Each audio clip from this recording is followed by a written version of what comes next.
Everyone, for the next session,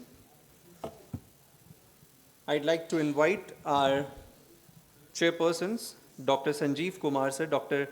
Michael Horenek, Dr. Vineet Pandey sir, Dr. Sunil Dubey sir, Dr. Kshitij Dubey sir, and Dr. Anita Bhalla ma'am. Along with, I'd like to invite in the expert panel, Dr. Vijay Lakshmi ma'am, Dr. Anuradha Dubey ma'am, Dr. Nitish Bhargav sir, Dr. Sudhanshu Agnihotri sir, Dr. Soumita Somendra ma'am. And as the moderator for the segment, I'd like to invite Dr. Prachi Sharma ma'am.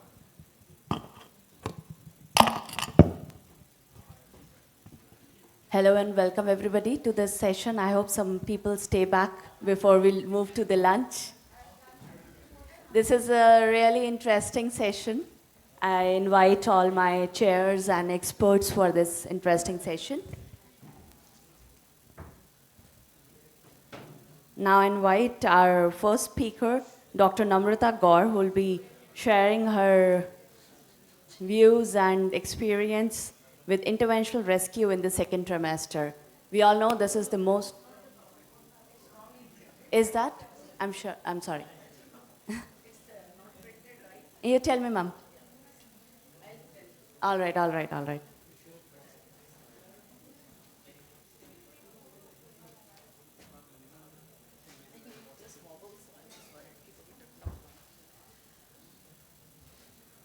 Very good afternoon.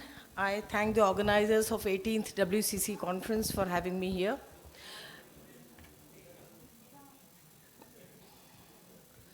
Oh. Can someone please help me with the slides? It's not moving.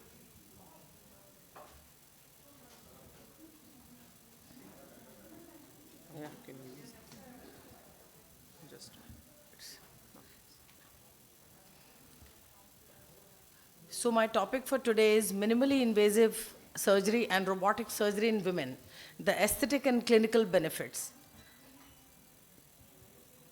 So cardiac surgery started more than 100 years ago when a person named Ludwig in 1896 repaired a stab in the chest. It took a lot of time to evolve, and people continued to research and devise safer methods to operate.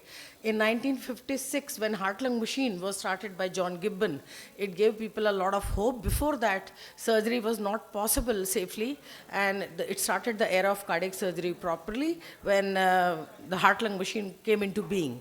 Gradually, Dr. Carpentier in 1996 started video-assisted cardiac surgery, although it did not have a worldwide appeal and it was not accessible. But slowly towards the later 1990s, we had the era of robotics getting started. And in India, right now, more than 60-70 centers have robotics, but many of them are not doing cardiac surgery using robotics. They are doing mostly gynae or neurosurgery or ENT interventions. But yes, there are around 15 to 20 good centers who are doing robotic surgery, and minimally invasive surgery also has now come into being and is the in thing, and is being very widely practiced now. The younger generation started the era of MICS. The cardiac surgery saw renaissance because the cardiologists were taking away cases and advising patients that we are doing stents even in multivessel disease, and we will have less blood loss, you will have a lesser scar and lesser invasion. So people gradually started the era of MICS, which is now being widely practiced all over India. The advantages of minimally invasive and robotics, especially when it comes to women, is it's cosmetic. As we know, surgery or disease in a woman is still a taboo, and many young women who are unmarried, they face this. When people come to know they are having a disease, their parents usually get them married off, and they want to hide the fact that a woman is suffering from any disease or that she's been operated on. So cosmetic surgery, because of minimal invasion, leaves a minimal scar, because the scar can be actually hidden under the breast. Excuse me. I'll be showing you some images. I need a bit of silence here, please. There's faster recovery in 2 to 4 weeks, and as compared to conventional surgery, because the sternum takes about 6 weeks to get united, but with minimally invasive port access, you can have a faster recovery. There's reduced pain also, and the woman also feels better because there's less invasion and less blood transfusion. Obviously, because the scar is smaller, so the healing of wound is also faster because the incision is small. It is economical for the patients because the woman gets recovery faster and gets back to work. If she's working, she resumes her job. If she's a homemaker, she resumes her household work. And it's economical for the patient hospital because the beds move faster, so they can admit the next patient. And for the health insurance companies also, because the patient stay in hospital is smaller. But there are challenges. Women and men have different anatomical and physiological differences. Women have smaller coronaries too. Sometimes doing a coronary bypass in a woman is itself a challenge because of the smaller size of coronaries. Also, some women have smaller aortic annuli, and that may need a wider access and a conventional surgery. Unfortunately, many women do not get preventive health checkup done, and even when they are diagnosed, many of them are reluctant to get operated because of financial constraint, and also because she is not the decision maker in her own disease. Usually her decision is decided by children's exams, depending on her any in-laws sickness, depending on her husband's leaves. So usually women present late in emergency, and they are referred also very late for cardiac surgeries. There is high risk of stroke and bleeding. We all know, research has shown they have high risk of stroke and bleeding. And there are technical factors that if a woman has a heavy breast, so naturally the port incision may need to be modified. Obviously, because this minimally invasive and robotics option is not available in all the centers, it comes at a higher cost compared to conventional. So many women get deprived of this, and because of lack of facility and because of the cost. And it has to be suitable also for the patient. You can not have one size fit all. So if you compare the outcomes in women, the incision size is usually smaller, 2 to 4 inches compared to 8 to 10 inches of external incision. Pain is significantly lower because the port causes less invasion. Blood transfusion rate is around 12% in surgery with robotics and minimally invasive, where compared to conventional, in which it is 32%. Return to work is much faster in women with minimally invasive surgery. But the risk is the surgeon expertise and experience matters. In Escorts Heart Institute in the year 2002-2001, when we were developing robotic surgery scheme, so our proctor used to come and we used to spend the whole day just harvesting lima. And even then, we had to make a small incision and then do the lima to LED by a conventional technique. But now times have changed. Also, we had earlier a SOP robot, which used to work on verbal command, but then it got obsolete and Da Vinci came into being. So Da Vinci changed a lot of things, and gradually with our experience and expertise, we started doing surgery. Again, Da Vinci 1 had a problem that only one-sided grafts could be done with that. But Da Vinci XI, which is a modification, now you can do both-sided surgeries with that. And it comes with time. The more you do, the more you practice, the more there is teamwork, the more will be the successful results. But surgery is not one size fit all. You have to assess the patient in toto as to the body morphology, depending on the size and depending on the comorbidities. So meticulous planning is required. So as you say in MICS and robotics, about 80% of it is planning, pre-operative workup before you subject the patient to such surgery. And when the patient has complex presentations, for example, CABG with carotid or CABG with any other thing needs to be handled, then a conventional approach provides a wider view and a better access. So it's good for elective cases if you plan it well and can give a very good results in women, but not an emergency. And many a times women present very unstable conditions, so the surgeon wants to go the conventional way. Patients with multiple comorbidities like uncontrolled diabetes, COPD, heart failure, morbid obesity also make things more complex for women, and they would benefit more with conventional approach, which gives a wider view. And when she presents an emergency, obviously the surgeon wants to evaluate and manage all the factors. You can see the image of Da Vinci XI here for the benefit of my cardiology colleagues. So you can see the surgeon sitting on console, whereas the assistant is putting in the ports. And now robotics is being done. There are centers in Bangalore, even Medanta, in Delhi also, there are good centers who are doing robotics with very good results, and patients are benefiting. This is SSI Mantra. This is an Indian robot, so this was made because the cost of Da Vinci was much more. It still is the cost is still high, but it is much less than the Da Vinci robot. And recently in Manipal Hospital, Jaipur, there was a surgery done for a young woman with ASD, in which the headquarter of SSI is in Gurgaon. So it was done through telemedicine, telesurgery, And the lag time in this robot is very minimal, few microseconds. So they could guide, and the whole surgery was done through telesurgery technique, and patient benefited. So now things are advancing and improving also. This image shows you the difference between the opening of a conventional way, the way you open a sternotomy, and how you access it through minimally invasive MICS ports. So this is the scar. So the extreme left image is not my patient's image. I've seen this, and I've taken this from someone, one of my friends who has done this in BLK. But this, the rest two images are both done by me in AIMS Rishikesh. So you can see the scar is much smaller, and it gets hidden and cannot be seen in the blouse or dress, so the patient can move comfortably. So the benefits are it's sternal sparing, so less chances of dehiscence in this. Scar is hidden under the breast. For valve surgery, CPB is a must. So patient needs to be counseled that although you're sparing the sternum, but for valve surgery, you'll still be going on pump. So those challenges will be there. Equipment for MIC is very expensive. Even in AIMS Rishikesh, we could not get the full set, so we've started procuring piecemeal. One by one, every time we were procuring one by one instrument, because I was determined that I'll start the minimal invasive program for my resident. I've got 12 MCH residents, and I want them to learn, because when they move out into the real world, people will say that, have you done MICS? Have you seen robotics? We have a robot in AIMS Rishikesh. It is being used by gynae, ENT, and neurosurgery. So I've requested the director now to buy me a SSI Mantra at least, which is an Indian robot. Maybe then we will be able to do robotics there, although I've done that in private from Escorts to Medanta. So the conclusion is the women benefit much better from MICS and robotics in many ways, but proper case selection, proper pre-op workup, and planning, meticulous planning is required. For redo surgery and multiple comorbidities, conventional way is better. Women usually present late, they are referred late, and many a time they don't even are able to decide for their own surgery. So that complicates the situation. She comes very unstable and has to go the conventional way. So it helps if the cardiologists and surgeons, they join hands and plan better and then subject the patient to surgery. It is only sternal sparing when you're doing a ASD or MVR, because the patient still has to undergo the deleterious effects of CPB. But CABG, yes, you can do that with meticulous planning, and patient counseling and education should be done before this for the patient to know he's betting. So future directions are case selection.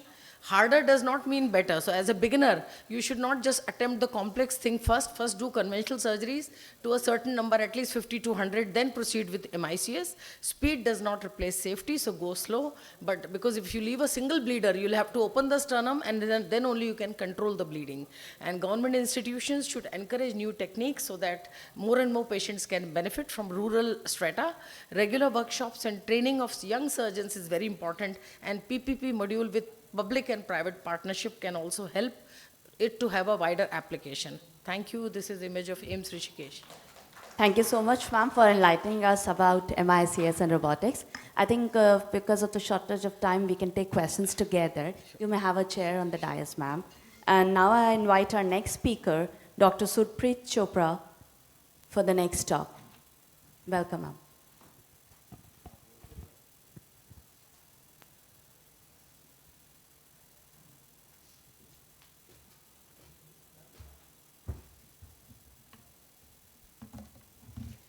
Good evening, everybody.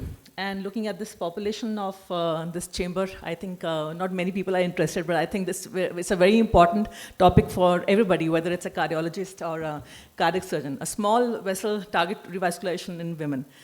So as we all know, coronary artery remains the leading cause of death globally, yet the way it manifests in women is quite different as compared to men. Men tend to develop coronary disease earlier and women develop it later, but when they do present for revascularization, their coronary arteries are often smaller and technically very challenging, and more demanding. So today I'll be discussing about gender-specific realities that translate into one of the most challenging areas of coronary artery surgery, which is small target revascularization in women. So here you can see, like I'm going to be talking about epidemiology a little bit and a little bit of pathophysiology and the surgical strategy later, which I'm going to be elaborating on. And as we all know, that globally, the WHO data suggests that around 19.8 million people died in 2022 with CVDs, and which is approximately 32% of the global deaths. And CAD remains the leading cause of mortality worldwide. Gender-based differences in presentations and outcomes is very important for us all to understand. And according to like Virani et al. In Circulation, the AHA status is also quite revealing as to what the clinical patterns and treatment pathways should be. So we all are aware that the males, they present to us with coronary artery disease at a very earlier age. Like the average age, according to Syed et al., was around 55, and in female it was more than 59. And men develop CAD earlier because of a linear accumulation of risk factors, whereas in women there is a delayed onset because of protective effects of estrogen earlier premenopausal. So the estrogen basically, it is protective because it improves endothelial function, reduces LDL, increases nitric oxide, it has anti-inflammatory effects, and reduces atherosclerotic burden as well. But after menopause, all of this is lost. So postmenopausal, like according to Sandeep Bansal et al., menopause, he suggested that it's a transition which predisposes women to higher cardiovascular risk. And it is clinically important that we assess the CAD risk and decide the hormone therapy, and also in preventing, in planning the preventive strategies. So we also, like, you know, women present with diagnostic challenges also. They present with unstable angina, atypical presentation also. They have more common as compared to men. So most of it results in delayed diagnosis or later referral for intervention. The under-recognized anatomical problem is also quite significant. We know that coronary arteries of women are smaller. They supply smaller amount of myocardium even after adjusting for vessel size, which may explain why they have a higher FFR as compared to men. And this gender difference in anatomical and physiological relationship may explain the gender difference in clinical coronary artery disease. The definition of a smaller coronary artery disease is quite inconsistent in the various trials which have been found. Most of them, they take 2.25 to 3 mm as the threshold. But as far as like in the context of CABG, we usually consider like 1.25 as the cutoff point. And like in Jorge et al. Study, it was presented that there is a presence of diffuse disease, and which is related to poor outcome after PCI in women. And surgical myocardial revascularization is usually recommended in patients who require extensive and small vessel stenting.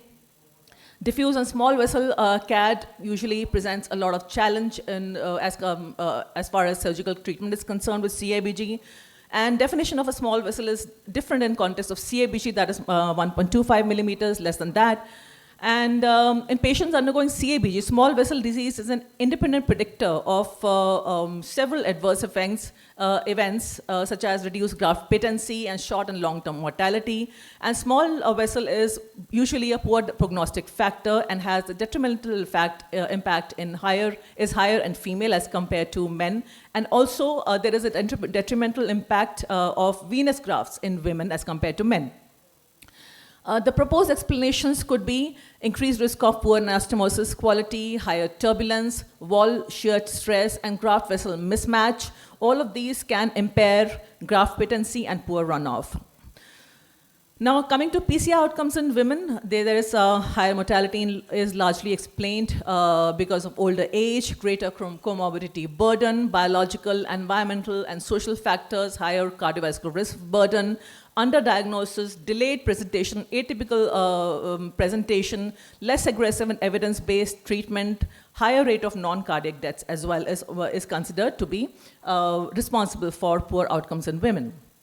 So as we all know about the Poisson's law, smaller reduction in diameter has an exponential reduction in flow. It causes that. So that's the basis of the physiological and the physics behind this. Now, historically, we have seen that women usually receive fewer grafts, and the surgeons usually avoid it, not because of any other reason, but because of a certain reason that I'm going to be pointing out at present. Women have smaller and more spastic coronaries, and CABG conduits are also very poor in quality, which may increase the technical complexity of the operation. Women they present mostly with, most of them, they present with non-obstructive coronary also, and with microvascular dysfunction, limited coronary flow reserve, which is associated with excess cardiovascular risk and may benefit less from revascularization. There are gender-related differences as well, also after the PCI. Now, also male gender, they receive increased bilateral EMA use despite the cases with similar coronary anatomy. Women may also less likely be getting multiple arteriografts despite similar risk profiles. There's several reasons for that. The primary reason is usually the concern for increased sternal wound infection, which is observed, which is associated with the bilateral EMA use. And this could be probably tackled with like skeletonization of EMAs. That could be one of the things that we can do.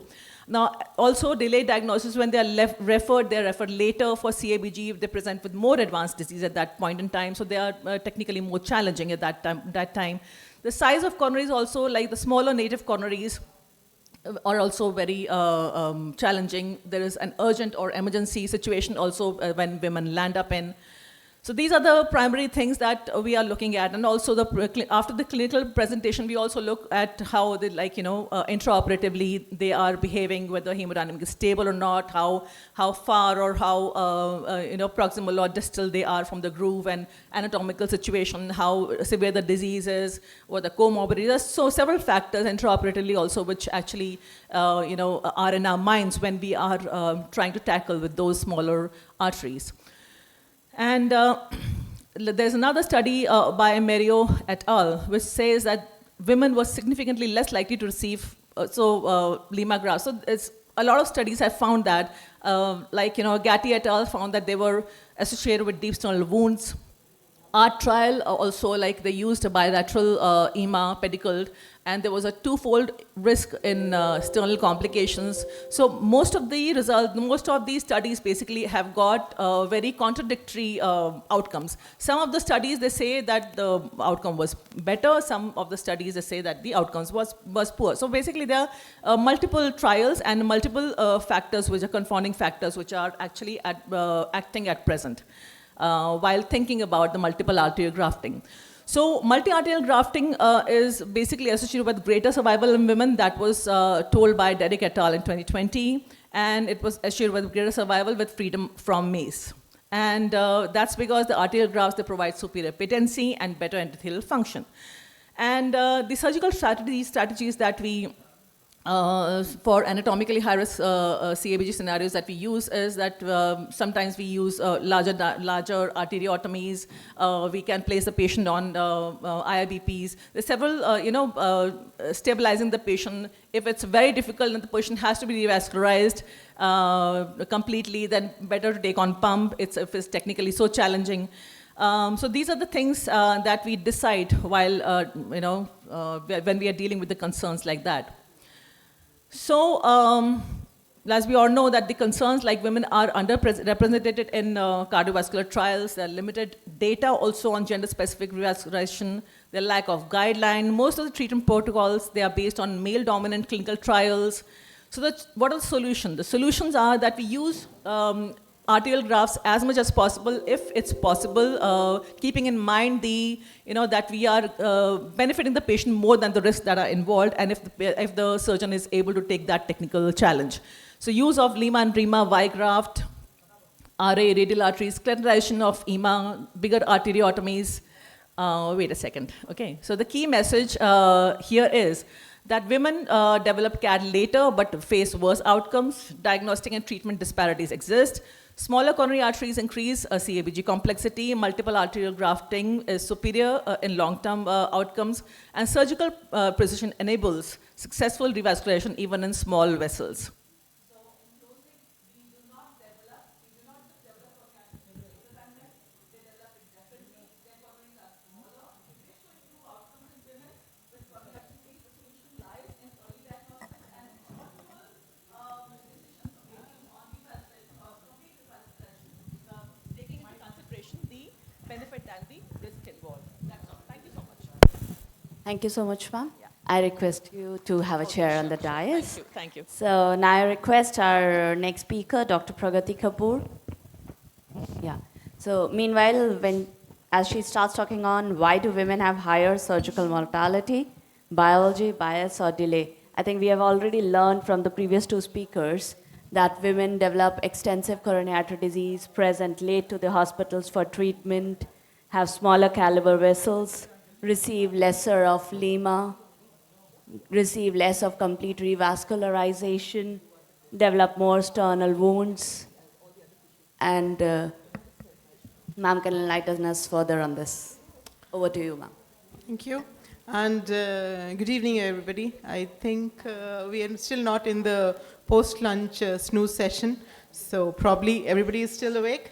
And thank you for my slides. So my previous two speakers have really made my job easy, that we have some of it which has been discussed, a lot of topic has been discussed.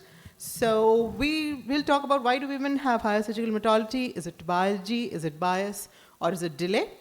And I bring greetings from AIMS Patna, and this is my team. You see my boss on the dais and some of our residents in the background. So multiple registries, including the STS registry, the ART tile, which was just talked about, have shown that women have higher mortality after CABG, after valve surgery. And this is not just mortality, we are also talking morbidity in the form of wound infections, etc. So, risk adjusted, even after risk adjustment, we see that the sex difference is narrow, but it is not gone. So, is there something more at play? And what does the Indian context really show? So, let's begin with the conclusion. We are already concluding that the women are sicker, older, and they present later. What I say is it is biology, which is amplified by the bias, and it's worsened by the delay. Let's see if I can prove it to you. So this photograph, this is typically a surgeon's photograph. You see that huge aorta there, even a bigger PA, and that huge RCA which is standing in the foreground. This is what we typically see in our patients. They come with smaller coronaries, just discussed. There's diffuse atherosclerosis, there are lesser focal lesions, there's technical challenges, there's incomplete revascularization. Worse still, they are post-menopausal, which means that they come with osteoporosis, they come with anemia. So they have delayed recovery, they have poor wound healing, and there are definitely more perioperative complications. Then post-menopausal, the safety net is gone, and you have more incidences of diabetes, hypertension, and poorly controlled. Then there are smaller body surface area, so there is a risk of bypass. So biology, it is at play. But Indian context, typically in the fertile years, the repeated pregnancies, which aggravate the anemia. The patient has complications of pregnancy because of the valvular heart disease, and she lands up with a cardiomyopathy of the pregnancy. The congenital heart disease may be first diagnosed at the time of pregnancy when she has a complicated pregnancy, because we don't have a system of evaluation in schools, and we don't have an evaluation of regular health checkups, or there is no safety net of insurance. So there is worsening of symptoms, but during pregnancy, the infant takes the precedence, so she is hardly taking care of herself. And with the delivery, there is some relief of symptoms, which further delays in her seeking any relief. So is there a bias? Definitely there is a bias. So there's definite difference in disease presentation in women. The symptoms are not typical classic chest pain. They usually present with dyspnea, fatigue, epigastric discomfort, and that is just brushed off saying, ye to thakan hai, you are just tired, why don't you work a bit less? There's higher microvascular dysfunction. So there is bias not only on the part of the patient, but there's bias on the part of the provider also. When you are just giving pantoprazole for epigastric chest discomfort, which is not relief for 6 months. And then there is bias in the care. There's lesser representation of women. All the trials, there's less. Some of the trials have less than 5% which are women. So the diagnostic pathways are built for men. The treatment pathways are also built for men. And then she has lower referral rates, lower investigations rate, and there's an unconscious bias that women are okay, they don't have so many risk factors. So how does the delay? Look at this delay. The aorta is like narrow, and there's a huge PA which is more than 3 times the aorta. So what is the delay? There's a patient delay. She makes their social conditioning, so family is always a priority. The kids are a priority. Dr. Namrata just spoke about it. So there's a patient delay. Then there's a provider delay. When you don't diagnose, you're not going to refer her to get investigated. And so when she comes to the surgeon, she has a worse LV function, there's higher frailty, she's osteoporotic, diabetic, uncontrolled, and she lands up with emergency where she may not get a complete treatment which she would have got if she had come as an elective patient. So it's an additive and an interactive effect where biology is amplified by bias and it's worsened by delay. So what does the Indian scenario say? Our social, economic, and health care factors are very important. Women don't have their own bank, they don't have their own economics, which means that she's dependent on a male to bring her to the hospital, to get her investigated, that's up to him. Her own consent is not up to her. What does the family members say? Is there a child's exam which is going to happen? So healthcare access as it is limited for women. On top of that, there have been social conditioning. So that is a very, very significant factor for the Indian scenarios. Congenital heart disease are not diagnosed on time, and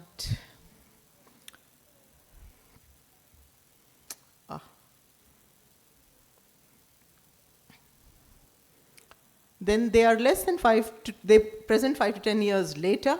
They only represent 15 to 20% in Indian cohorts. More importantly, there is no Indian registry. Only now the Society of Coronary Surgeons is coming up with the registry, and we may not have results in the next 5 years also. So looking at this is as Madam was talking, Dr. Supreet was talking, this is a very, very small coronary artery. We are using a one shunt to put this graft. So disparity is amplified by later presentation, healthcare access factors, and they reach the surgeon at a more advanced stage, which underscores the importance of early referral. What do? We should be the driver of change. So increase awareness, provider awareness is important. Early evaluation and referral, especially when she complains the first or the second time.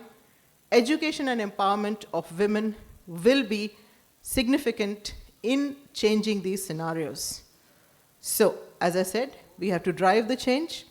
So, high mortality, and it's multifactorial, it's biology amplified by bias, but early detection and equitable care will narrow the gap. Education and awareness will work in the long run. Thank you. Thank you so much, ma'am. You have very beautifully summarized the entire thing. These are my references. Yeah. So do we have any questions or comments? And, I have the questions for Dr. Gaur.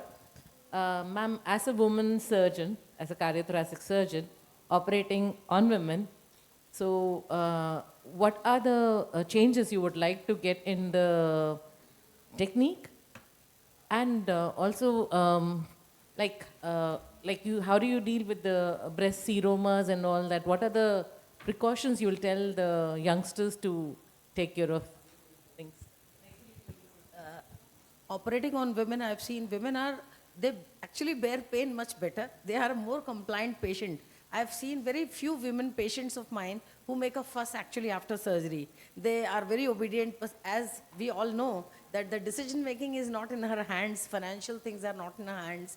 That is why they come late. But we are operating all patients nowadays, especially young patients up to the age of 35, ASDs as well as MBRs, both by minimally invasive route. So our scars are usually less, but I am very particular. We write in the file actually who did the closure and ask the students to, because we have 12 MCS students, to do this very meticulously. My teacher used to say, who has signed on the patient? So when I was doing general surgery, the one who closed the skin or the sternum when I was doing MCH had a very important role. In fact, when I was getting trained at Scots, at that time, even the person who had done sternotomy, his name was written so that in case there is disease, you are called, was it off? And it was written if it was off. So that is, you have to pay attention if you do this, and fortunately, touch wood, in our hospital, asepsis is very strictly followed, so we did not have any kind of seromas or dehiscence or wound dehiscence. But if the patient is elderly or she's got very heavy breasts, in that situation, when I was in Medanta, we had to modify the port insertions in those cases. And if the patient is elderly, usually above 50, so we do conventional way, because usually they come with comorbidity like thyroid, diabetes, carotid, and multiple diffuse atherosclerosis. And for valvular and ASD till the age of 35, we are doing all minimally invasive now for the younger patients. And we are now also starting this aortic valve repair thing, Ozaki repair. Because in Uttarakhand, I was surprised to find very young girls, 8 years, 10 years, coming to us with aortic degenerations. And in that age, valve replacement processes is not good. So now gradually we are moving towards that. But usually female patients are more compliant if you explain to them. But what is important is family education and counseling. If you explain to them, they follow the order to the T. They are more compliant. Ma'am, I would like to add something if you don't mind. What I have observed, like, females usually, I see them as one system first of all. So I take into consideration how the albumin is, how the hemoglobin is, where the comorbidities. I've usually seen that they are deficient in a lot of vitamins, vitamin D deficiency. They always come with that. They always come with a low albumin. They are frail. They've got osteoporosis. And the sternum is quite like papery thin. And obviously the psoas sternotomy is going to be that difficult. I had to take parasternal and all of that is there. And although they are obedient, that's okay, but their vital capacity, lung vital capacity is low. I've seen that, observed them, because they're not very physically active. What I would like to change, if I'm given the authority to change in the society, is that the women should take control of their own health. They should be far more well nourished. They should exercise. Even if their physical capacity is good, then the outcomes are better. If the vital capacity is good, outcomes are better. If they have good, bones, if they have good skeletal muscle structure, they have more capacity to, deal with that post-op period as well, I think. But in the state of Uttarakhand, where I am presently working, it is a sunny state. But all male as well as females are deficient in vitamin D and B12. In fact, AIMS is doing a study now on vitamin D and B12 deficiencies in patients coming for any cardiac intervention, whether cardiology or cardiac surgery. And second thing regarding the exercise capacity, Uttarakhand women go to get firewood. They are very hardworking. They work in the fields. They work more than the males. Males are just sitting playing the flute. And the woman is working. So that problem I never had. My patients are very I don't deal with such women. My question to you, Dr. Surpreet. I have a feeling, we should have some kind of system in which, because see, the same surgical scores don't work for women, especially in India. So my feeling is, because we are on this stage and on this thing, we should have some kind of surgical score which is meant for women in India. I totally agree. I totally agree. And even I was about to suggest, I thought probably I will discuss with a lot of my women colleagues. I thought that maybe we should get into a research where we study about the etiopathogenesis and the outcomes and how we can change them. What are the different other techniques that we can incorporate so that the outcomes are better in women? Because it's a total different pathology I think that we are dealing in, and we are absolutely ignoring it. And we should have a research on this and get to conclude with some guidelines which are based on gender-specific things. So I feel like mix is a better option. Be it for cabbage or for valve replacement, because now we have so many places where we can go through for the bypass and that. And first of all, we should have what Pragati was trying to tell us all of the time, that awareness.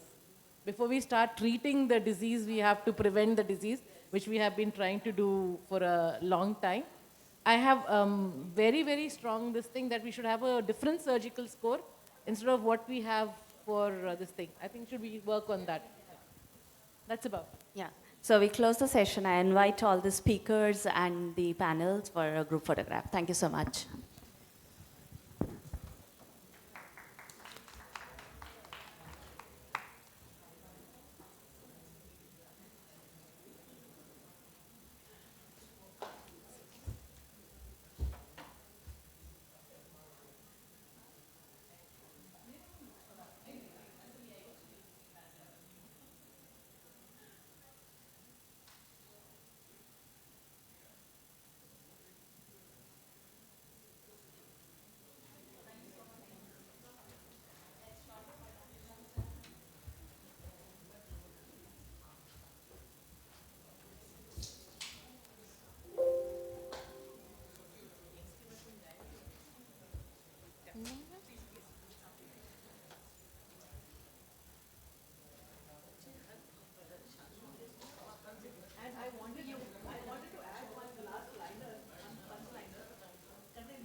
Ladies and gentlemen, they say that courage is not about having the strength to go on, but it is all about going on when you don't have any strength. And trust me, you all are example of it, a living example. So let's move on to the next session, which will be about cardio-metabolic continuum, the nexus of care. So let's invite honorable chairpersons on the dais. We have Dr. Geeta Subramaniam ma'am, Dr. Indrani Tenetti ma'am, Dr. Asha Murthy ma'am, Dr. Sheba George ma'am, and Dr. Sunita Kumbhalkar ma'am. In the expert panel, we have Dr. Shaili Maheshwari ma'am, Dr. Subrato Mandal, Dr. Praveen Jaswal sir, Dr. KP Hema Malini, Dr. Aditi Singhvi, and as a moderator, I'd like to invite Dr. Madhumanti Panja ma'am. Ladies and gentlemen, can we have a round of applause for all our chairpersons, experts, and our moderator?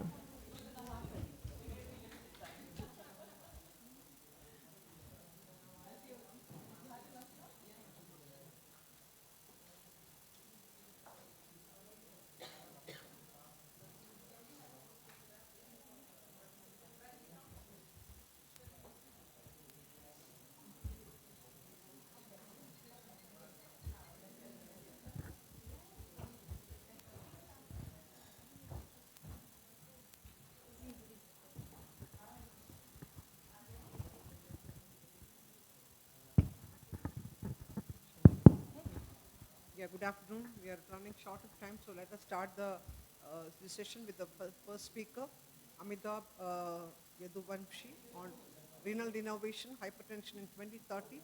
Will pills still continue, or will devices lead?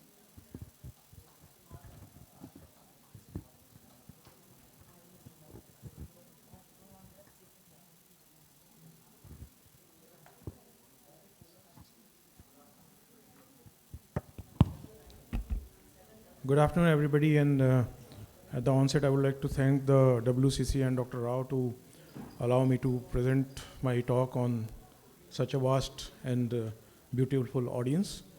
So I have been asked to look into the crystal ball and see whether we can do anything beyond pills to control hypertension, and whether in 2030 pills will be something of a past and we'll have newer ways of treating hypertension. So I think that is still a too farthest situation, but let me go through some latest development that we have and see how it goes. So we all know that more than 1.3 billion people in the world suffer from hypertension, and it is one of the leading modifiable risk factor for CVD, stroke, and CKD. And even in developed countries like US, only 50% of hypertensive patients are actually controlled. And there is a persistent gap which requires an urgent non-pharmacological adjunctive therapies for these type of patients. Why it fails? The polypharmacy fails because beyond a certain number of medications, there is a pharmacological or a therapeutic ceiling that is achieved. And that is not because of the fact that the medicines are not effective. It is probably because of the fact that there is adherence fatigue, where poor medication adherence becomes an issue, and adverse side effects also piles up as the number of medications and number of pills pile. So when you talk about resistant hypertension, so if you take the whole scenario of hypertension, there is a broad population of hypertension which needs to be addressed by lifestyle and initial monotherapy. Some small portion of them will require multiple medications, and despite that they may not be controlled, and that is where true resistant hypertension lies. So before how we define resistant hypertension is uncontrolled despite 3 or more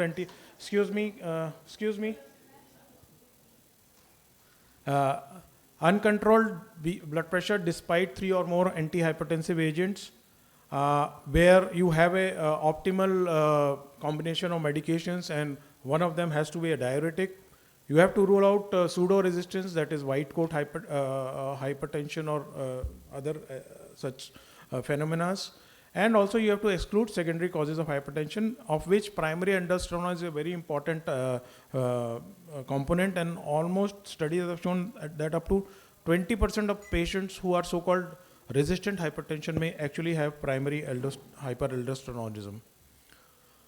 So the sympathetic system has a interplay with hypertension, and there is a sympathetic loop from the brain to the kidneys, where we have the efferent and the afferent signals. And we all know that sympathectomy has been long practiced to treat hypertension before medications were even available, but surgical sympathectomy carried a lot of side effects, so it was obviously abandoned. But now we have a new technique where we can address this problem.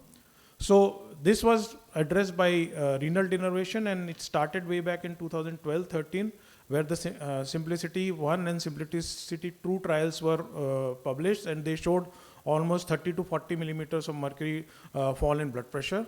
And there was a lot of enthusiasm. However, there was a dampener because of the Simplicity 3 trial, which showed that it was not as good as sham trial. However, there were some caveats. There was a 12 millimeter mercury fall in the sham group as compared to 14 millimeters mercury in the RDN group, and there were certain procedural problems with the initial first generation catheter also. However, when you follow these patients up, even the hypertension Simplicity 3 trial, when they were followed up to 3 years, there was a significant difference in the blood pressure control in the renal denervation arm as compared to the sham arm. So effectively, long-term follow-up of hypertension 3 also showed that renal denervation is efficient. Then there are other trials. The spiral hypertension on-medical trial also showed there was significant fall in blood pressure. And now we have predominantly two major ways of doing renal denervation. One is the radiofrequency renal denervation using the Medtronic Simplicity spiral system, which is a spiral catheter. And another is the balloon-based, ultrasound-based catheter, which is the Recor Paradise catheter. Both of them are FDA approved. However, only the Simplicity catheter is available to us in our country. So the Simplicity catheter is a very elegant catheter. It addresses many of the problems that were faced in the Simplicity 3 trial with the initial catheter, the first generation catheter, which had only one electrode. This has multiple electrodes. It is designed in a spiral shape, you can see here, and it takes the shape of the artery, and it delivers 4-quadrant complete denervation. And it also has a very elegant RF generator, which independently monitors and controls all the 4 electrodes. So at any point of time, if the parameters are beyond acceptable limits, it automatically disconnects. So these were the multiple trials with the spiral as well as the ultrasound systems, and they consistently showed fall in blood pressure even up to 3 years, where is 20 millimeter mercury of fall. And crucially, the antihypertensive medication burden remained the same. So it was not that the blood pressure control was because the blood pressure the medication numbers increased. Despite same medication, there was better blood pressure control. Similar results were seen with the ultrasound-based denervation catheter also. And there was a concern when it all started that maybe doing renal denervation have some kind of a adverse effect on the renal functions. However, it has been shown beyond doubt that there is no negative impact on the renal functions. The renal functions remained stable in patients who had CKD, EGFR more than 60 also, and even in patients who had EGFR less than 60, the EGFR remained stable, and the decline in EGFR was in fact less than what we would otherwise have expected in a hypertensive patient. There was proven safety, 0% incidence of renal artery stenosis at 3 years, 0 renal intervention that was required. So device-based sympathetic ablation achieved a durable blood pressure reduction without structurally compromising the renal vasculature. Then long-term results have also been published, sustained up to 10 years. So these are the two independent publications which shows that 10 to 16 millimeter mercury fall in blood pressure remained even up to 10 years after renal denervation. So these are the two techniques I have already mentioned. They are both FDA approved. They were approved in late 2023. And as of now, all the major guidelines, be it European, Asian, American, they now recognize renal denervation as an adjunctive therapy, and it is a class 2B recommendation for patients who are uncontrolled on medications, or who are resistant hypertension, or who have unavoidable side effects of medication, or their antihypertensive medication. However, it should be performed in a specialized multidisciplinary center with experienced operator. It is not just the blood pressure control, the hypertensive emergencies like hypertensive crisis or symptoms. There was a 43% relative risk reduction with renal denervation as compared to the sham group. And it was effective in diabetic patients also. It was effective in CKD patients also. It was effective in patients with prior stroke, which is again a very important subset of patients which would definitely benefit by improved blood pressure control. We had the last session, there was a lot of discussion about how females fare worse in so many situations, but fortunately, as far as renal denervation is concerned, the signals are very clear. There is no difference between male or female gender. In fact, women had a slightly better blood pressure control with renal denervation as compared to males. So I will just show you three cases that we had out of the around 7-8 cases that we have done. One is a case of adherence barrier, other is of a pharmacological ceiling, and third is of a structural resistance. So this was a gentleman, so this was a lady, 65-year-old female, diabetes, hypertension, post-PTCA. She lives with a divorced son alone, and the son has long shift duties, so there is actually nobody there to manage her medications. She presented with accelerated hypertension with transient left-sided weakness. She was on amlodipine twice a day, olmesartan, prazosin thrice a day, aldactone, metoprolol XL. Her blood pressure was very high. She was admitted and started on NTG drip to control her blood pressure. We took her for renal denervation. So this is the renal denervation catheter. You can see it is a spiral catheter. The same catheter can be used in arteries from 3 millimeter to 8 millimeter size. So because it automatically takes shape of the artery. And this is the generator. You can see electrode 2, there was some issues. It automatically switched off. So you can selectively switch on, switch off electrodes independently. And if there is any issue, it automatically does also. Similarly, we first do an aortogram to see if there is any accessory renal arteries, and then we treat the branch as well as the main vessel. There was some stenosis in this patient, but not very significant. So we made sure that we are far away from the stenotic segment. The other side was main branch as well as the side branches were also, the branches were also taken care of by renal denervation. Patient had a significant fall in her blood pressure during admission only, and we were able to optimize her blood pressure medications further, make it more, so that thrice a day was changed twice, so maybe it was easier for her to take care. She was admitted 6 months later with acute coronary syndrome. Her blood pressure continued to be under control, and her medications were further modified. She underwent a PTCA. However, 3 weeks post-intervention, she had a sudden, she came with acute stent thrombosis, which underscores her inability to adhere to prescribed medications. So we were able to take care of her blood pressure by renal denervation, but antiplatelet therapy were not possible. Another patient, a priest who had severe multiple medications. The dictum is to treat the main branch as well as all the side branch as far as the IV trial is concerned. So this was again, same thing was done. This patient had an accessory renal artery also. So we took care of the accessory renal artery also.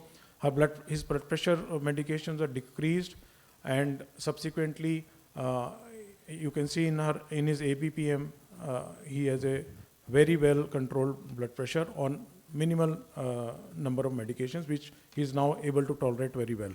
Another patient, ejection fraction of 15 to 20%. She had renal artery stenosis. We did a PTCA2 renal artery, but subsequently, even despite PTCA, her blood pressure remained uncontrolled. So we did a renal denervation of this patient. Again, the dictum is to be away from the stented segment, but take care of the branches as well as the main vessel. This patient surprisingly has a significant blood pressure fall on the next day of the procedure. We had to stop all her antihypertensive medications. She was on multiple medications, and she was finally discharged only on telmisartan 20 milligrams once a day. And her ejection fraction subsequently improved, and right now she is only on Sacutan and Metolar, and you can see her ABPM, there is a significant improvement in her blood pressure. So you can say that renal denervation cannot, this is my last slide, renal denervation cannot replace the pills as of now, but it is definitely an additional pillar, and we have to choose this candidate selectively. Thank you, sir, for the wonderful presentation. Any question, ma'am? Yes, so it was a very clear explanation of the RDN. I just wanted to know immediately post-procedure, if the patient is already on 3 or 4 drugs, which drugs you will stop for immediate, or all drugs you will not definitely stop, but anything you are going to? Ma'am, basically the aim should not be to decrease the medications immediately, unless like in the last patient there was hypotension that we had to stop all the medication. But the same medication need to be continued. But like in the first patient, she was taking prazosin thrice a day, and she was not able to take the afternoon dose because there was nobody to give it to her. So we tried to kind of make it once a day or twice a day, or do a polypill kind of a thing to do it. So the objective is not that to expect a decrease in the medication numbers, although many patients of us have actually had a decrease in medication numbers also, but the objective is to have better blood pressure control on whatever medication that the patient is able to tolerate. Are we still able to do RDN in patients with the eGFR less than 15, or still there's a cutoff? Basically, as far as the trials are concerned, eGFR has to be more than 40, but there are now trials, and in fact the affirmed the data that I showed, they were patients with CKD, and they were given, and there is no indication of any harm. In fact, in 2013, we did almost 15 patients of renal denervation using our conventional EP catheters. And they were all CKD patients on dialysis, because we thought at least we will not do any harm. And we had very beautiful, tremendous results. But because of the simplicity, we thought let's not experiment too much. But now we have this catheter, it's actually very good. Thank you, sir, for the wonderful talk. Thank you, ma'am. Thank you. Thank you, sir. I would like to invite our next speaker, Dr. Hema S. from Jayadeva Institute, Mysore. She's talking about targeting lipoprotein A. Are we finally ready for disease-modifying therapy?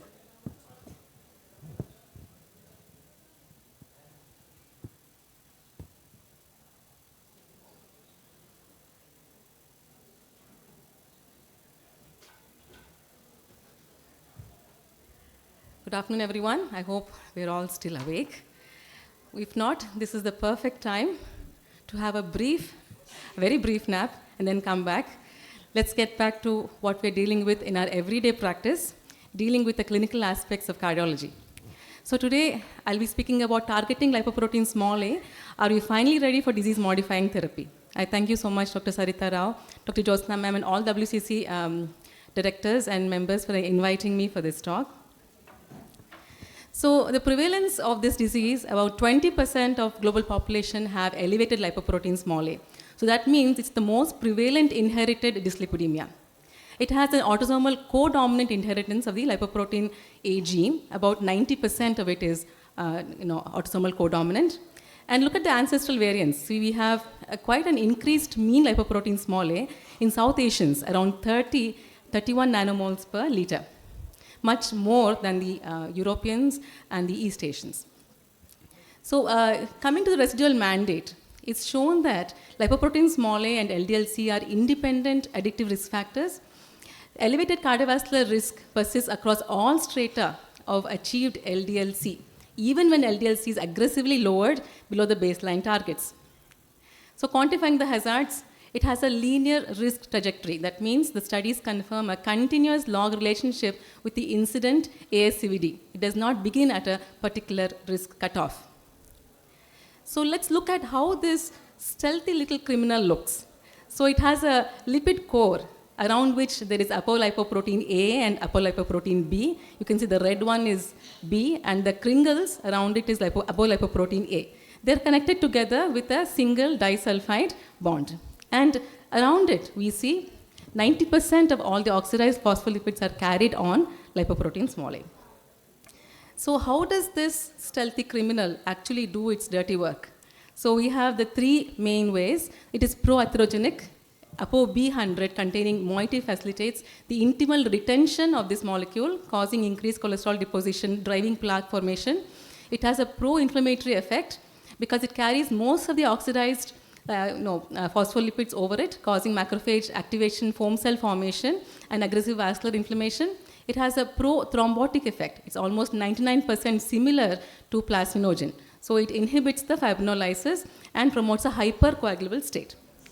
So the guidelines tell us, ESC, NLA, and AHA, they have told us to have universal testing at least once in all adults. So this will increase the threshold, especially if apolipoprotein A is more than or equal to 50 milligrams per dl. It definitely certifies as a risk modifier beyond whatever algorithms we already have. So currently what do we have? We have aggressive mitigation of all modifying risk factors, which we keep doing. We try to lower LDL-C to extreme targets, and we also can give aspirin in primary prevention for high lipoprotein A as advised by post-hoc analysis of MESA and women's health study cohorts. The present armamentarium has all these drugs. Of course, they don't work that well. Statins and ezetimibe, actually, they don't decrease too much. Statins paradoxically increase lipoprotein small a to some extent. And PCSK9 inhibitors offer a very modest off-target reduction, about 20 to 30%. It's very insufficient for decreasing the risk. And lipoprotein apheresis is highly effective, but invasive, costly, and limited to extreme phenotypes. There are some histological oligonucleotides. They are targeting ApoB called mipomersen. But these drugs came out of use because of a lot of side effects like hepatic fat accumulation and injection site reactions. So definitely the need of the hour is definitely targeted therapies towards lipoprotein small a. So the trials that are ongoing, and the rationale behind all these trials is that we found out by Mendelian randomization that a lipoprotein A reduction by 65 to 80 milligrams per dl is required to achieve at least 20% relative CV event reduction in primary prevention. But you see, in secondary prevention, we only need about 50 milligrams per dl reduction. So this was the rationale behind the first trial that is almost coming out now. So here we see the specific targeted therapies in the pipeline, that is olpasiran and pelacarsen. So these therapeutics, they work upstream. They inhibit the translation of messenger RNA for ApoA synthesis in the liver. So we have pelacarsen and olpasiran. So let's come to the first of this trial, that is Horizon lipoprotein A trial. It's a randomized, placebo-controlled, double-blind, parallel group, multinational trial. So here 80 mg of the drug, this pelacarsen, was given subcutaneously in 8,323 patients in clinically established CVD, who had an elevated level of more than 70 milligrams per dl. So it was required that all the other CVD risk factors were adequately controlled. And coming to the mechanism of the action is, pelacarsen is a first in its class N-acetyl galactosamine conjugated antisense oligonucleotide, that is the ASO. So it binds to the A-shallow glycoprotein receptors in the hepatocytes. Once it is intracellular, it binds to the LPA messenger RNA via the Watson-Crick binding, and this later on degrades the LPA transcript and halts the translation of apolipoprotein A. So at the source, it is halted. So this is the trial once again, 30 days of screening period, 90 days of optimization of all the risk factors. Then later on the drug has been given 80 milligrams. In the placebo group, it's also the lipoprotein A levels which are more than 70 patients. And in the pelacarsen group, studied over 4.2 years, and they have seen 993 target events. So the validation here is pelacarsen given 80 milligrams once a month achieved an unprecedented 80% mean reduction in lipoprotein A mass. So driving the 98% of participants below the universally recognized risk threshold of 50 milligrams. So presently what we need to understand is lipoprotein A horizon, is it designed to answer the question whether lowering lipoprotein A can reduce cardiovascular events in patients with established CVD further. Another trial which is in the pipeline is the Ocean A dose TME67 trial. So let's see this trial. The drug used here, opalisiran, is actually, unlike the single-stranded pelacarsen, it's a double-stranded small interfering RNA that uses a different intracellular path for targeting the RNA therapy. So it goes inside the cell, it's loaded into the RNA splicing, and it's into the RISC complex in the hepatocyte system. And later on, this cleaves the LPA messenger. So it acts like a scissors and cleaves the LPA messenger. So once it cleaves the messenger, it is not catabolized, but later on it goes on causing multiple LPA mRNA transcript cleavage. So this explains the unprecedented duration of action achieved with siRNA. So in this trial, they excluded patients who had severe renal dysfunction and also had history of liver disease, active liver disease. They were made into 4 different groups, each receiving 10, 75, 225, and 12th weekly, and 225, 24th weekly. And as we can see, we are seeing a dose reduction according to the graph, a dose reduction of LPA. So in the conclusion, they found out that opalisiran treatment markedly reduced the concentration of LPA in a dose-dependent manner. At higher concentrations, it reduced LPA concentration by more than 95% compared to placebo, and all the patients had a concentration of less than 125 nanomoles or 50 milligrams per dl. And the pharmacological effects of opalisiran were maintained throughout the administration once the drug was given every 12 weeks. So in future, we have to understand what's going to happen in the phase 3 trial. The adverse reactions were only local injection site reactions. So validating the Ocean A results, the achieved doses was exceeding 95% at the baseline, week of 36, and sustained more than 90% reduction was maintained throughout week 48. So the data suggests that siRNAs might enable very infrequent dosing, even just 2 doses per year, so that drastically improves the long-term therapeutic adherence. So are we finally ready for the road to disease modification? These 2 trials are almost coming out. The safety is now almost found to be quite good. But will there be any valvular efficacy to slow the hemodynamic progression of calcific aortic valve stenosis or only impact the atherothrombotic events is yet to be seen. These are the couple of drugs which are being investigated, like muvalaplin, which is a tongue twister, and the next generation CETP inhibitor like obicetrapib. So the conclusion and call to action is, from biomarker to target, LPA is no longer just a passive risk enhancer, it's actively modifiable therapeutic target. The RNA-based therapies deliver almost 100% sustained reductions, vastly outperforming the legacy of lipid-lowering drugs. And we have to have this universal testing and not wait for any results to screen patients about their lipoprotein levels once they are an adult, because there is some variation between childhood and adulthood. So all adults have to be screened for lipoprotein A. Thank you very much. Thank you, Dr. Hema, for the wonderful presentation. From the chair. What is a familial incidence? Is there any heredity of familial incidence? Like one a patient you find with lipoprotein A elevated would like to do the thing in other members of the family? Yes, ma'am. Actually, when the patient has high lipoprotein A, at least one parent will have lipoprotein A. This is the reverse testing that can be done.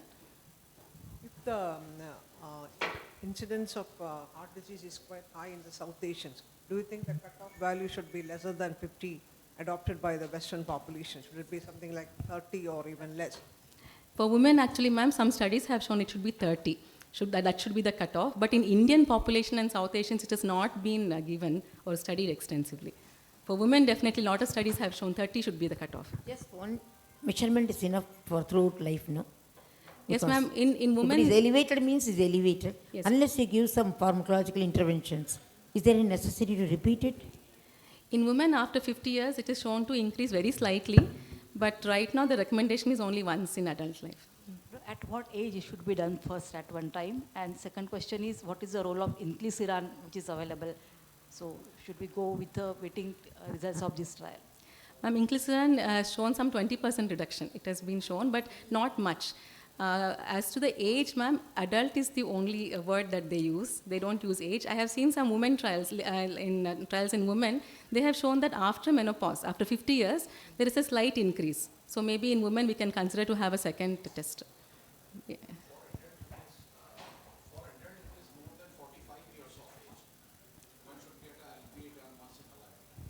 More than 45 years. After 45 years? Okay, sir, thank you. But since coronary artery disease is much happening in much younger population, I thought it should be done even in the early age much also? earlier age group. Post pubertal spurt, they do. I have seen several premenopausal women having no other risk factor except LPA for infection. But it is genetically, I have got two sisters. One sister is very much elevated, other sister is very normal.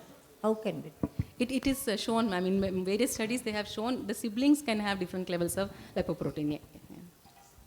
And is there a role of CRISPR-9 technology being a genetic disorder?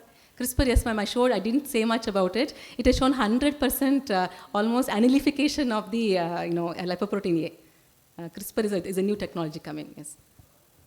Thank you, Dr. Hema, for the wonderful Thank you very presentation. much. I would like to invite my next speaker, Dr. Ruchi Gupta from SR Kalla Hospital, SMS Medical College, Jaipur. Her topic is, can we reverse cardiometabolic risk or only slow it?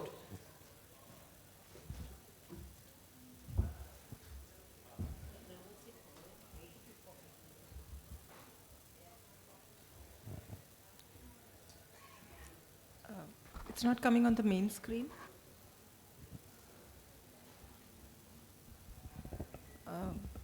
Do we need to do something? It's not coming on the main screen. Good afternoon, everyone. Thank you very much for being the audience after the lunch. Trust me, it's too difficult to sit and also difficult to talk. So my topic for today is, can we reverse cardiometabolic risk or only slow it? So before we go there, let's discuss about the epidemics. So the global prevalence of cardiometabolic disease is increasing. 25 to 40% of adult population qualifies as cardiometabolic syndrome, varying across the regions. And when I say it is varying across the regions, then the South Asian population and the Korean population have a higher prevalence as compared to the Western population.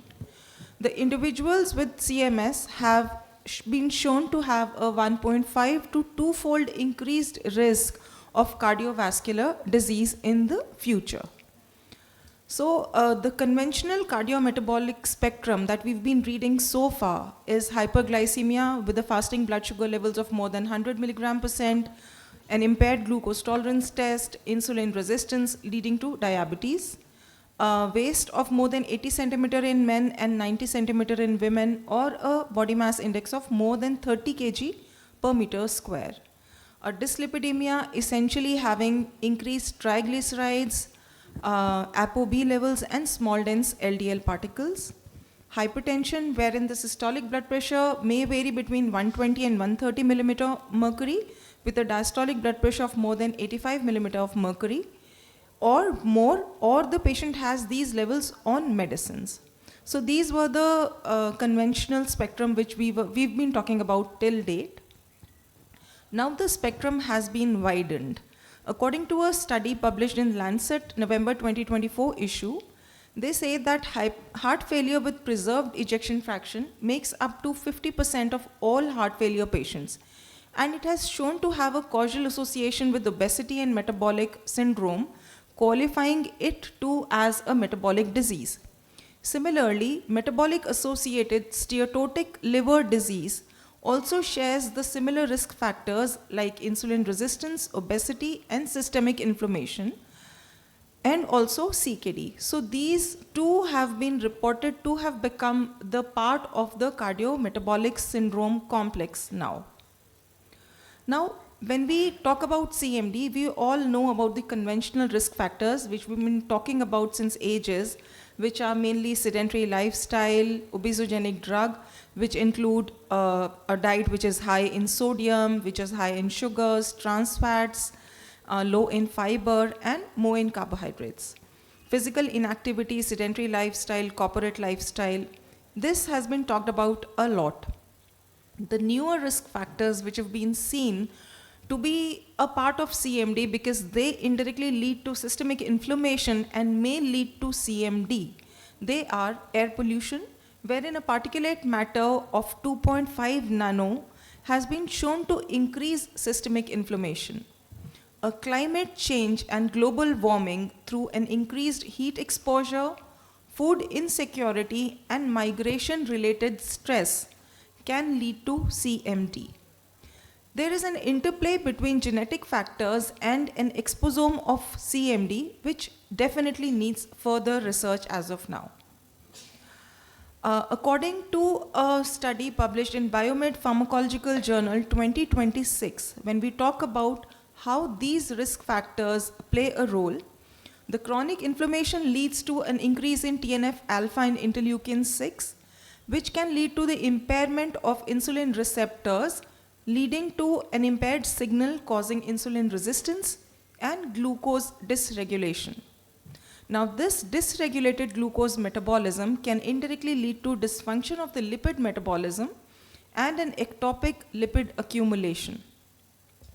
Studying the pathophysiology of CMD in detail, when we've reached to a level of glucose dysmetabolism leading to lipid metabolic dysfunction, it can lead to chronic inflammation and mitochondrial dysfunction, leading to the complications like cardiovascular and cerebrovascular incidences.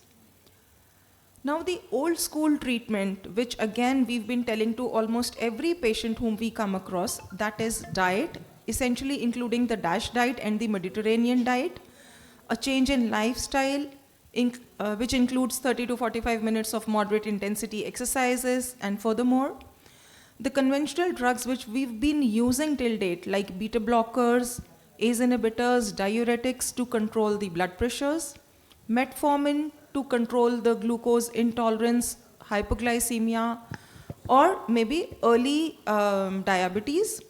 And there are few drugs to control the lipids, like we use statins, and drugs for weight loss management. So these are the ones which we have been prescribing. But the newer targets are AMPK pathways, PPAR alpha pathways, SGLT2 pathways, and the bile acid pathway.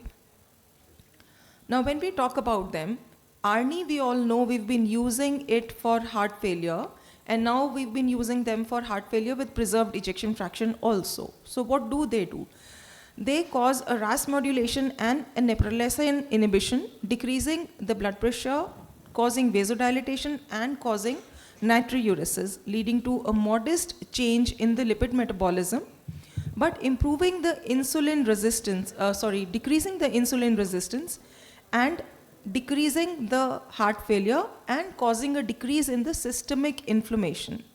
Similarly, when we talk about SGLT2 inhibitors like empagliflozin and dapagliflozin, they cause a reduction in the glucose reabsorption, promoting natriuresis, also causing a modest decrease in the triglyceride levels and decreasing the heart failure hospitalization, but at the same time decreasing the cardiovascular mortality. The newer ones are the GLP-1 receptor agonists like semaglutide and liraglutide. They enhance the GLP-1 action, they delay the gastric emptying, suppressing the glucagon, modest BP reduction, but a decrease in LDL levels, triglyceride levels, and also an increase in HDL levels have been noted. They have been shown to have a significant effect on weight loss.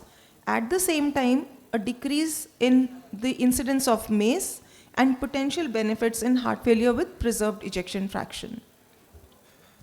MRAs, we've been talking about earlier, like aldactone and eplerenone, but finerenone has lately been studied in a study has been published, which says that it has a role in decreasing the cardiovascular mortality as well. Though expanding the role of novel therapeutics in cardiometabolic syndrome, a study published in Cardiometabolic Syndrome Journal, published in 2025, they also add that interleukin 6 inhibitors and the sodium hydrogen bonds inhibitors also do have a role to play. Now talking about ARNI, we've already discussed. The studies which have shown to improve the CMDs are Paramount and Paragon HF study. For SGLT2 inhibitors, we've talked about dapagliflozin, DAPA-HF and DELIVER trial, both RCTs in heart failure with preserved ejection fraction have been shown to improve the cardiovascular morbidity and mortality. Empagliflozin, Emperor trial, canagliflozin. Combination therapy of ARNI and SGLT2 is also supported by DAPA-HF, though synergistic, but it is being used only in patients with a high risk profile of CMD, considering the cost of therapy, polypharmacy, and adverse effects. GLP-1 agonist, we talk about semaglutide, Ozempic, which we know. It is a once in a week subcutaneous injection, has led to up to 20% of weight reduction in addition to sugar control. The STEP trial, the SELECT trial, and the SUSTAIN trial have shown positive effects. Liraglutide, the LEADER trial has given positive impact. Now we talk about tirzepatide, that is Mounjaro. Again, once a week injection administered subcutaneously and has shown a significant 20 to 30% weight reduction and benefit in cardiovascular morbidity. Finerenone, I already talked, that is the Finards heart failure trial, which is studied on patients with heart failure and preserved ejection fraction.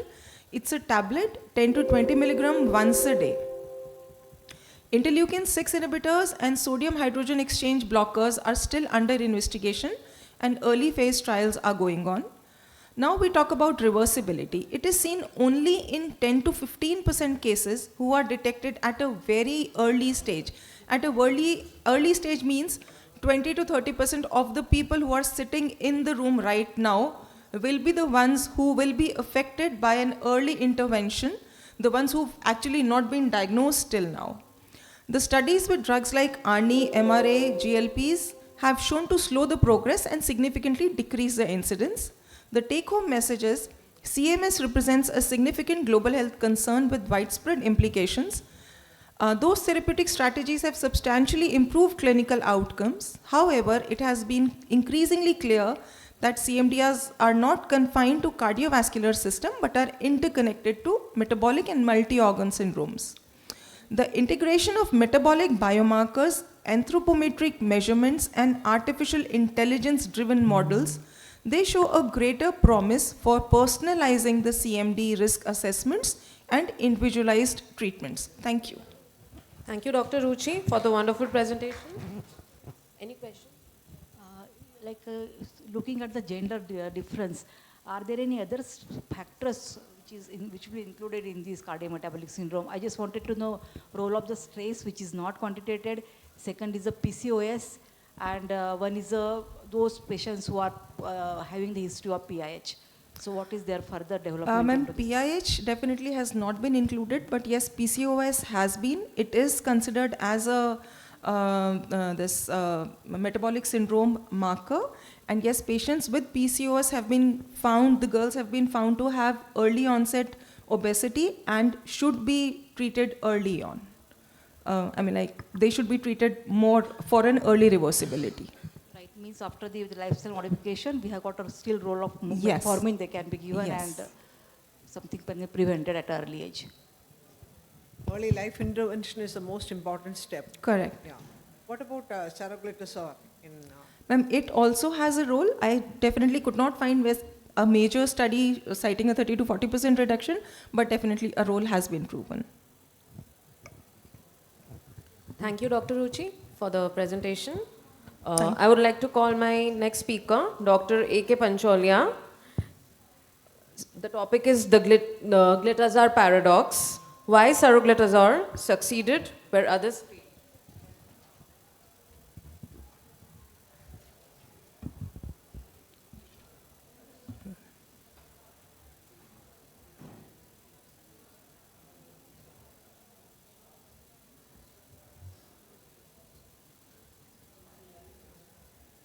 Okay, thank you, madam. Now, my talk is related to glitazar paradox, why seroglitazar succeeded where other failed.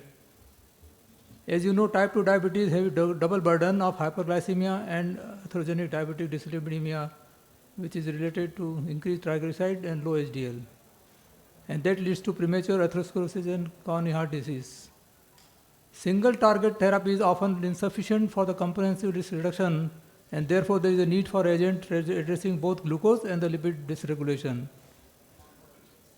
Now, before I proceed further, let us take over the triglyceride controversy.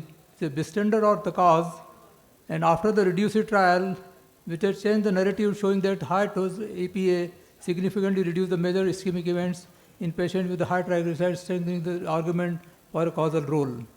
Moreover, the CSI guideline clearly pointed out that raised triglycerides are an important and unique feature of the dyslipidemia in India, and therefore you have to target triglycerides.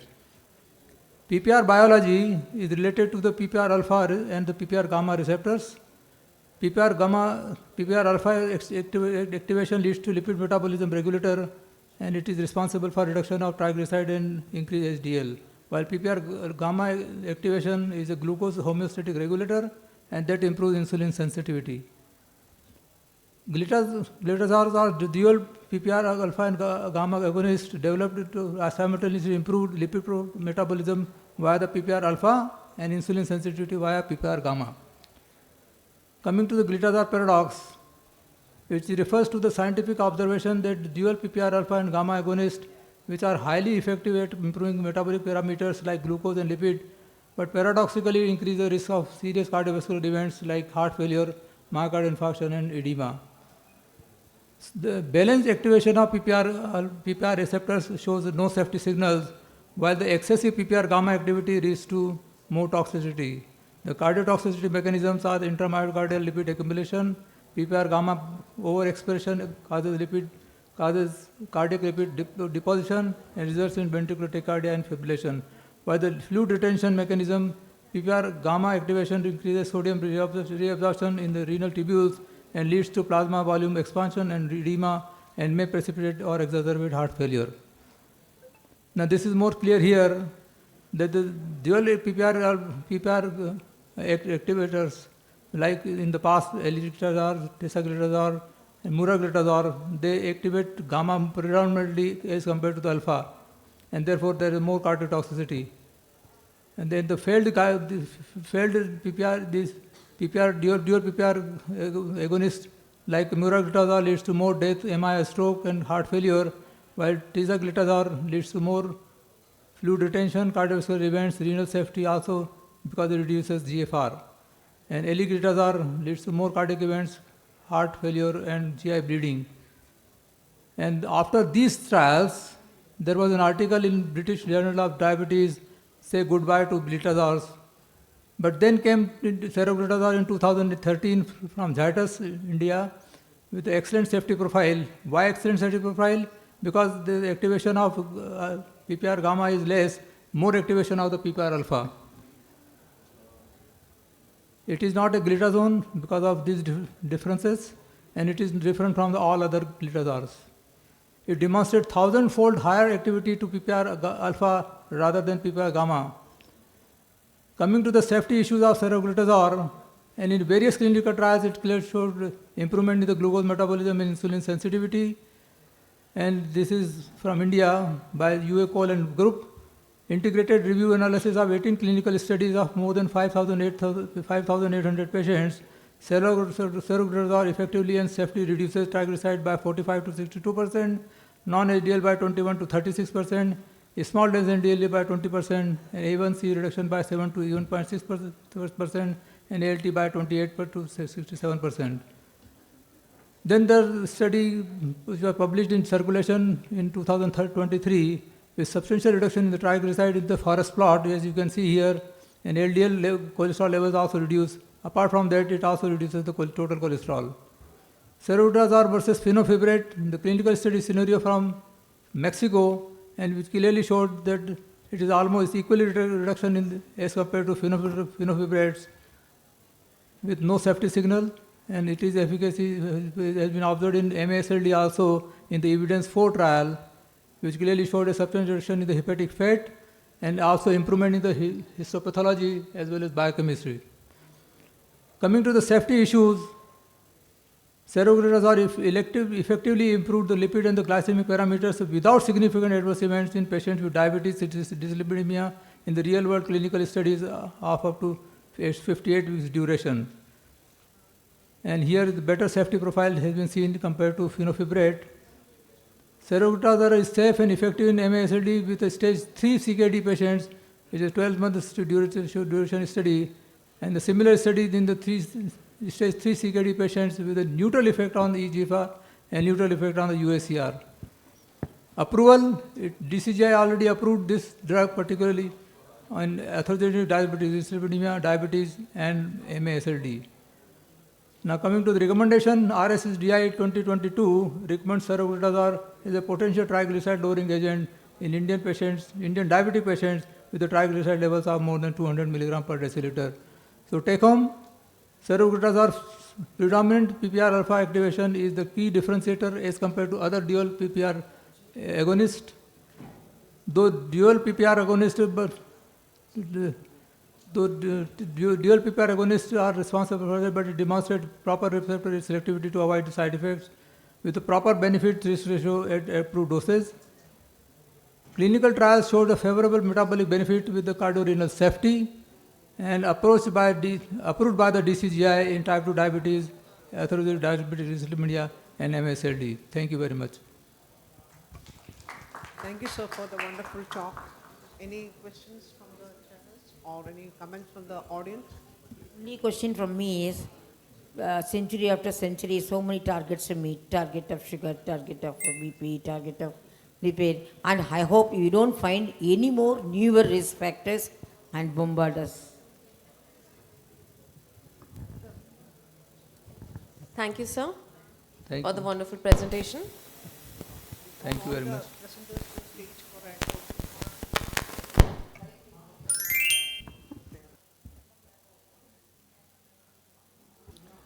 Thank you so much, ma'am. Thank you so much, sir. कहते हैं इल्म का सफ़र कभी रुकता नहीं, इल्म का सफ़र कभी रुकता नहीं, नए विचारों से नई रोशनी जलती है. It says that the pursuit of knowledge is endless and every new thought brings a new light to overcome the darkness. So ladies and gentlemen, with this spirit, let's move on to our cardiac combat. And in the expert panel, we have Dr. Gopalakrishna sir, Dr. Ankit Agrawal sir, Dr. Michael Horenek, Dr. Martha Kaluzno, Dr. Asha Mahilraman ma'am, Dr. Sujata Viparla ma'am.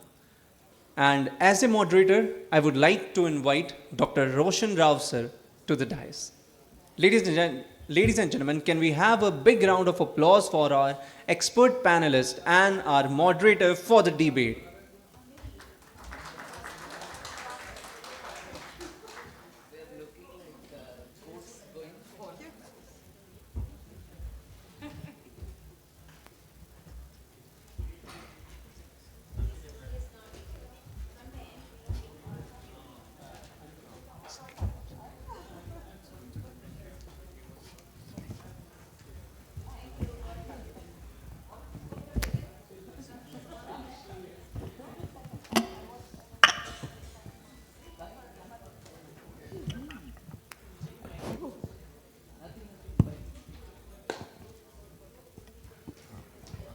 Hello.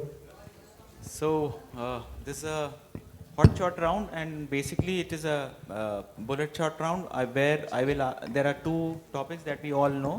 One is complete revascularization STEMI, immediate versus stage. Second is FFR or IVUS oblique OCT, imaging for an intermediate lesions. So each question will be answered in 90 seconds. There are 5 experts. So we'll ask one question from each of them, and then we'll take it from there. So first topic of the day is complete revascularization in STEMI, right? So we'll start immediate or stage. So I'll start with the core controversy is basically in the light of Flower MI and complete trial. So there are 5 questions. I will ask each one of you one question. And What, sir, if we don't know? I mean, all of us can, and the entire. So the question. So if we don't know, we can always ask Dr. Dagubati, right? So is there any lifeline? Is there any lifeline? Is there any lifeline? Phone a friend. Lifeline is there,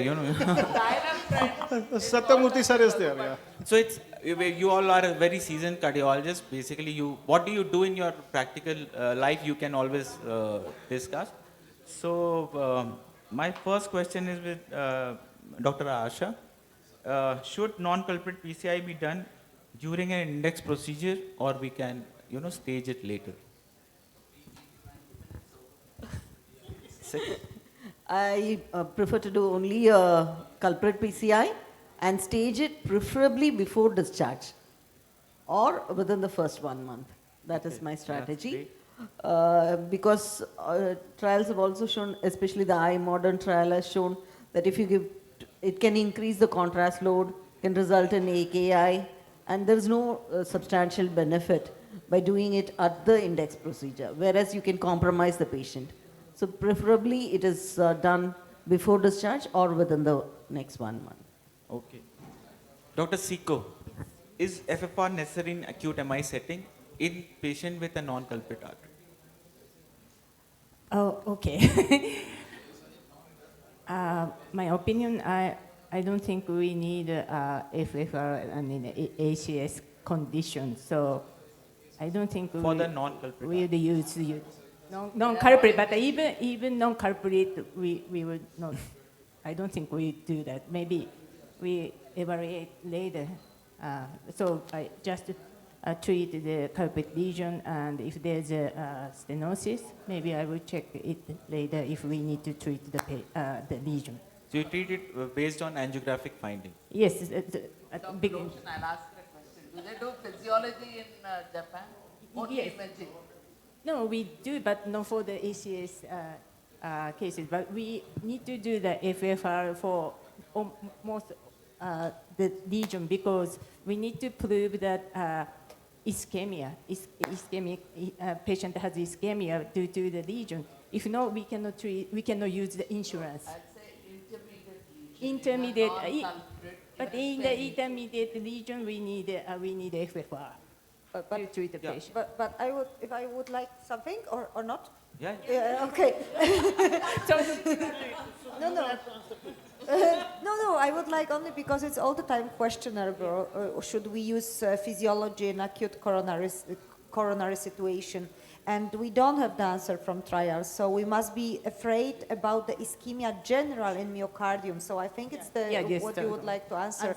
That the ischemia is sometimes much bigger than we suspect, seeing only the culprit lesion, and this way we can have false results from the physiology. So this stepwise approach for STEM especially, I think it's sometimes very nice if we are not sure if the lesion is really, the next lesion, I mean not the culprit lesion, is very, it's really severe, then the stepwise approach, making the next coronary angiography within this 45 days, it's very nice occasion also to make physiology assessment. So Roshan sir, in a nutshell, if you have a STEMI, so if you have ACS and STEMI, then it's fine to nail the culprit and wait for the other.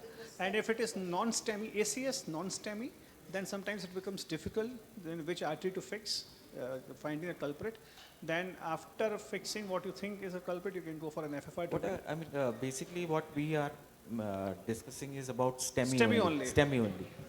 Because ACS can be of varied this thing. So STEMI is something which, why? Because LVDP is high. There is, at times RFR is high and FFR is negative. So it becomes very difficult to treat at that point of time.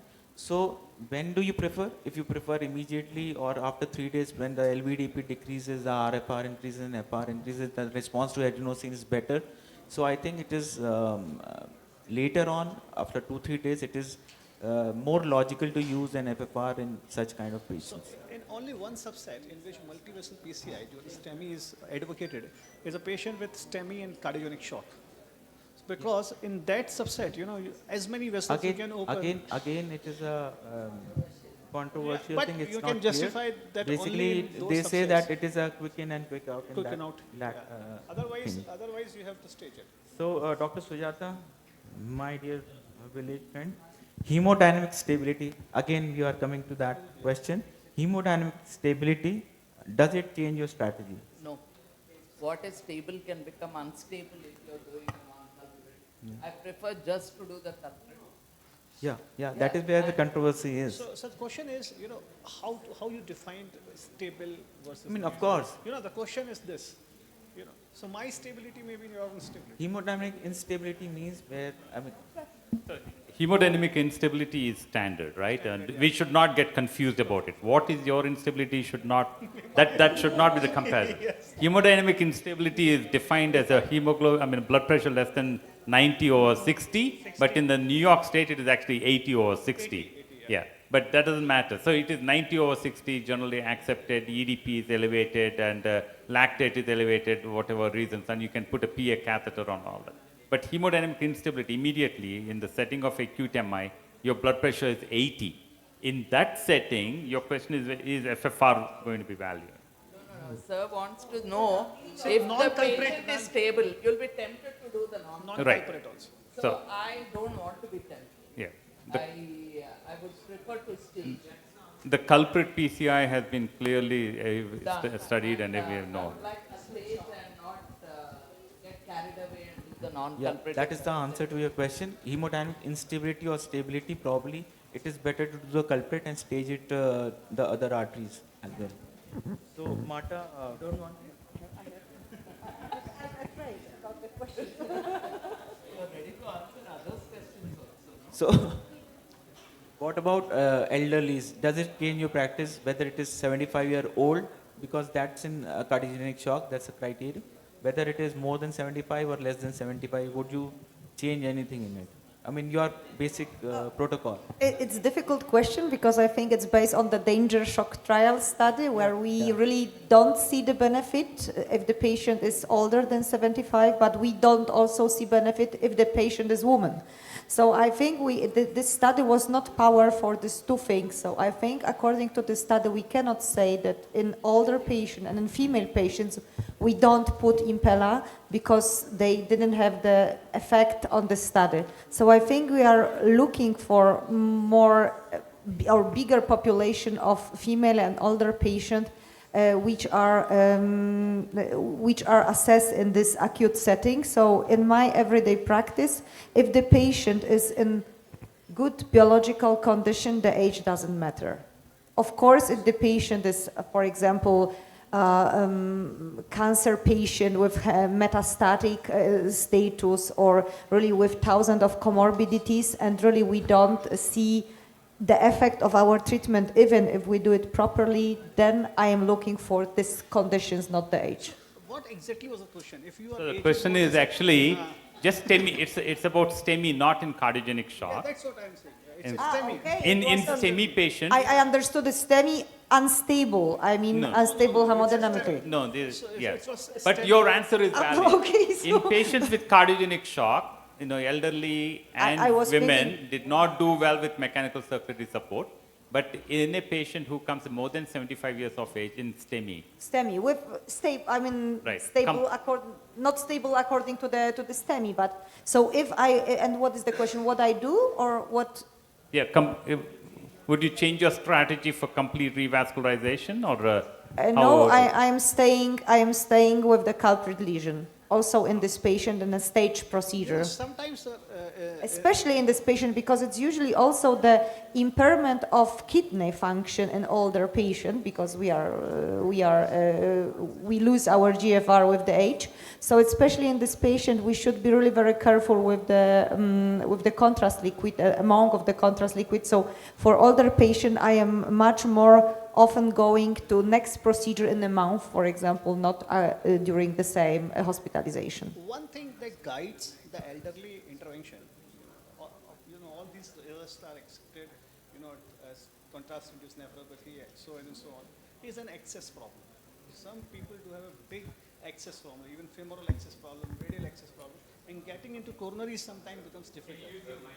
Okay, okay. So in elderly, one problem which we face is a problem of the access. Sometimes, getting a femoral access, tortuous vessels, getting into the arteries, lot of loops. So if the patient is stable, and he has responded quite well to the culprit vessel, repeating an intervention can be sometimes very difficult. So you have to, sometimes modify your strategy in elderly population. Your take, sir? I was actually going to ask, I think for the audience as well, and does age and STEMI determine access, which site you're going to access in your patient? I'm not saying this. So right, access, I'm just asking you. Sometimes in elderly population you get very tortuous vessels. Right, yeah, absolutely. Doing PAMI becomes sometimes very difficult in these patients, but that is, you have to do it. Yeah. Supposedly somehow you are managed to get the culprit nailed, you fix the culprit, and if the patient is doing good, repeating the intervention and repeating all the steps together for re-intervention might be difficult. So I'm saying that you can fix other arteries if the patient is doing good in certain subset of patients. So, Martha, yeah, any Okay.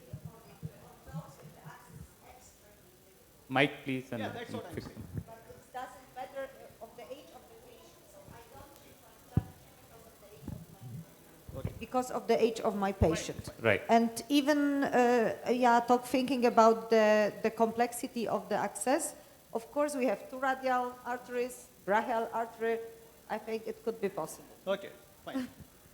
No, but I think that's a valid question. If somebody has only single access, yeah. and it is tortuous, would you want to come back and do a re-intervention, or would you complete the revascularization? Then of course, but it was not the question. The question was about 75-year-old. So even if it is young and we've got a single access, then probably we'll like to finish the entire procedure at that point of time. So Ankit has answered most of the questions. So we are so he's got some bonus points. So we are moving on to next round, and I'll ask my first question from Ankit so that you all can answer also. So it's imaging versus FFR for intermediate lesion. My first question is, you see a LED which is 50 to 70%. What is the first thing that you're gonna do?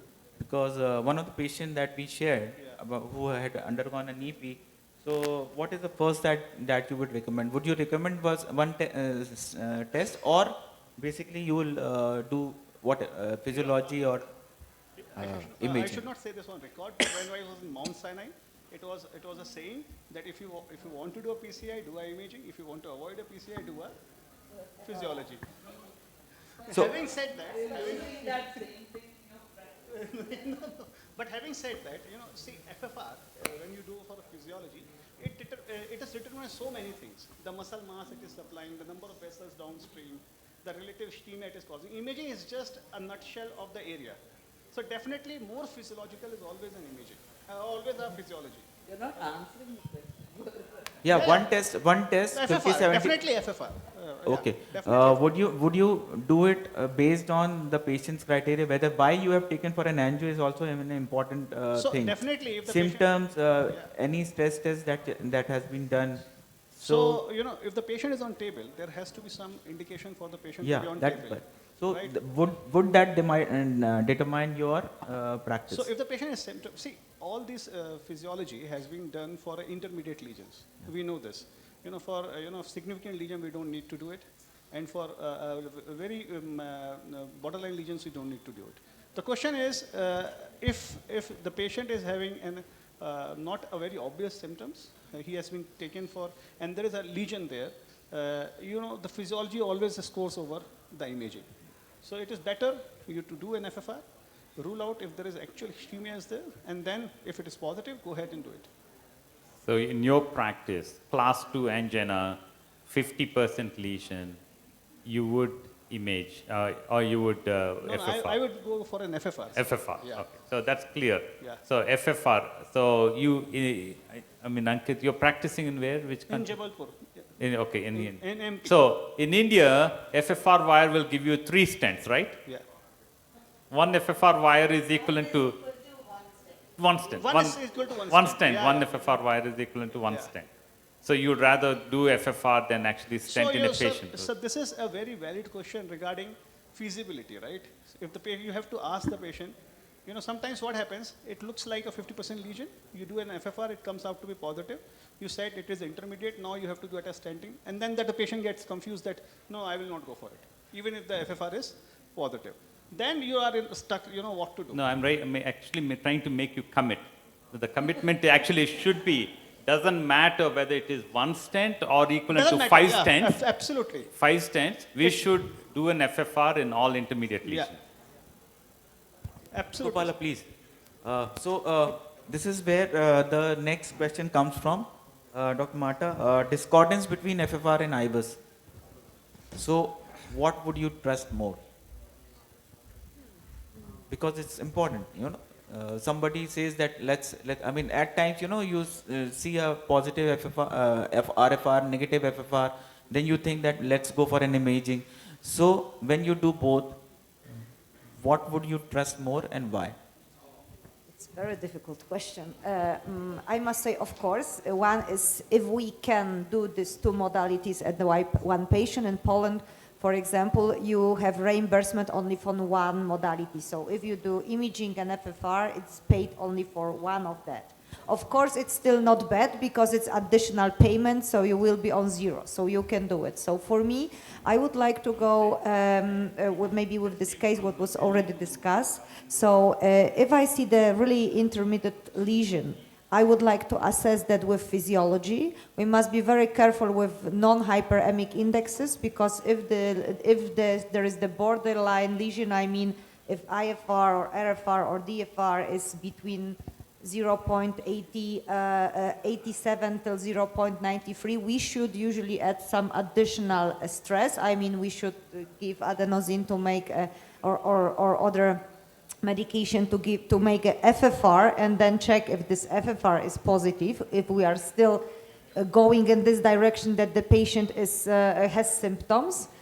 But if I have, for example, ostial lesions, I mean ostial LAD or ostial circumflex, then I would like to go preferably with imaging up front, because then I can also assess how looks the left man and I'm not so stressed with that. So how to say it? I think they are two complementary methods, and it is impossible to say that you can use all the time only one or the second one.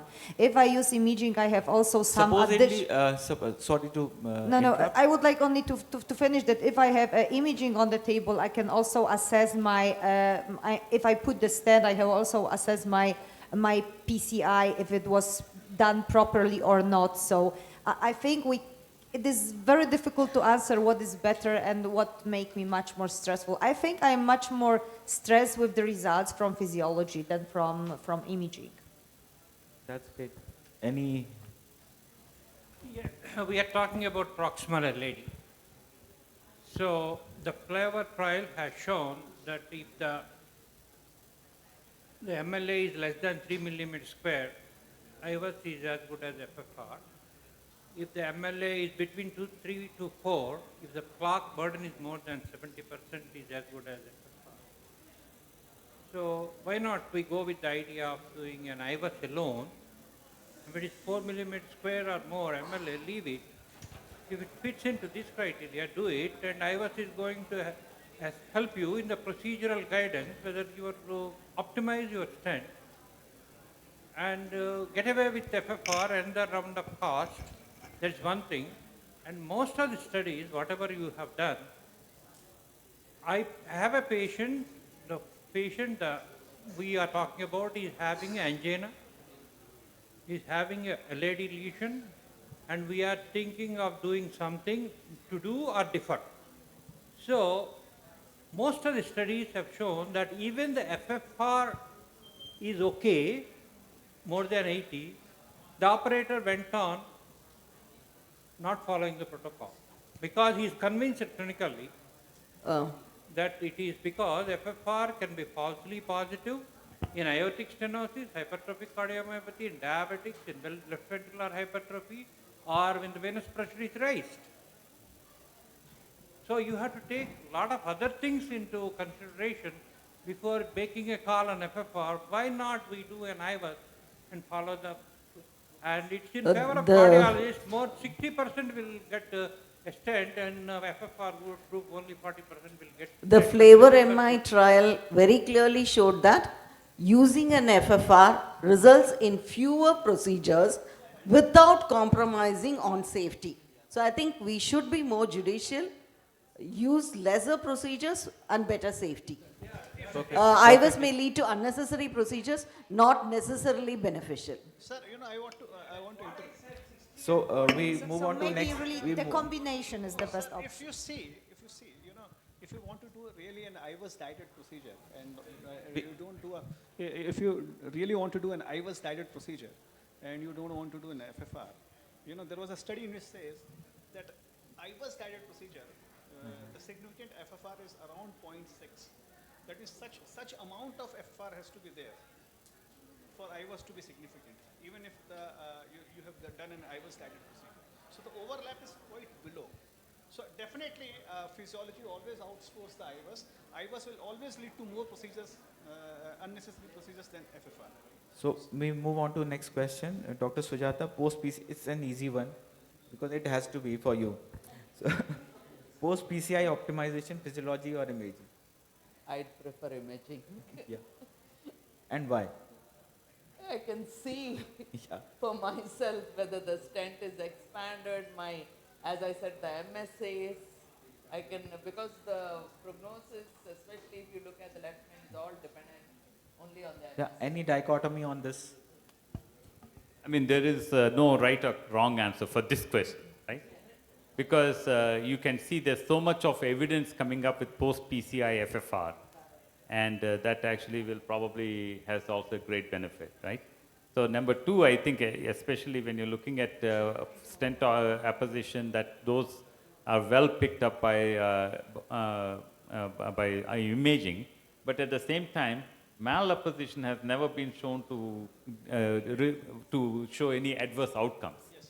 So, right, minimal stent area, yes. And so minimal stent area versus post-PCI FFR, actually we don't have any studies to support the head-to-head comparison, but both of them are very good. Sir, when we have nailed the vessel, we have put a stent, so we have considerably reduced the stenosis.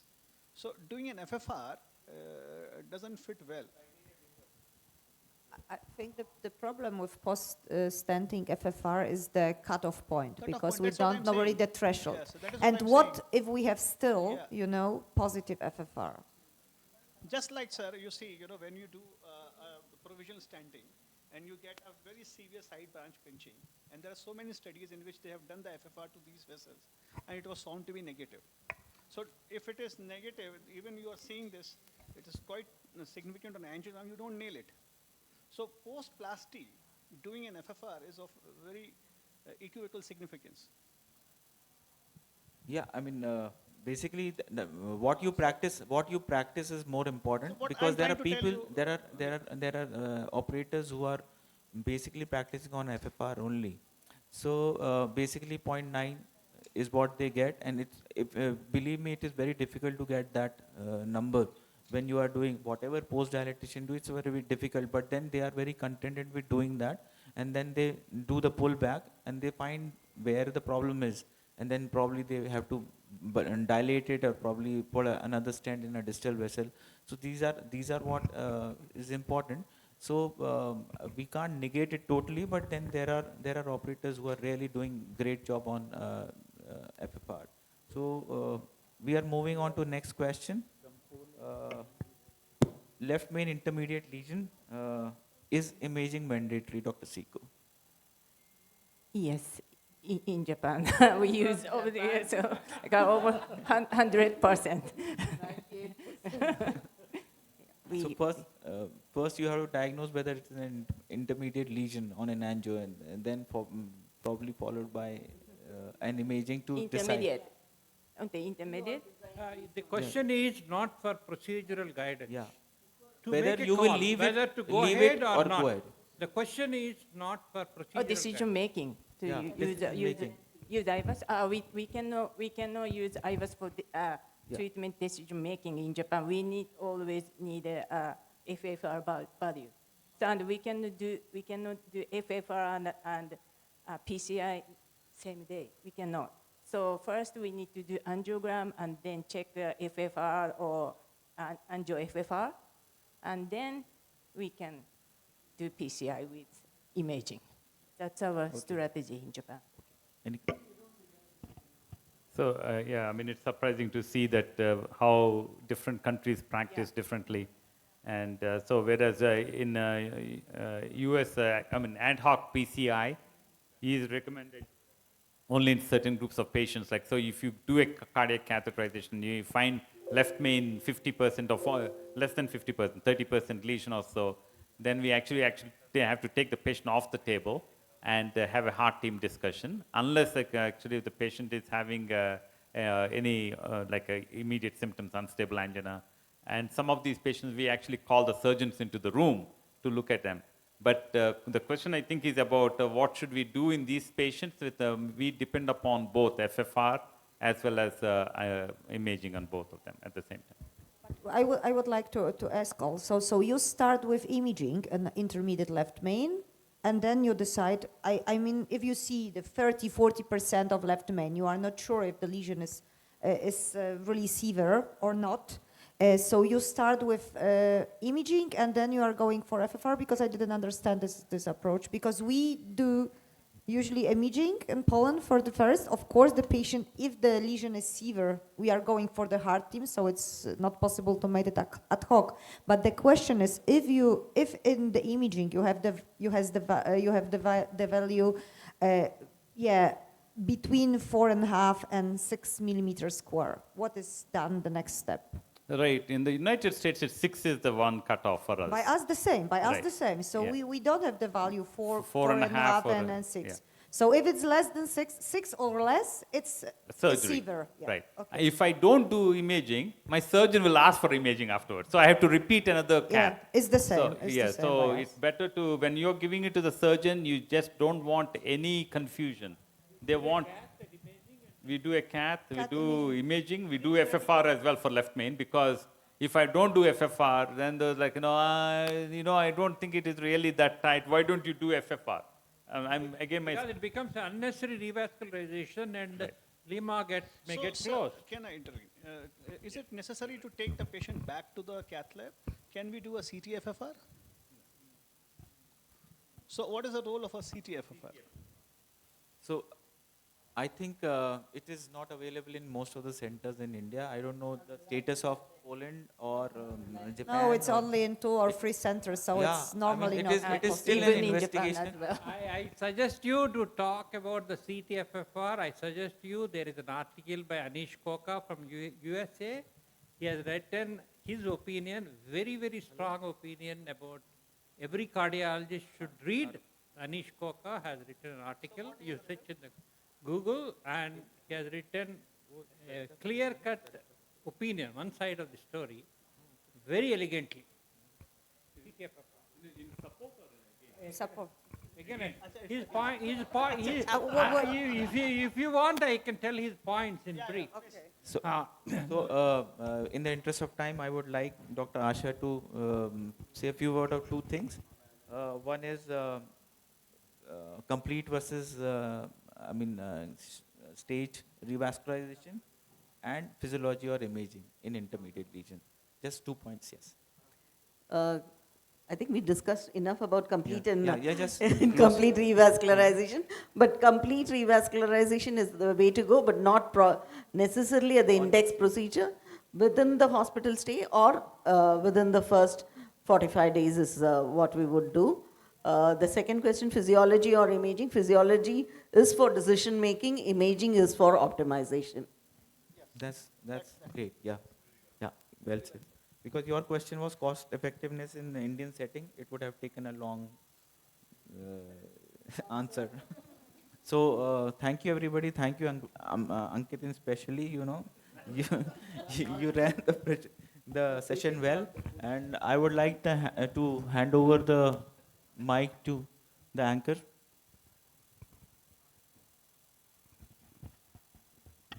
Thank you so much, our Honorable panelists, and our moderators. I'd like to request you to kindly proceed for the felicitation at the presentation wall. And ladies and gentlemen, for the next segment of talks, we have cath lab crashes. And to chair the sessions for the cath lab crashes, I'd like to request Dr. Stephen Harb, sir, Dr. Poonam Malhotra, ma'am, Dr. R.K. Singh, sir, Dr. Gopala Krishna, sir, Dr. Yukiko Morita. And in the expert panel for this session, I'd like to invite Dr. Somita Somendra, ma'am, Dr. Michael Horenek, Dr. Abhishek Rathore, sir, and Dr. Karthik Kaban. And to moderate the sessions for the cath lab crashes, I'd like to invite Dr. Ritu Bhatia, ma'am.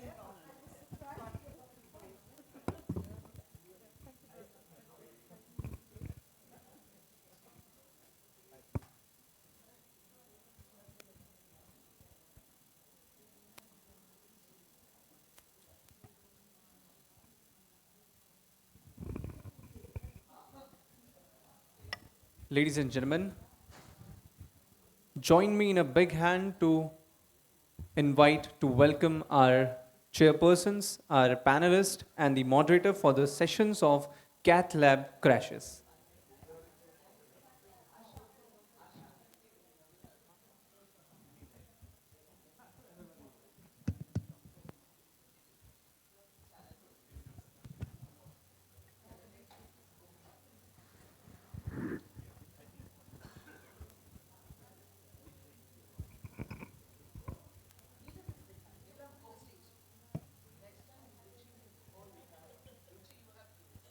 And for the first talk, I'd like to invite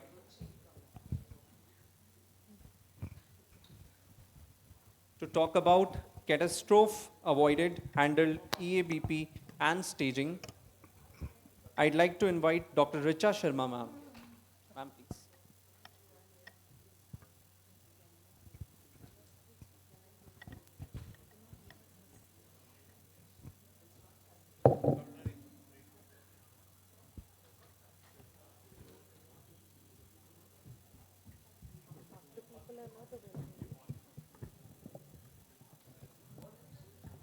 Dr. Richa Sharma, ma'am.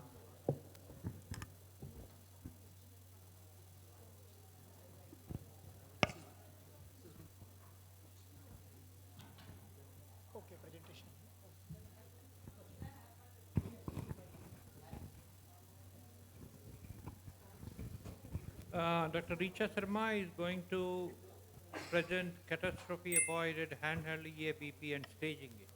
Am I right?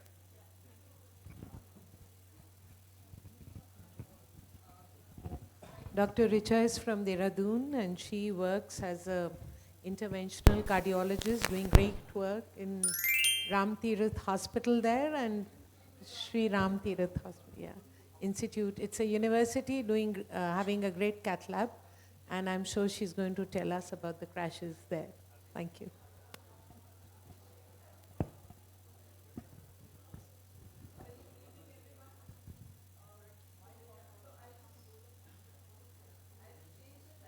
And to make it become more evident, stenting against the clock, salvaging a crashing left main with handheld EABP.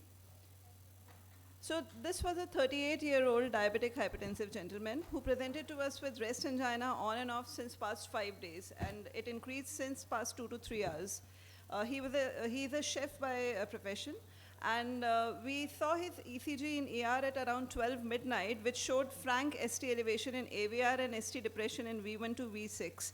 And while my cath lab team and my residents informed me that such and such patient is there with an ongoing pain, almost a borderline hemodynamics with a 90 systolic blood pressure, ECG showing AVR ST elevation, I was in my mind, I was already contemplating a left main disease, and I thought that I need to be quick. I was thinking about various things, that patient is in shock, will I be able to do IABP? And all those things were ongoing in my mind while coming to the hospital. Patient was immediately shifted to cath lab, and echo was done, which showed global LV hypokinesia with the anterior wall more hypokinetic, EF of 35% with mild MR-NTR. CAG was done, which was showing, you can see this ghastly looking angiogram where it showed a left main triple vessel disease, critically diseased left main, just a trickle of blood in there. Then mid-LAD was also critically diseased, and circumflex after OM1 was 100% occluded. OM1 was diseased significantly, and we had RCA as 99% critical occlusion. So now the question was whether the culprit is RCA or left main. To me, it appeared that left main is the culprit for his, according to ECG presentation and his echo presentation, left main was the culprit clear-cut, and now deal with the widowmaker because it was triple vessel disease, no support was there, patient was having ongoing chest pain, hemodynamics were all already crashing kind of thing. So I thought that I'll take the patient immediately and start my revascularization procedure, and maybe meanwhile, we'll think of IIBP, or even after procedure, I'll think of IIBP. Again, the additional thing was there were financial issues with the patient for intra-aortic balloon pump. So I thought that I'll first fix this, and then we'll think of any other thing with the vasopressor support. So now, took a JL guide, since it was ostial left main, passed in the workhorse fire, and I knew that as soon as I pass my balloon into the left main and try to inflate it, even touching the balloon there, patient may crash any time. And so I primed my cath lab staff that you need to do CPR immediately as I inflate the balloon, so be prepared for that. So one was on the vasopressors station, that they have to increase the vasopressor dose as and when required. One was there that if I need a TPI or anything, they'll give me that. And one was one or two staff, they were standing for doing a CPR. And the moment I took a 3O10 NC, the moment balloon was inflated, there was decoupling, pressures came down, and patient was crashing, syncope happened. So NORAD was increased, ADR was started, CPR was started, and after that, we were doing CPR, and 4 into 18 millimeter Resolute Onyx was deployed immediately at 10 atmosphere. We had a stent on the table itself. We were anticipating the problem, and we were prepared for it. So as soon as I inflated the stent, deflated it, and just pulled back my guide catheter so as to let the artery breathe. So after that, patient hemodynamics, they came up, and this was the flow that I could achieve. It was a TIMI 3 flow. I was a bit relieved that, okay, now the hemodynamics will come because the flow is fine. And eventually, the patient's blood pressure, they came to normal. Patient was conscious again, and that episode of syncope, that was gone. So after doing this 4 mm stenting in left main, I poked my wire around in circumflex to just confirm whether the thrombus passed into the circumflex or is it a CTO.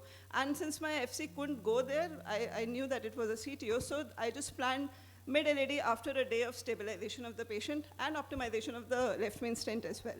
After this, I poked my wire into the RCA because that also appeared to be a TIMI 2 flow, whether it is acute or chronic. My wire could cross, but balloon couldn't cross, so I just left it. Similar flow was there, as we can see.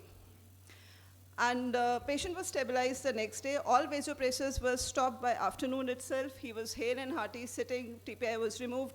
And on day 3 of admission, we took him again for LMCA post-dilatation and mid-LAD stenting. We passed the wire both in LAD and diagonal, pre-dilated with 2.5 NC followed by Wolverine cutting balloon in main LAD, and did a provisional stenting. A 3.25 38 DES was deployed in mid-LAD, and POT was done with a 3.75 balloon. The distal vessel stent was dilated with a 3.5 balloon. And after that, 4.40 dilatation was done into the LAD, and 4.5 mm POT was done into the left main. So that was the final result. Ostial flaring was done, and it appeared to be pretty good to me. After 1 month of it, even the ostial circumflex has also maintained its geometry and flow very well. After 1 month of it, we took the patient again for stenting of RCA, and this time look at the RCA. It is beautifully flowing because of that passage of balloon and the fact that that was an acute MI situation, and we already discussed about the danger shock, culprit MI. And so in left main cardiogenic shock, treat the culprit vessel first, and then you can do later on if everything is good. We treated the RCA, pre-dilated the balloons, took 2 stents, and that was the final result. This was the left side. And after 1.5 years, we have done the circumflex stenting of this patient as well, so that his ejection fraction will improve. So to say, at last, I would say that anticipating the problem was the key to manage this case. Teamwork is very important. And CPR functioned as handheld external aortic balloon pump. To me, I just named it as an external aortic balloon pump. It worked just like an IIBP for me. We started CPR at the right time so as to maintain perfusion long enough to secure the left main. And this is just a comparison between IIBP Impella and handheld EABP, which I just thought that this is an age-old technique, but timely intervention by CPR was important in this case. And so timing the CPR and staging the procedure, like on third day we did the mid-LAD and optimized the stent, was actually ensured the success in this case. And in resource-limited settings and time constraint, even the smallest of measures, they can prove useful. ACS is a different ball game. Quick in and out of table is necessary. Thank you. Do you have ECMO in your center? No, ma'am. So if you did have ECMO and when we have PCI crashes, we always have, let's say 8, 9 of them, we keep an ECMO circuit primed. Maybe we're lucky, we're at Ames and we can do it, but ECMO helps where IABP fails. ECMO helps where even your external compressions fails. And as I spoke in the morning today, ECPR is the way to be. ECMO CPR, because the moment you are cannulating your vessels, right? Through the same Seldinger technique, one femoral vein, one femoral artery, or 2 femoral veins is just enough to support the heart and take out all that excess deoxygenated blood for that time and give back a good oxygenated blood. But you had, we are in India always, I don't know, our mindset, I'm a anesthesiologist and an intensivist, a physician. I've done both medicine and anesthesia and landed in cardiac critical care for 28 years. But my mindset, and especially as a woman, it's a women's conference, why do we settle for less? Absolutely, ma'am. I think the next think aim in the West, no one would do it because 2B is where mechanical circulatory support today is for heart failure. All your PCI is for heart failure, right? And wherever we are, why don't we keep these things ready with us? Still, Impella is yet to come up. So we may not be great scientists and researchers here to make Impella on our own or ECMO on our own and consider it expensive because the Western world has made it and are dumping it on us. But I think we are also inhibited and hesitant in adopting it. But in the wake of time, I wish to tell everyone, in an era today in 2026 with the 2B level of evidence, MCS, at least one of them, beyond an IBP, should be there in every cath lab. Yeah. That should be a norm for every cardiologist to follow because they probably cannulate the best. They do it very timely. They're so quick. You have a fluoroscopy screen in front of you, which is so impossible in an OR like ours. But at the same time, we do it echo-guided. So, ma'am, one point I would want to make. The guideline always say that IIBP is a class 3 indication, don't use it. In the wake of Especially time. the shock treatment. In the shock treatment, yeah. Not heart failure. This patient, we are treating left main cardiogenic shock. It is acute coronary syndrome. And patient is having ongoing chest pain, a crushing hemodynamics. If we are spending some of the time in counseling the attendant that we need some money, and I don't want to spend time in anything, shift the patient to the table, Yeah, do it we're as buying fast as time, but we are also buying mediocrity. I'll just like to end it there. And let's accept it. Till we accept it in our mindset, we will not change. You did a right thing. You could decompress, but you had to have a second go, right? You had to stabilize the patient first, pull out and do everything. But that's the time where we should be ready. So sorry, ma'am, but I think we'll need to move to the next case because of time constraint. Richa, very nice case. Thank you.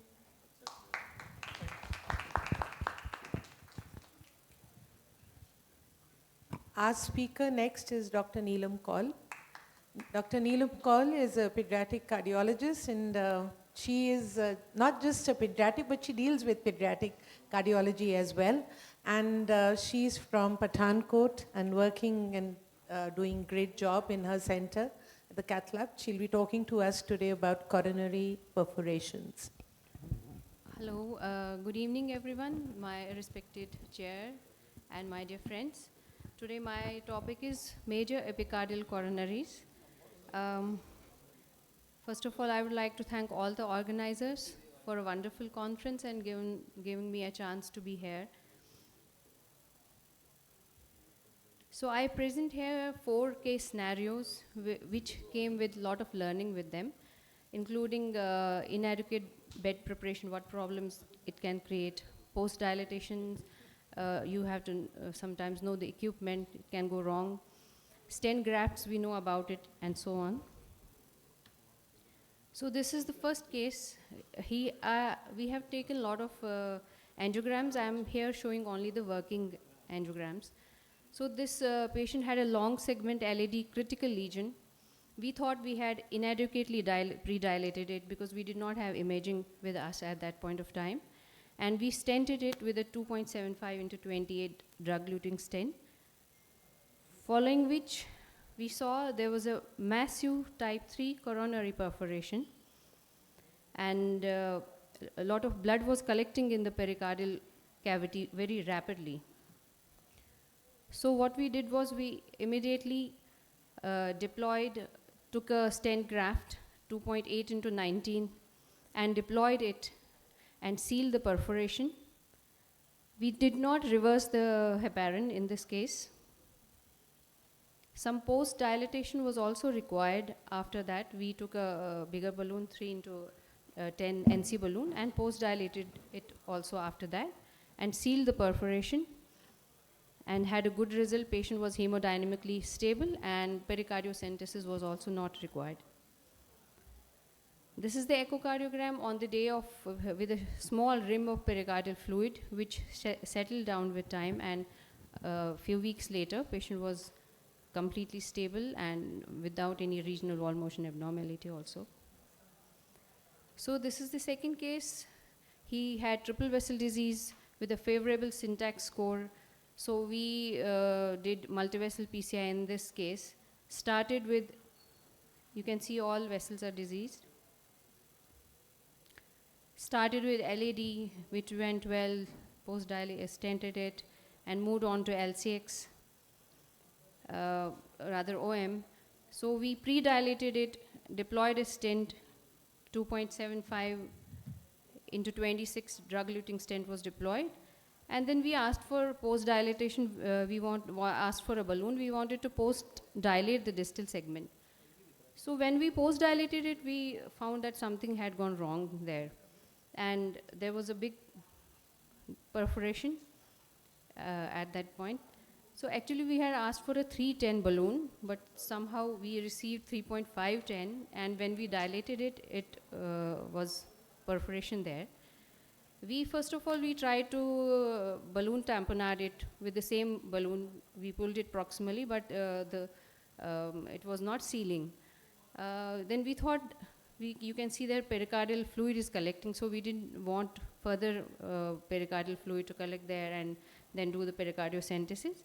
So we took a stent graft again, 2.8 into 19, and deployed it, and we were lucky enough to cross it both the times. And later on, we waited for about 10 minutes on the table, make the patient stable, and watch his hemodynamics. And then we didn't reverse heparin, and we moved on to RC also. Finished RC in the same sitting, and with the grace of God, all went well. Patient was hemodynamically stable and shifted out of cath lab. So this is the third case who had presented to us with a posterior wall MI. We pre-dilated the lesion and stented it with a long 3 into 44 stent, drug-eluting stent. And you can see there's a little perforation you can see in the middle to distal stent. And since patient was very sick, so we thought let's stabilize him fast. Rather than giving a balloon tamponade, let's put in a stent graft in this case.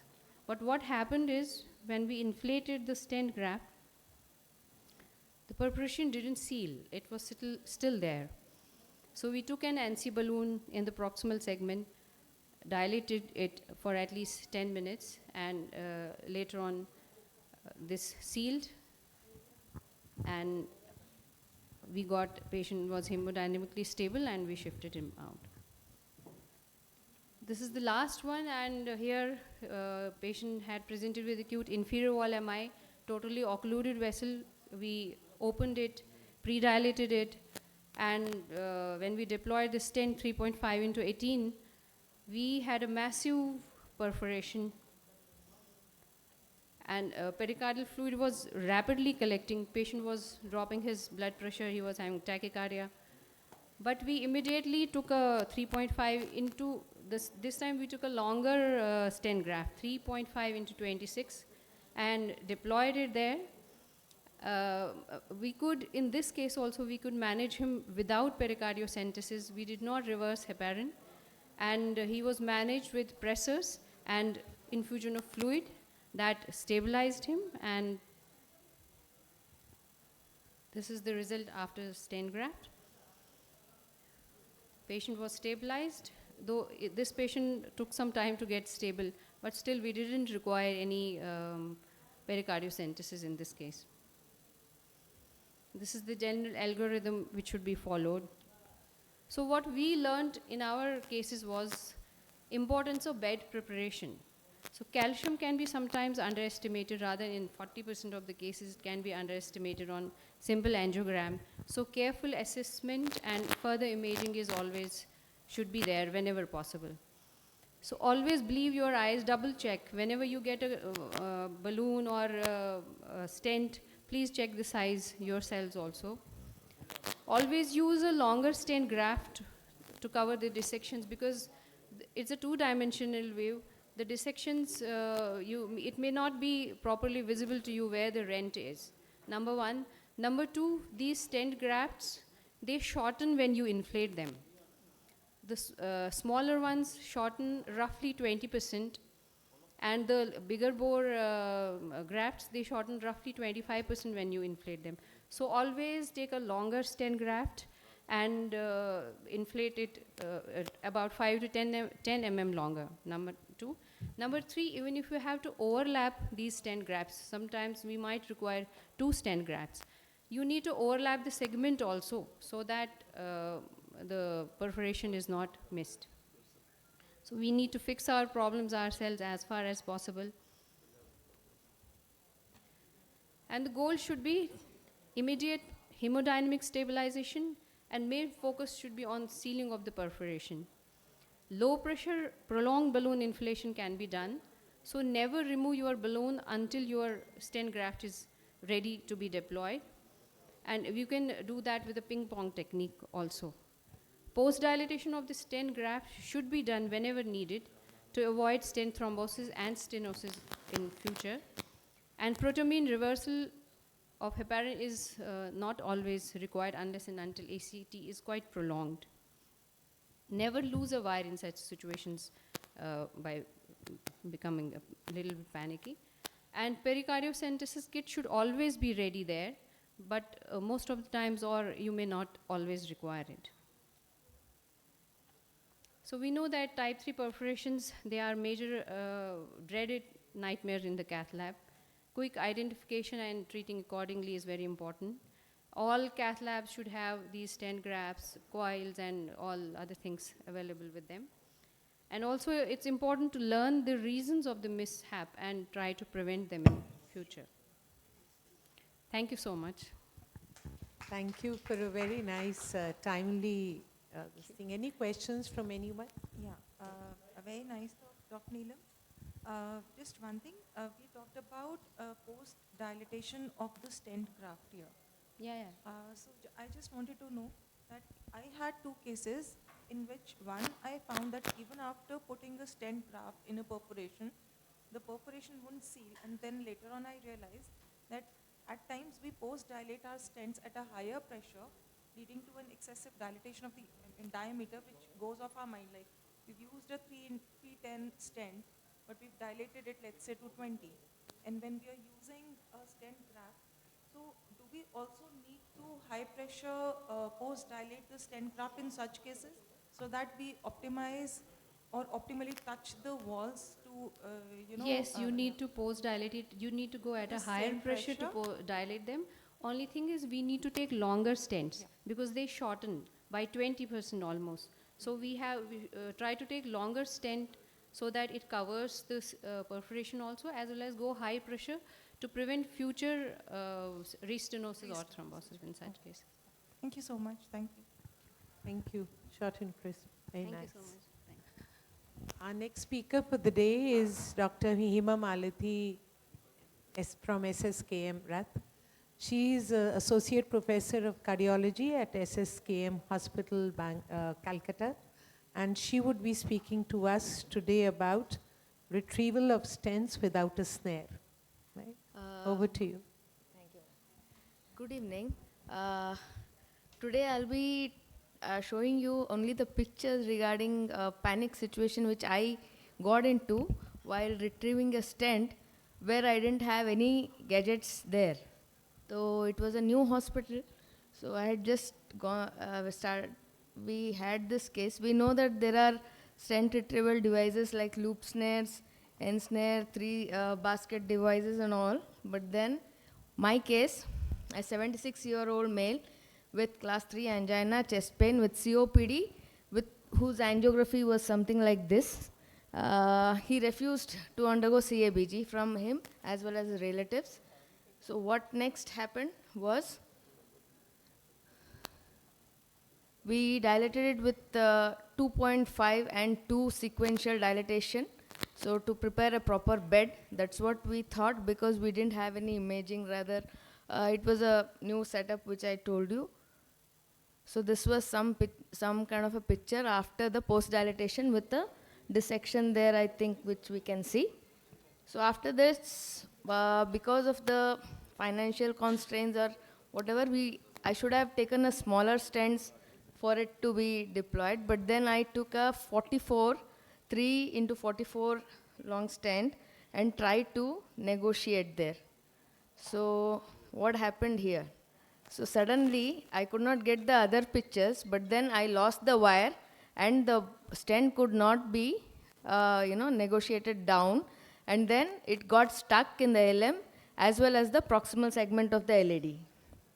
So I tried getting the double length wire and then made a snare and then tried to catch hold of that proximal tip. But I don't know, somehow the position was not aligned or something, I could not do it. So what I did was, again, I just took out that wire, I just tried to rewire it through by just engaging the EBU there, and then I tried to rewire with a slight bit of difficulty, and then I was managed to get through. Then after this, I tried taking another floppy wire. I tried to insert that through the same route. So after that, one second. Previous. So you can just see this, the other picture where the entire thing was, I just entangled both the wires and then slowly tried to pull out both the wires together. So what happened was the stent is slowly coming out, and then once it is out, it just got into a V-shaped, and I was lucky that it entered the catheter lumen. So the entire thing, I took it out. So by that time, the patient was a little unwell, and he was intubated, and he was almost ventilated. But then with the roughing, with the damages which has happened there, with the dissection and all, I tried to stent with the Science 2 stents, and then I did not do any kind of overlapping post-dilatation. Somehow there was a good flow, descent, and then I just left the patient. He's still there. It just happened 1 month back. So after that, I have not seen what is the status of the right coronary artery, but the patient is there coming to follow up to me. So what I learned from this case was adequate lesion preparation. So no matter how it is, Guide support, careful device handling is paramount importance before stenting. Complication management gadgets are must checklist for the cath lab on shelf. On table, improvisation and keeping cool, not panicking, maintaining wire position, hemodynamic vigilance can bail you out from nightmares. Successful retrieval dislodged long stents from left main is a reminder that arm strategy, prompt recognition and stepwise bailout technique with hemodynamic stability can turn a potentially catastrophic complication into safe outcome. Thank you very much.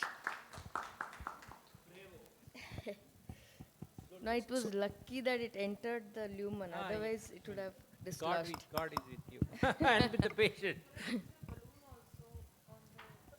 I could When not you took negotiate one the wire only, No, ma'am. when in you that. took one wire, Huh. instead of taking another wire and crisscrossing it, you could have taken a NY balloon, distilled to the stent, partially inflated it, and No, then no, brought it Dr. down. Hema, you could have deployed it. Yes, Just you could simple have deployed it there. also, yes. You take a 1.25 balloon, make it little bit wider, and then start deploy it there. To attach it to the wall with the Yeah. new stent inside. No, no, no. See, if you Totally are lucky deploy enough it. that the wire went through the stent, right? I don't know whether it through So you which. could have tried with a balloon. But You first could have wire tried came with a out. balloon. Your The first wire came yes, out. it So first the- wire the whichever I had second wire must wired have had just gone- dislodged and everything was out except for the stent hanging. So this wire must have gone through the stent. Only then you What they could were retrieve it saying back. is, I know. So if it you went had the through the wire wire- going. You could have deployed it. I don't think so. The wire has gone throughout the. Doesn't matter. You could have taken a smaller balloon. Just try to easier, much easier, and you should have deployed it. And there was, yes, there was another, what you told the deployment was, an instant balloon got ruptured. There I did this technique of deploying it with a smaller balloon and then, dilating the So stent degloving of the strap. stent, degloving of a stent is a major problem. Yes. And I should not that say on minute record. you won't know Yeah, what to do. If you have certain Indian makes, we should not talk about which make. And if you take a longer stent of these make, the degloving is a big problem. Okay. Yeah. No, I think if you want to prevent it, when you have a difficulty, don't get the guide totally stent out of the guide. If the half the stent, because the long stent, if you get 20 millimeter, you're feeling difficulty, get the stent out, take a guide gel off, guide Yes. wire, get it down, then it's a simple procedure. That is That's also the way good to option. prevent it. Yes. Yes. That's the way to prevent it in your scenario. Even if the wire is not through the stent but outside the stent, then also you can use a balloon and just crush the stent Towards to the the other wall. side on the wall. Even that can be done. Okay. I mean, I was trying to pull it. It was not just going down. It So got I tried stuck, she pulling it said. out. So it just, I don't know, got stuck, demounted, and the entire, the catheter got turned. It got a V shape. Whatever it came, it somewhere has got entangled in the middle of the stent, and it bent itself into a V shape, and then it came out. I could. I think Yeah. Strut and then. It entered the catheter lumen itself. But you didn't have anything and you could do it. So that's remarkable. And your entire thing brought about such a good discussion in so many scenarios. So heartiest congratulations. When we get stuck, I think one of the earlier speakers, probably Richa said it, do not panic, solve your problem yourself. One of the earlier speakers said it. So probably she solved it herself. So that's how you were courageous. Congratulations. Thank you. Thank you. Okay, so we are 2 minutes ahead of time, and this session is between this session and 3 more speakers and the inauguration. So we all stick to time like she did, and I'll call on Dr. Rashi Khare now. Dr. Rashi Khare is a senior interventional cardiologist and associate director of heart failure at the Fortis Hospital, Shalimar Bagh, New Delhi. And she's going to be talking a very interesting cath lab crash. When there's heavy calcium and a coronary perforation following rotablation, what do you do? Over to you, Rashi. Yeah, thank you, madam. Thanks for the opportunity. And a very good evening to everybody. So my case is when the calcium fights back, there's a coronary perforation after rotablation and how we rescued it with a covered stent. So the case is a 66-year-old gentleman. He is a diabetic, hypertensive, and a patient of CKD. presented to me with ACS non-STMI with the EF of 40%, history of angina on exertion since the past 1 year, and he was planned for CAG. So CAG radial root showed significant disease in the ostial LAD, calcified, long lesion, ostial LAD to proximal to mid LAD was diseased. There was a short left main. The LCX more or less seemed fine. Dr. Rashi, just a minute. Can you wind up in the next 4-5 minutes so that Dr. Kavita can also speak? We have to go in 10 minutes, so sorry for this. This is I'll what try the to wind up organizers as have just told. fast as I can, okay? Yeah. So we had an OM that had significant disease. Now this was the RCA. RCA had a mid CTO with bridging collaterals. Now what? CABG, patient not willing, heart team approach taken, finally planned for rota-guided PTCA. This was the shoots with the guiding, just to show a better view of the disease. The left main was also disease. One thing I'd like to point out, you can see here, just in the ostial LAD, there's a large chunk of calcium, probably a calcium nodule. In the next view, we can see that the ostial LCX is fine. So I planned for a left main to LAD stent with rotablation. And initially tried to do an OCT, but the OCT catheter did not pass. So 1.5 millimeter burr was taken. And in the particularly the proximal LAD portion, where we can see a large chunk of calcium, there was some resistance, but with some manipulation, I could pass on my rota. Then did multiple runs of rotablation in that particular area to significantly debulk the lesion. And then finally did the OCT that actually showed high calcium burden with a nodule. Then did the bed preparation with the balloon. Initially 2.5 millimeter NC balloon, followed by scoring balloon. And 2 stents, DES. First was from mid LAD to proximal LAD. This is the second one from proximal LAD to LM. Finally did the PD, post-dilatation. Again, I was very, there was some feeling from inside that the particular ostial LAD area I have to be very particular about, because that has got a significant nodular portion of calcium and it might give away with eccentric balloon inflation. And after this is the final shoot that I was taking after completing my PD, that the case is complete now, let's do an OCT and the case is fine. So immediately did balloon tamponade. It sealed the perforation. The patient had tamponade on table because it was a big perf, Ellis class 3. Did the pigtail, did the tamponade, the vitals came up, the patient stabilized. Then took a shoot to show that actually it has perfectly sealed the tamponade, was arranging for the ping pong for a covered stent. And then when I took a shoot, it had sealed. It was after 10 minutes of inflation, the balloon tamponade. Again did the balloon tamponade for next 10 minutes. And after that, this was it. It was all sealed. So there was a debate on the table whether to put a covered stent, Graphmaster, or to leave it like this, because covered stent has a significant rate of restenosis and thrombosis as well. But being a proximal LAD, large myocardium and big perf, so I was not of the opinion of leaving it. I took a Graphmaster, and while placing it, when I took a shoot, it had again come back. Inflated it. This was the shoot. After that, waited for 10 more minutes on table. This was the final shoot. The EF had not declined. The patient was fine. The vitals were fine. The patient gradually stabilized in the next 24 hours. Total, the fluid that we drained from pericardium was 550 ml. Auto-transfused it on table only. So there was no significant fall in HB, and the patient was discharged after 72 years. Thank you. Questions? What was the pressure you used, ma'am, for post-dilatation of stent? Yeah? Pressure. Okay. What was the pressure? So I used a 3 mm NC balloon in the mid LAD. In the ostial LAD, I used a 3.5, and in the LM, I used 4. And the pressures, the maximum pressure I went up, it was 14, till 14. 1.4. 1.4, yeah, 1.4. But there was a nodule. This was the worst nightmare. I was prepared for this because, the calcium chunk was looking very notorious. There are two good things that has happened. The perf is just distal to the bifurcation. Yeah. If it would have been worse, proximal, you could have not. It is where the nodule was. No. The question is, yeah. If it could have been much proximal, you could have not put the covered stent because that would have taken away the circ. Yeah. That is the one problem. And second thing, it tracked. I think God helps those who help themselves. We'll discuss this at the inauguration. Thank you. But good points. Thank you, Rashi. We have our last speaker for the day, Dr. Kavita Tyagi. Dr. Tyagi is a senior interventional cardiologist and an electrophysiologist at the Gangaram Cath Lab. She is responsible for a wonderful WCC conference last year, 2025 at Gangaram Hospital. And today she's going to talk about another interesting case, what happens when there's a coronary perforation. Good to have you, Kavita, over to you. Thank you, ma'am. Thank you so much. Okay. Can we have Dr. Kavita's slides, please?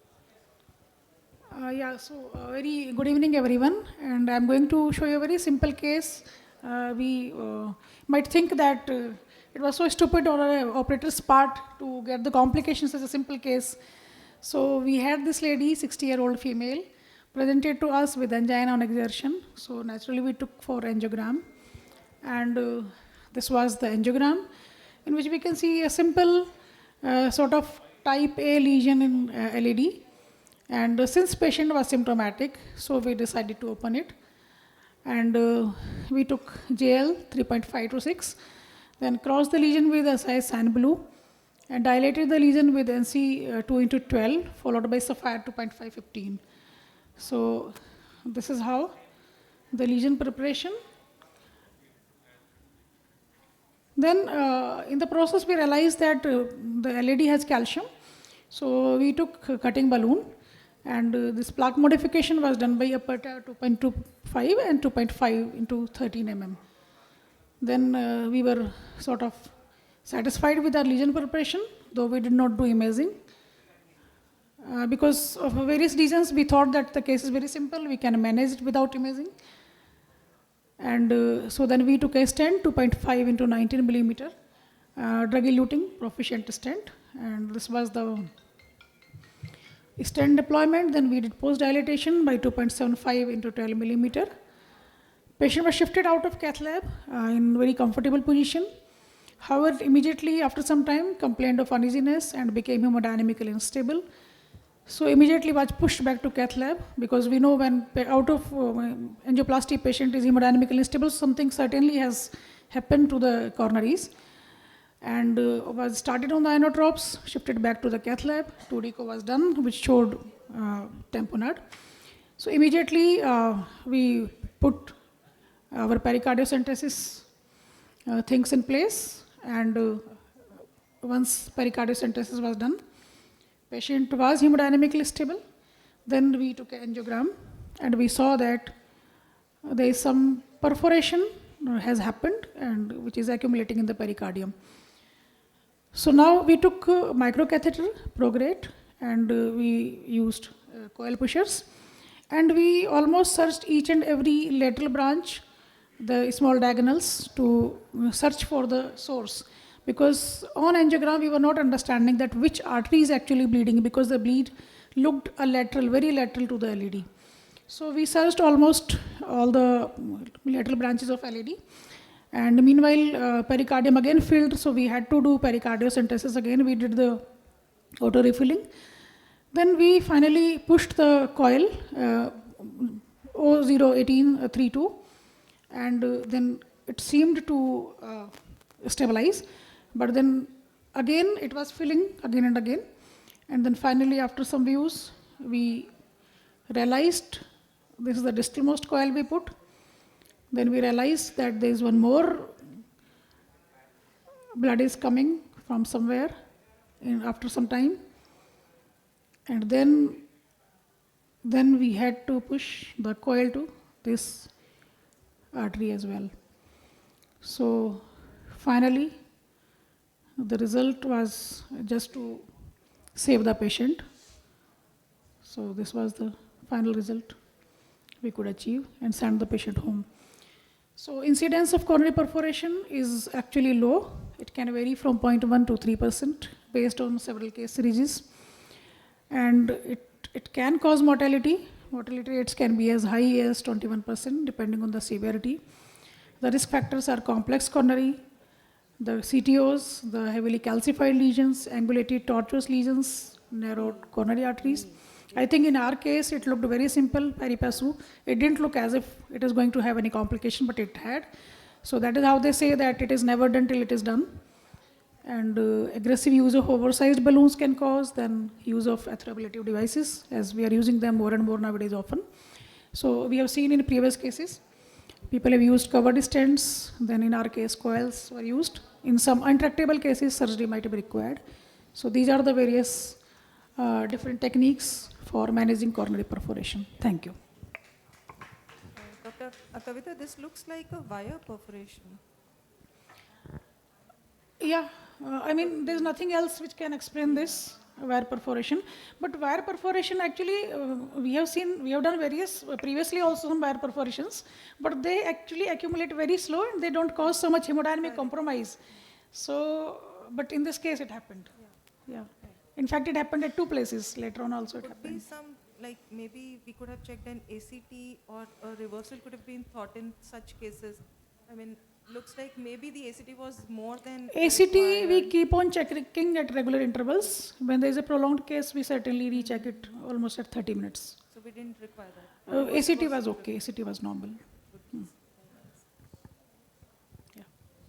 Would you like to sum up the entire session? Thank you, Kavita. Thank you, thank you. You have anyone has a question for Dr. Kavita? Thank you. We'd ask our Japanese colleague to sum up the entire coronary perforation cath lab.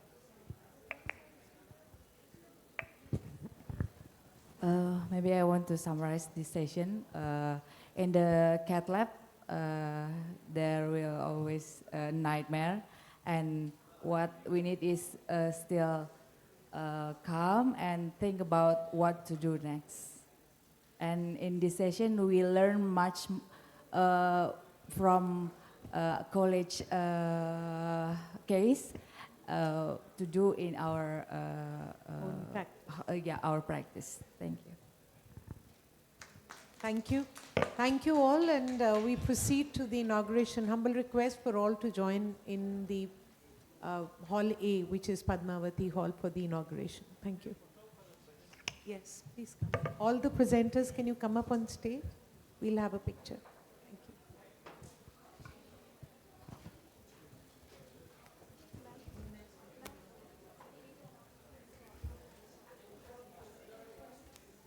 Okay, there is a session after the inauguration back in ANANDI Hall. So please come back for the session also after the inauguration.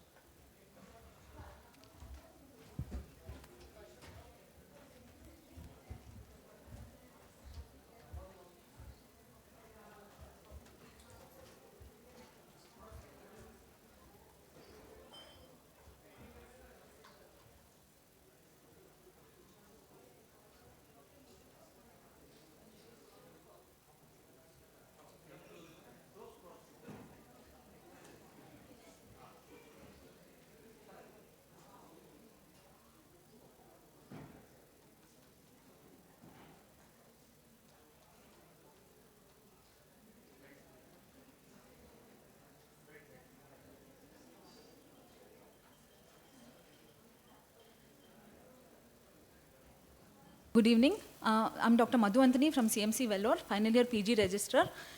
So I'm presenting just a very simple case where the title is, "There's nothing more deceptive than an obvious fact, navigating red herrings." So this is a case of a 12-year-old girl from Jharkhand who presented with history of recurrent episodes of loss of consciousness, about more than 40 episodes in the last 1 year.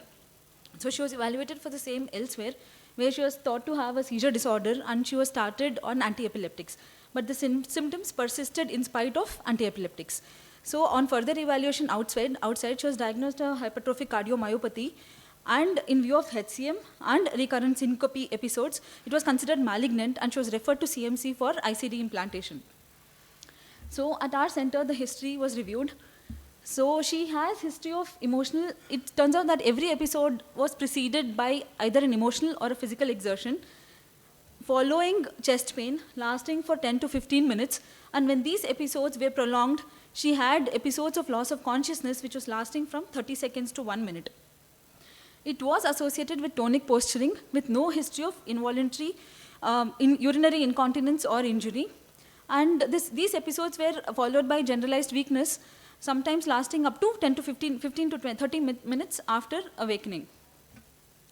She also had history of breathlessness on exertion last 1 year. On examination, there was just an ejection systolic murmur along the left sternal border, which was increased on standing. She's family history, she was second born in a non-consanguineous marriage. There's no history of similar complaints or sudden cardiac death in the family. So these are the routine investigations which were done. ECG shows a sinus rhythm with LVH. Echo, this is the parasternal long axis view showing asymmetrical septal hypertrophy. And then we have the four-chamber view where we can see mitral regurgitation with septal hypertrophy. So this is the Doppler showing the gradient on Valsalva, late peaking LVOT gradient of 62 millimeters of mercury. So coming to the clinical diagnosis, we already have a case of diagnosed hypertrophic obstructive cardiomyopathy elsewhere with recurrent unexplained syncope. So then on further evaluation, so what next with this history was to start either a beta blocker or whether she needed an ICD. So then coming to the clinical suspicion, so what did we have? We had these episodes which were preceded by emotional or physical exertion. She had giddiness, she had some sweating, triggered by chest pain with a brief history of loss of consciousness with sometimes prolonged recovery. So these features clinically we had a doubt of a vagally mediated syncope, but because the patient was diagnosed with hypertrophic cardiomyopathy elsewhere, the other malignant causes needed to be evaluated. So when we went ahead and MRI was done, so this is the image where we can see the maximal wall thickness around 2.2 centimeters at the mid cavity level in the inferior septum of the left ventricle, and the ejection fraction was 62%, and late gadolinium enhancement was just 2%, and there was no apical aneurysm. So other than syncope, there were no other malignant causes on evaluation.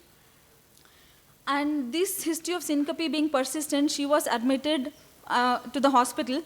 And fortuitously in the hospital, in the telemetry, we captured one of the episodes that she described, which was, again, there was some fight with her mother that she had in the ward, which precipitated the chest pain. So we have the Holter recording. So here we can see this Holter recording showing a sinus tachycardia with ST depressions. And at the peak of this ST changes, there was a history, there was the telemetry capturing this bradycardia episode, which was then reverting back to sinus rhythm. So this so we already had a clinical suspicion of a vagally mediated syncope. So the trigger, what was the trigger in this patient is to relieve the LVOT obstruction. So the patient was started on a beta blocker and diisopyramide was started.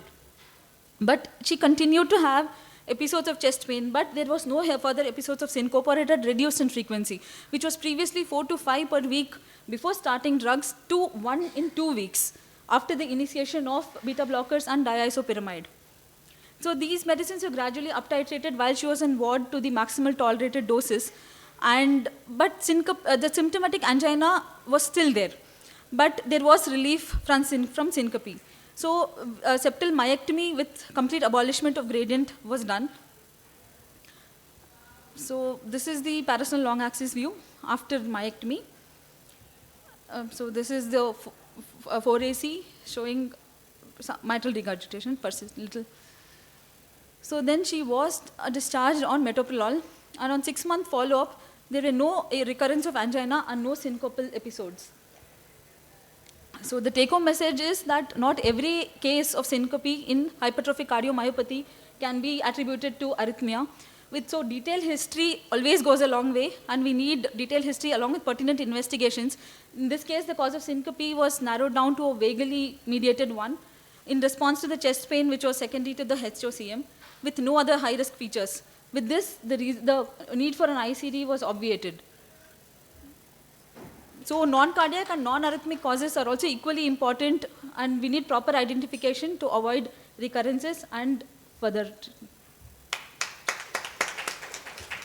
Thank you very much, Madhuvanti. There was a nice presentation. 2 corrections. Doppler was a person. So when you are writing Doppler, the D has to be capital, one thing. Second, when you are showing the echo, it's important not only to measure the septum, interventricular septum, the posterior wall. So it has to 1.5 times more than the posterior wall. The third, when you're taking gradient, you have to take the 5-chamber view. Then only you get the proper gradient, you show the 4-chamber view, and that is not. Because there, you will have the MR and this overlapping. So you must go to a proper 5-chamber view, put the cursor and get the gradient, okay? And one more thing is, you have to look for the gradient in the RVOT also. Sometimes they can have RVOT gradient. My question to you, why did you not go for alcohol ablation? Why did you go for the surgery? She's a young girl, so... No, for young girl only, your surgery has to be avoided. For young girl only, septal ablation, alcohol septal ablation is much better and nicer. You can do and identify which septum is supplying to that, and the gradient can be avoided. And that is much better than surgical correction. Okay? Thank you. Since she had recurrent episodes, why was the Holter not done? That is the Holter tracing, ma'am. That's the Holter tracing. Okay. And you didn't want to do a head-up treatise because anyway on Holter you had demonstrated We had demonstrated the episode. We are lucky that this was caught on the Holter. Okay. So it was a 48-hour Holter? It was Yes, caught. 48 hours.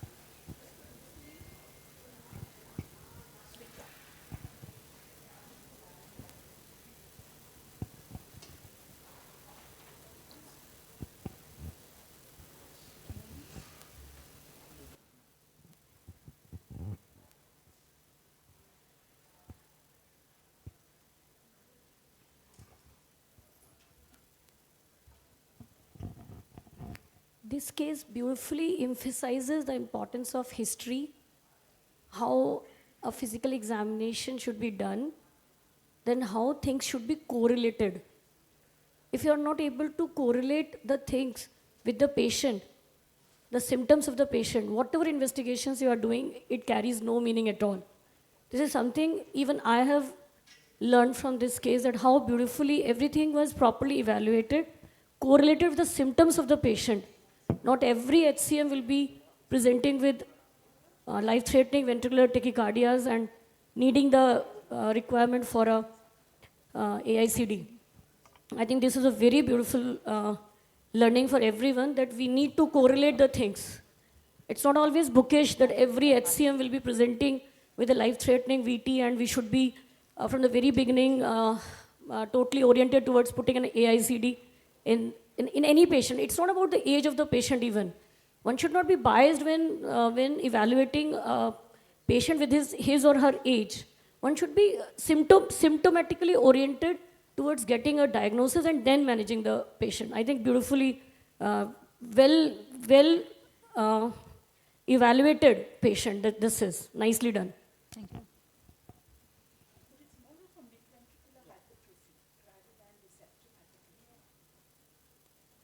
Okay, thank you. Now, after Madhuvantini, we'll call Dr. Madhuvanti Panja to present a case on bilateral pulmonary artery venous fistula managed by the vascular plugs, and that would be very interesting. Madhuvanti. Good evening, everyone. Respected my dear teachers and colleagues. I'm going to present a case of bilateral pulmonary AV fistula, which was managed by vascular plugs and coils. So this is a short history about the patient. He's a 19 years old man presented with worsening cyanosis since birth and frequent episodes of hemoptysis.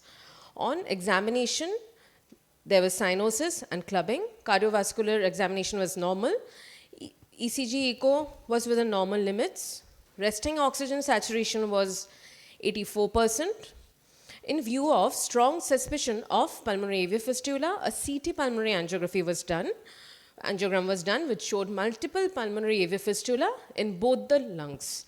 Amongst those, right lower lobe, left upper lobe fistulas were larger and were aneurysmally dilated. So in view of significant recurrent hemoptysis, hypoxia, multiple AV fistula, percutaneous closure of the two large fistulas were planned. So this is what was our first initial plan. So we can see the CT pulmonary angiogram. After right heart catheterization, the right lower lobe fistula, one second, ma'am. The right lower lobe fistula was first identified with the help of a multi-purpose catheter. This was done in 2012. You can see the AV fistula. So this was selectively cannulated by long ampullates exchange wire through the 14 French sheath. Now we are deploying the 16 ampullates. Type 2 vascular plug was deployed using 14 French sheath. So this is the result. We can see the closed large right lobe AV fistula.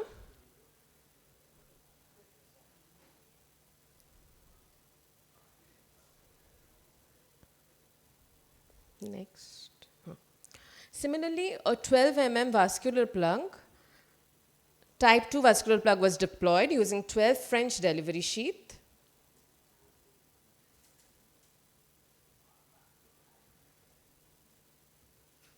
So the final result of the first procedure, after closure of second large fistula, the oxygen saturation improved to 98%. Post-procedure check angiography was done, which was satisfactory with well-deployed device and 2 large closed AV fistulas. Patient did well post-op and was discharged with aspirin for 6 months. On follow-up, after 11 months, the patient was doing well, but the oxygen saturation went down to 90% again. So then we planned for the second procedure, the remaining medium-size AV fistulas. So this is the second procedure. The second procedure was done after 1 year. We can see a vascular ampullature, 6 was deployed in the right lower lobe.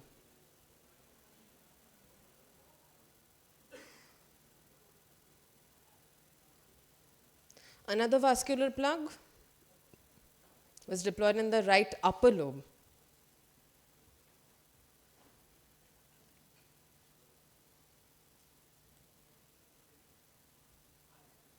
Another fistula on the right middle lobe was deployed with the help of 2 coils.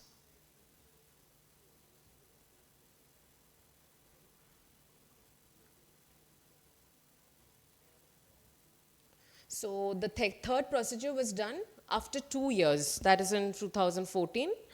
We started with the left lower lobe large pulmonary AV fistula. A vascular plug 16 was deployed in the left lower lobe.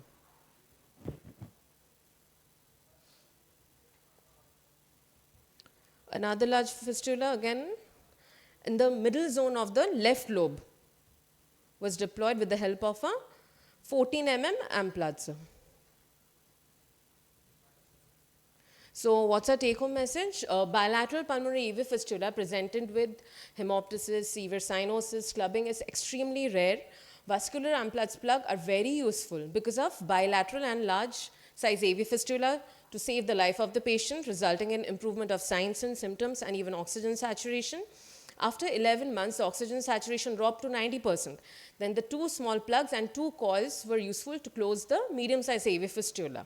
Resting oxygen saturation is 100% with great symptomatic improvement. Again, prior to third procedure, oxygen saturation dropped. So then after the deployment of 2 vascular ampullature plug in the right and the middle lobe respectively, the oxygen saturation became 100% and cyanosis fully disappeared even after exercise, and the patient is still doing well now. It's been more than 10 years. Thank you very much, Dr. Madhvanti. That was a very beautiful presentation of an interesting case. In fact, I was getting in the mind to ask the questions and you answered. See, invariably, pulmonary AV fistulas, they are multiple. When we do the angio, we see one, and after closing that, others will open. After that, other.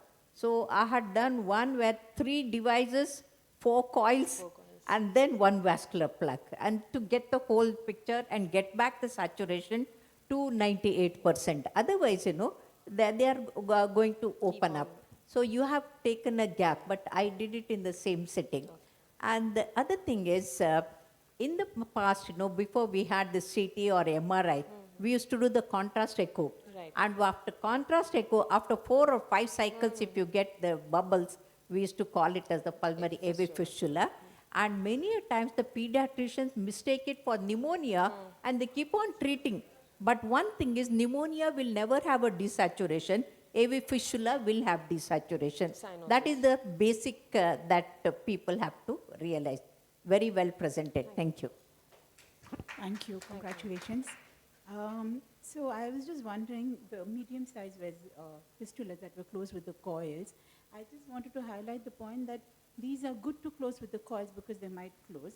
But if you need to intervene at a later point, you may not be able to do it, unlike your vascular. So that's the only disadvantage you have. Yes. And what size did you take the vascular plug? The first one was the large one for the. No. What we do is 20 to 30% bigger than the vessel that we calculate, because they migrate. Of course, pulmonary AV fistula, that's not a problem, but elsewhere it can migrate and then embolize, and that is the reason it has to be expanding. No, it has to be 30 times more. Okay, thank you. Please give a big hand to her.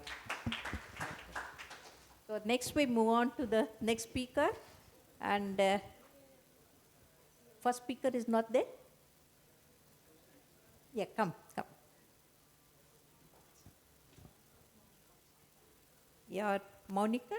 Yeah, please, come. Monica is going to, Bhandari is going to present the ROTA, guided PCI to RCA. Yeah, please go ahead. Thank you, ma'am. Thank you. Good evening, everybody. My case is CTO, RCA, which I did with the ROTA assisted PCI of RCA CTO.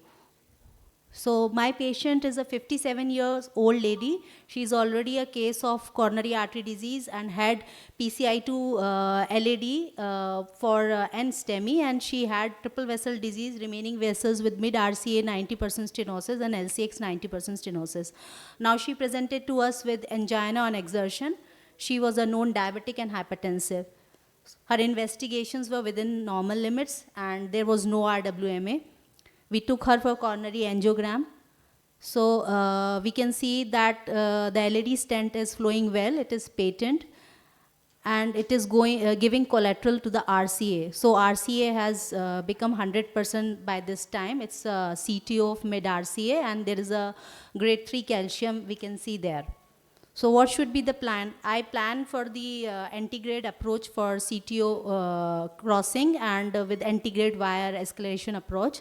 And I decided to go for ROTA ablation for debulking.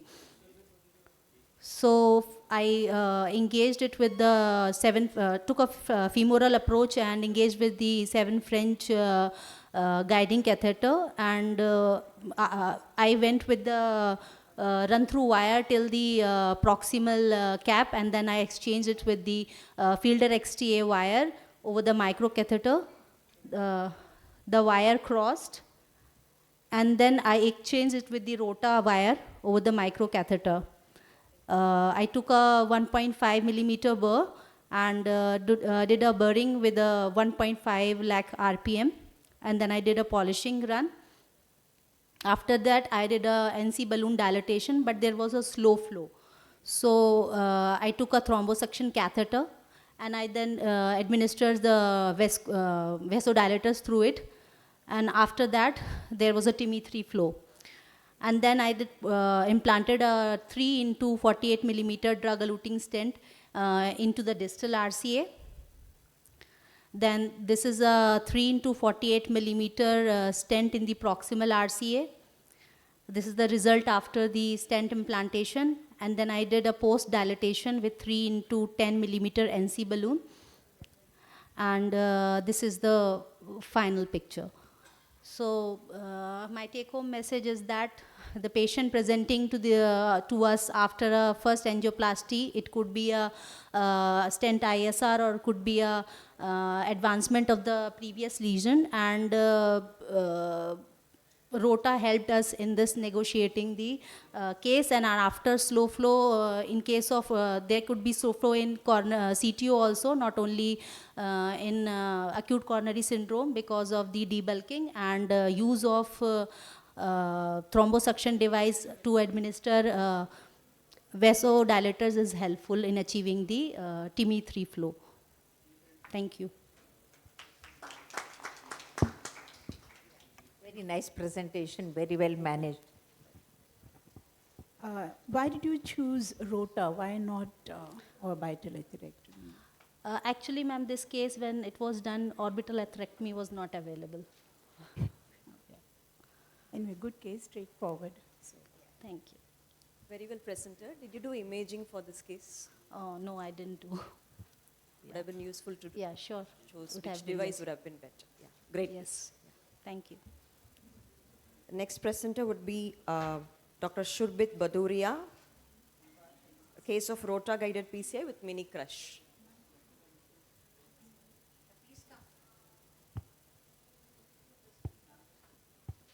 Dr. Musna?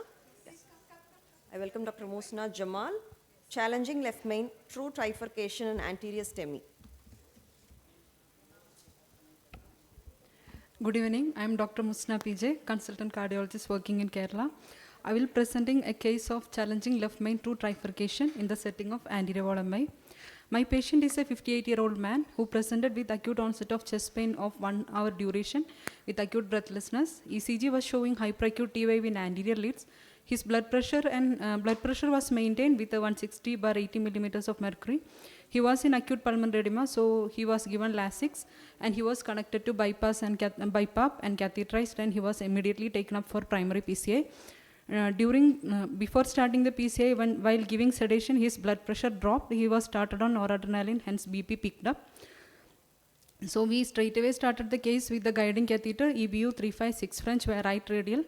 This is the angiogram. It is showing a left main true trifurcation with a middle AD showing 50% stenosis, and it trifurcates distally and all the ostium of ramus, circumflex and LAD is diseased. However, LM confluence is free of disease and it is ectatic, and the LAD is showing 90% lesion proximally with TIMI2 flow distally, and there is tight hazy lesion in the both ostia of the circumflex and ramus. So my plan was to stabilize the patient immediately by treating the culprit, that is left main to LAD. And LM confluence is ectatic, so RI, circumflex and ramus won't be occluded by plaque shift or carinal shift. Then I decided to recross and dilate one of the side branch. And the circumflex is at right angle to the left main, so stenting the circumflex will be easier. Subsequent access to the ramus will be easier through the circumflex stent, and the ramus is at an acute angle to the left main. So if I stent to the ramus, recrossing the LCX through the ramus stent will be difficult. And if I do tap stenting to ramus, there will be a longer neocarina because of the very acute ankle. So first both LAD and the circumflex wired, and LAD dilated with the 2.5 into 15 millimeter SC balloon, and then LAD was stented with a 3.5 into 38 millimeter everolimus eluting stent, and then port done from proximal to distal with 4.5 into 8 millimeter NC at high pressure, and then LAD stent dilated with the 3.5 millimeter NC balloon at higher pressure 8 into 20 atmosphere. And then the next thing did was LCX was recrossed via the distal strut, and the LCX dilated with the 2.5 into 15 millimeter SC balloon at 10 atmosphere. So the LCX ostium was hazy after pre-dilatation, so we have to stent it. There is no option of DEP, and also acute MI, I prefer to stent rather than doing DEP. And so the next plan was tap stenting or T stenting to the LCX with a 3 into 18 millimeter everolimus eluting stent. And first the balloon stent was passed, then the balloon 3.5 into 15 millimeter NC placed in LAD after delivering the stent into the circumflex. Ramus was not wired or dilated, but if the ramus will get occluded, I plan for sequential kissing if needed, and then stent deployed at higher pressure. Then an NC balloon is passed to the circumflex, post-dilated with 3 into 12 millimeter NC balloon at higher pressure. Then LCX also post-dilated. Then finally did the kissing balloon inflation with the 3.5 in LAD and 3 millimeter NC in circumflex. And then report done from by avoiding the carina with the 4.5 into 8 millimeter NC at 18 atmosphere. And I got this as the final result. There was flow maintained in the both ramus and circumflex, and there is good expansion in the carina as well as in the LAD and the circumflex, and There is residual 70% stenosis in the ramus. The blood pressure actually improved after stenting from LM to LED, so IABP was not inserted and saturation improved. Patient shifted out of the cath lab with CPAP and noradrenaline. Patient was stabilized and shifted out of CCU on the second day and subsequently discharged. And RCA has a proximal lesion which was planned for stage PCI. Stage PCI to ramus done after 2 months, and this is the result of RCA, and the reangio on the left side has shown that there is a good result in the left side with a well expanded stent and good flow in ramus. So the take home message is left main involvement in primary PCI offers a unique challenge. We have to simplify the technique, we have to keep it simple and safe, and simplifying the technique help to achieve the successful outcome in primary PCI. A single stent provisional strategy may be tried. Tap stenting as the two stent strategy is the simplest two stent strategy mainly in trifurcations. Tap stenting of the side branch is preferable in trifurcation lesions because it reduces the number of metal layers across the other side branch which was not stented, and it improves the access to the other side branch. Thank you.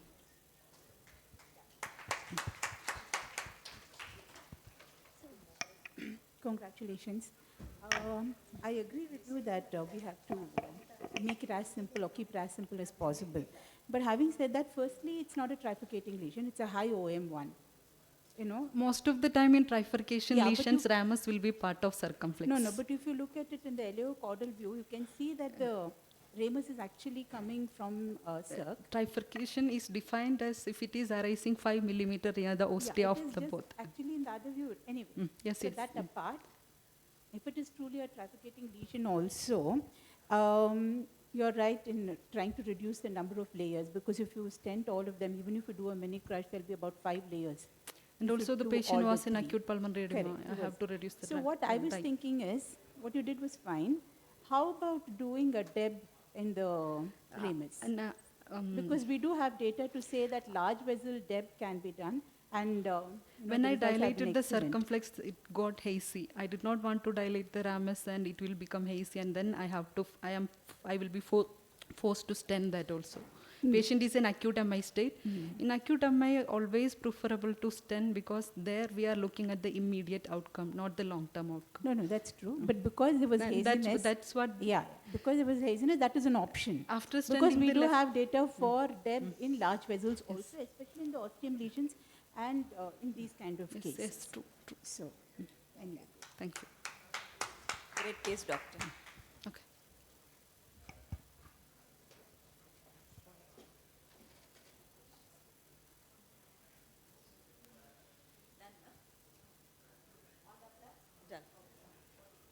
I think all the presenters have done wonderful job, and I thank all the presenters, congratulate them, and also the co-chairperson. Thank you very much.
Thank you so much, everyone. I'd like to request our honorable chairpersons and experts to please proceed for the felicitation at the presentation wall. And moving to the last segment of our case presentations, I'd like to invite as the chairperson Dr. Asha Murthy ma'am, Dr. Vanita Arora ma'am, Dr. Geeta Jayadev ma'am, Dr. Geeta Subramanyam ma'am, and okay, sure, ma'am. Dr. Mary D. Cruz ma'am. And in the expert panel, I'd like to invite Dr. Yatendra Porwal sir, Dr. Animesh Jain sir, Dr. Brajesh Srivastav sir, and Dr. Adi Lakshmi ma'am. And to moderate the session, I'd like to invite Dr. Somita Somendra ma'am.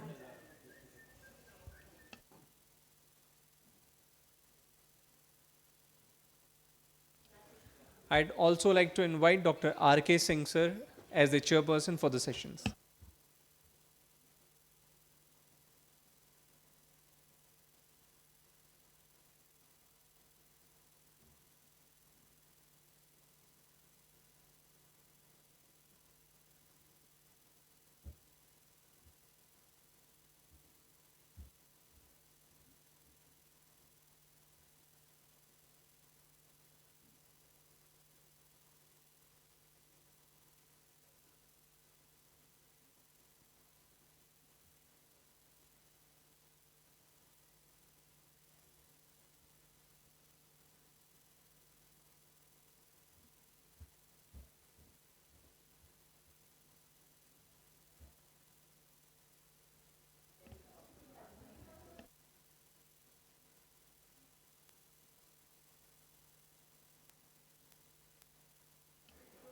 Let's invite our first presentator, Dr. Niharika Kori, who will be talking about when physiology rewrites anatomy, ASD Eisenmenger to PDA Eisenmenger.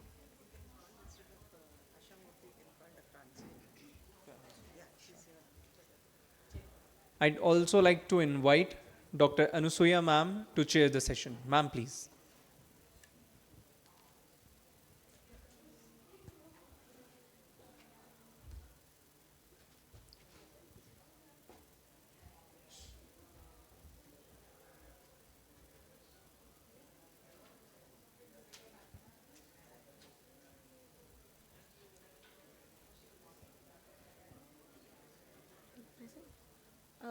Good evening, everyone. I'd like to thank all the consultants for giving me this opportunity to present our case. So the title of our case is When Physiology Rewrites Anatomy, a case of ASD Eisenmenger to PD Eisenmenger.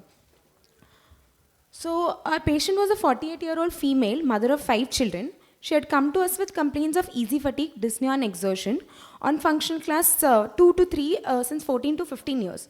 She was diagnosed to have sinus venosus ASD with severe pulmonary hypertension. She was started on dual pulmonary vasodilators, showed some improvement in functional class. However, there was deterioration noticed in the symptoms in the late 2021 when she had come to us with complaints of intermittent edema of feet with 1 episode of syncope. On examination, her upper limb and lower limb saturation were around 86%. Echo done for her showed sinus venosus ASD with bidirectional shunt, dilated RA-RV, moderate to severe TR, estimated RV systolic pressure of around 110 millimeters of mercury, moderate RV systolic dysfunction and normal LV systolic function. The NT-proBNP levels were increased and the 6-minute walk test was significantly decreased. The revealed risk score for her was around 10, which is high risk with a predicted 1-year survival rate of less than 70%.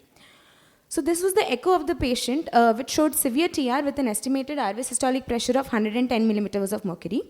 We did a right heart catheterization for her, which showed the PA pressures to be suprasystemic. The PA pressures were 40, 36, and 74 against the aortic pressures of 122, 72, and 96. And post-INO, INO 20 parts per million were given for her for 10 minutes, but there was no effect seen. The PVRI was 40, which remained 40 even after 10 minutes of INO. So what were the treatment options available for us? We could have gone ahead and done escalation of medical therapy using selexipag or parental prostacyclin analogs such as treprostinil. Or we had given an option of transplant, bilateral lung transplant with ASD closure or a heart and lung transplant. However, our patient was not affording and not willing for either of the above. So what other option that we had? So we thought of this novel technique of reverse spot shunts. So it was in 2004 when Dr. J. Blanc in France used this very old but new technique of PART shunt. So it is essentially a shunt between descending aorta and left pulmonary artery, which was initially used in TOF patients to shunt to increase the pulmonary blood flow. However, in severe PH, the shunt occurs from right to left, hence the term reverse PART shunt. So could reverse PART shunt be considered in our patient? The potential benefit was that the PA pressures could become systemic from suprasystemic, and there could be a decrease in the RV afterload. The potential harm would be that there would be severe desaturation in view of the large sinus venosus ASD, with saturation of the right arm being 85%. So how did we proceed? We went ahead and did a transcatheter reverse PART shunt for our patient using a 10 mm into 37 mm Bentley Beecraft covered stent. So this was the angiograph showing flow across the reverse PART shunt. We had used an 8.5 French edgeless sheath, which was advanced through the arterial end. Coronary wire was introduced to the venous end and was snared across the LP and the descending aorta, and the Bentley graft was introduced through the venous end. Post the formation of the transcatheter reverse PART shunt, there was decrease in the quantum of the TR in our echo. And there was also improvement in there was functional improvement. The exercise capacity improved. There was decreased NT-proBNP levels. Echo showed good flow across PART shunt and bilateral band phase. TR had become moderate, good biventricular function with no effusion. Our patient was relatively asymptomatic for a period of 4 years from 2021 to 2024. However, on follow-up, we found a new challenge. Since February 2025, she became symptomatic with dyspnea on exertion with function class 2-3. She had started desaturating, with upper limb saturation being 77 and lower limb saturation being 73. Echo done for her showed patent and well-functioning PART shunt with right to left shunt and systole, moderate TR with RV systolic pressure of 100, moderate PR, normal biventricular function, and the sinus venosus ASD was shunting right to left. So what next? Could the ASD be closed? So there were various advantages and disadvantages for the same. Advantages could have been there would be an improved saturation of the patient. It could prevent acute LV preload collapse. It could prevent paradoxical embolism and improve the survival of the patient. The disadvantages would be there could be worsening of the right heart failure. There could be acute PH crisis in the patient when we suddenly cut off the right to left shunt in this patient. There could be reduced cardiac output, or it could unmask the LV vulnerability. We wouldn't know whether the LV would be able to handle the preload now that would come after the closure of the shunt. So we did this balloon occlusion of the sinus venosus ASD using a Amplatzer 34 mm sizing balloon, and we measured the pressures. So there was no significant increase in the RA pressures. An angiogram done through the right upper pulmonary vein showed abolition of the sinus venosus ASD defect and laminar flow from the pulmonary vein into the LA. So we had introduced this LifeTech 24 into 32 TA stent graft system, so which showed good flow from the innominate vein to the SVC into the RA, and there was abolition of the sinus venosus ASD shunt. So this was the pre and post balloon occlusion measures. The RA mean pressure remained 14 even after the balloon occlusion, and there was no increase in the pulmonary pressures. So the outcome was symptomatic relief was noted. There was improved functional class, exercise capacity, and decrease in the NT-proBNP levels. There was improvement in the upper limb saturation of 94% and lower limb saturation was 89%. Echo done for her showed that sinus venosus device closure stent in C2. There was laminar flow from right upper pulmonary vein to LA. Moderate TR with RV systolic pressure of 100. Patent and well-functioning PART shunt with bidirectional shunt and systole, and good biventricular function. So the take-home message would be the survival of patients, the survival of Eisenmengerized patients is much better than idiopathic pulmonary arterial hypertension. And in our particular case, we would like to say that probably the creation of the PD Eisenmenger has helped our patient and has improved her survival. So in our particular case, the PD Eisenmenger is better. The survival is better than the ASD Eisenmenger. Thank you. Congratulations on such an impressive case. Any comments from the dais? Any questions from the audience? in the interest of time, maybe we can take the questions later and we can move forward to the next speaker. Thank the you. next speaker is Dr. Thank you. Jaya It was a nice Suganti. case.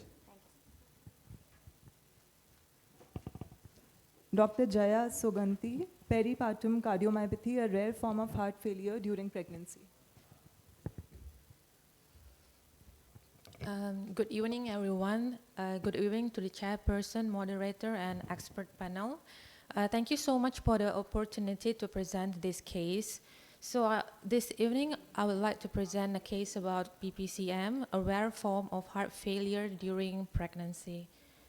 So this case is a 40-year-old postpartum woman that presented to our outpatient clinic with dyspnea on exertion, palpitation, bilateral lower extremity edema.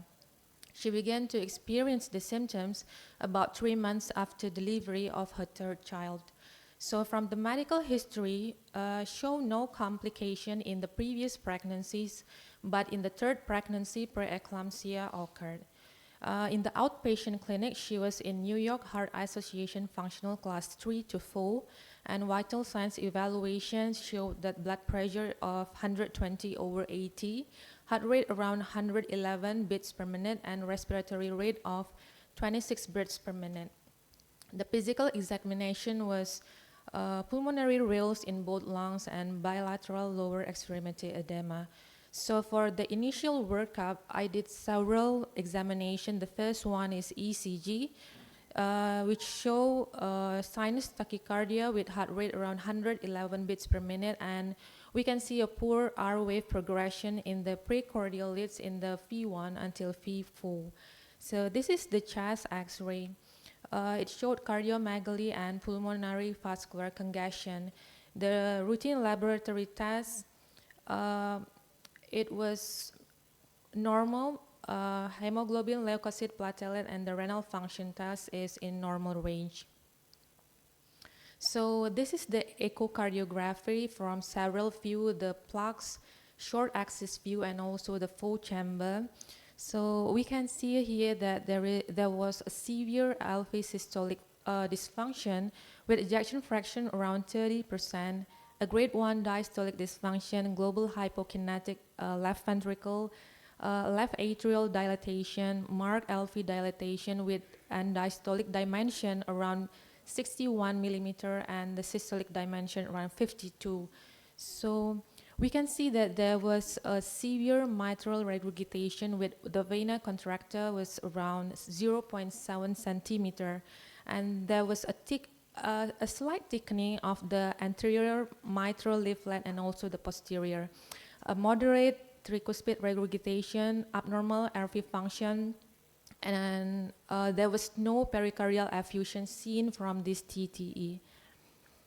So based on the data, the initial working diagnosis for this patient was peripartum heart failure due to first is suspected peripartum cardiomyopathy, and the second differential diagnosis could be heart failure due to valvular heart disease. So I followed the diagnostic pathway proposed by the study group of PPCM by the Heart Failure Association. So this patient is suspected for acute PPCM, and several examination has been done, but natriuretic peptide was not done because it was not available at that time.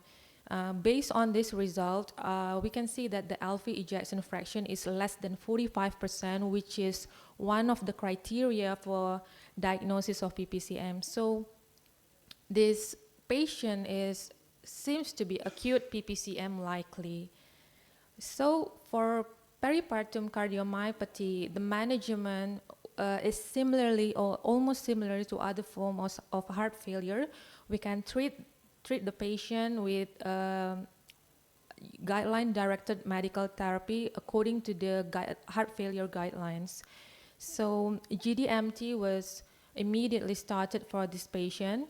That time we gave furosemide 40 milligram once daily, ramipril 2.5 milligram once daily, bisoprolol 1.25 milligrams, spironolactone, and this schedule for further follow-up. So this diagram showed the follow-up of this patient from the first week, 1 month, 6 months, and 9 months. We can see that with each, with times, the patient was clinically improved, and also we can see that the ejection fractions from the TTE was also improving.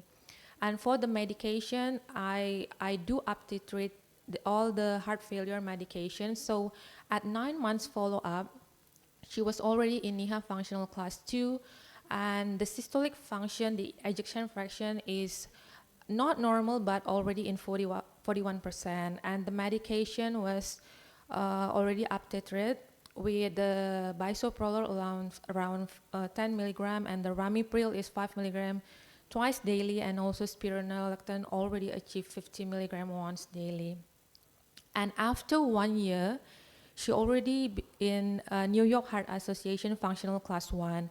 And I did a serial chest X-ray, which was showed a normal cardiothoracic ratio and no pulmonary congestion. I also repeat the transthoracic echocardiography that show a normal LV function 65%, but still a grade 1 diastolic dysfunction. But the end diastolic dimensions already improved to 48 millimeter, and the mitral regurgitation also reduced, but we can still see a mild mitral regurgitation. The right ventricle functions already normal. So we can say that this woman was fully recovered after 1 year of treatment with guideline-directed medical therapy. And I advise the patients to still continue this GDMT for at least 12 months, even after she has recovered. So for the discussion, heart failure is a leading cause of morbidity and mortality in pregnant women, and PPCM is the cause of heart failure in 68% of pregnancy. So PPCM is an idiopathic cardiomyopathy presenting with heart failure secondary to LV dysfunction, and the main criteria is the LV ejection fraction must be below 45%. It happened towards the end of pregnancy or in the months following delivery when no other cause of heart failure is identified. And we need to remember that although PPCM is the most common cause of pregnancy-associated heart failure, there are various differential diagnoses of heart failure in pregnancy, and determining the cause is very important because the therapeutic and management consideration may vary based on cause. And it is also important to educate the patient that even after they recovered the LV ejection fraction already normal, they need to continue the medication for at least 12 to 24 months. So for the conclusion, PPCM is cause of pregnancy-associated heart failure, and the diagnosis of PPCM should be considered in any patients or postpartum women with symptoms concerning for heart failure. Lastly, I think that early recognition, early diagnosis, and early treatment of peripartum cardiomyopathy and our consistency in following the heart failure guidelines is very important, because these steps will give substantial opportunity to achieve myocardial recovery. Thus, in long term, our patients will have better outcomes. Thank you. Thank you for the nice presentation. We have a question for you. Had she not improved, what else would you have done? This is one of the commonest causes. It was not rare. So if we treat peripartum cardiomyopathy earlier, I mean, most often in the practice, we get a delayed case of PPCM. So if we treat the patient earlier, the chances of the patient to get a complete recovery is higher. But somehow there are cases that the patients cannot recover, so they will fall into the persistent LV dysfunction.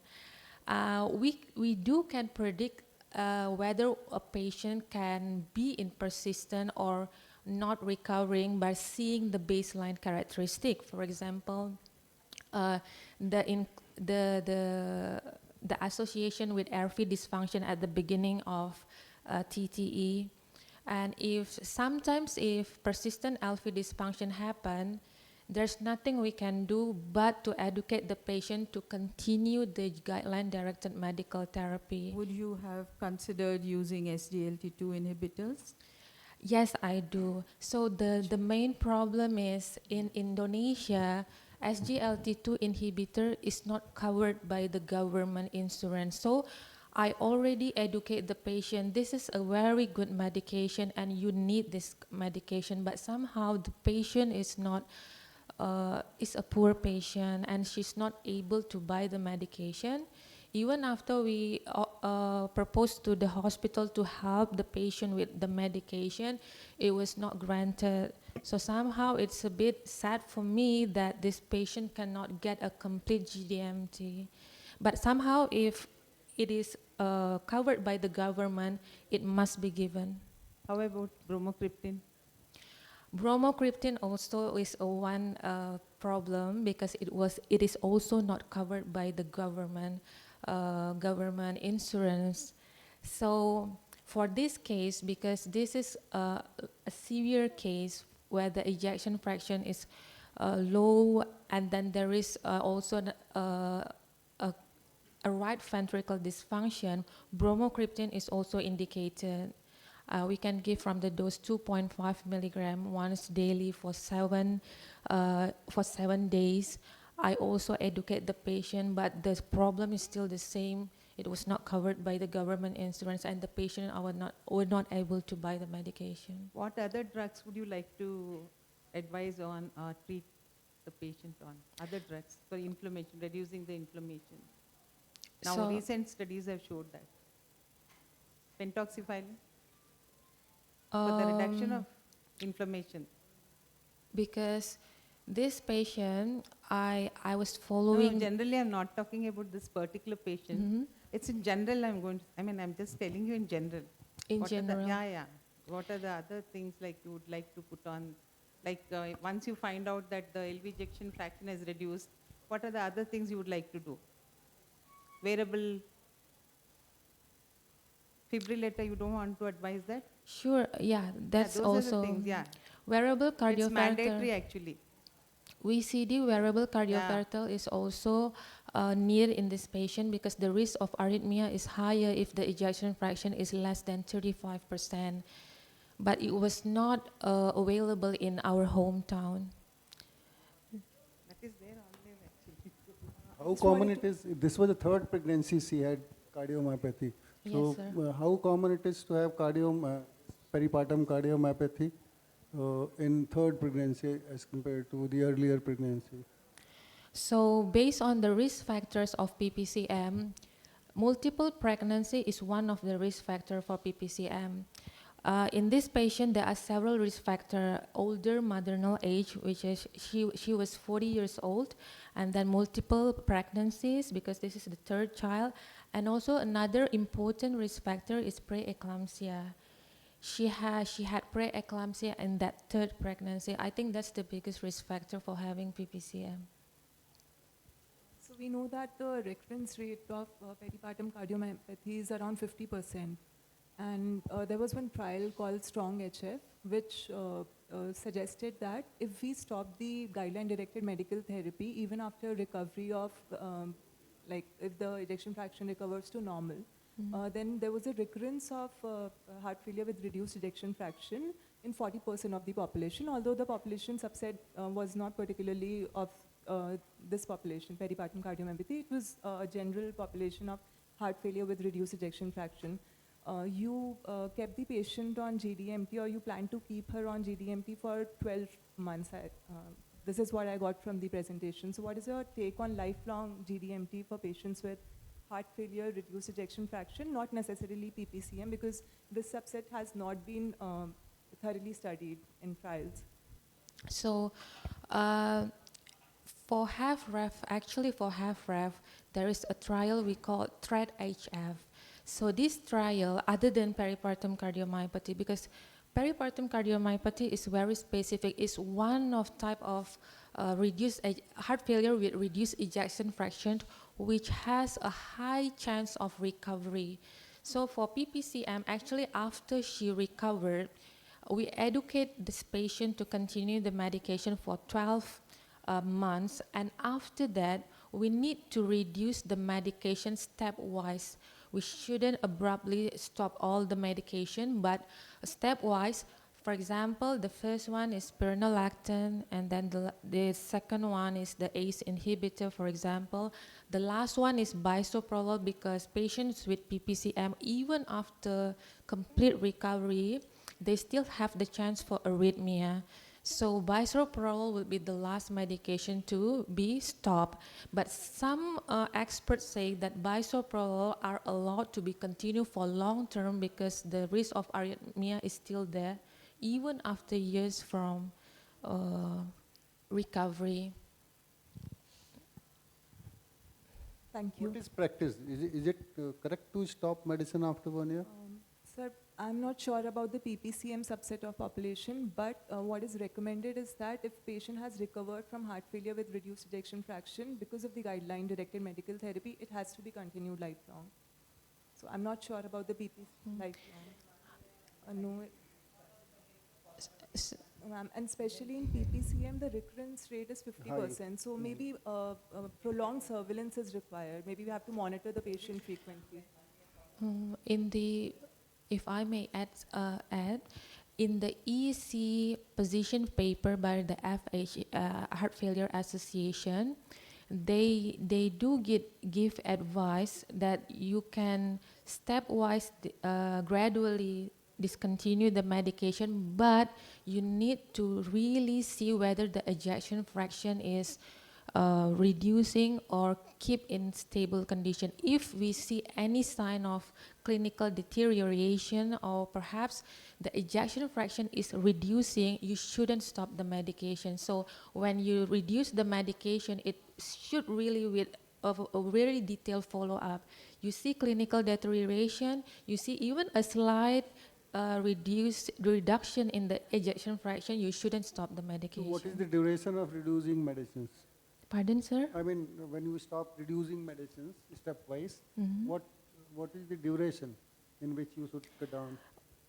In the books, every 3 months. So for example, spironolactone from 50, you can reduce to 25 milligrams, and then do...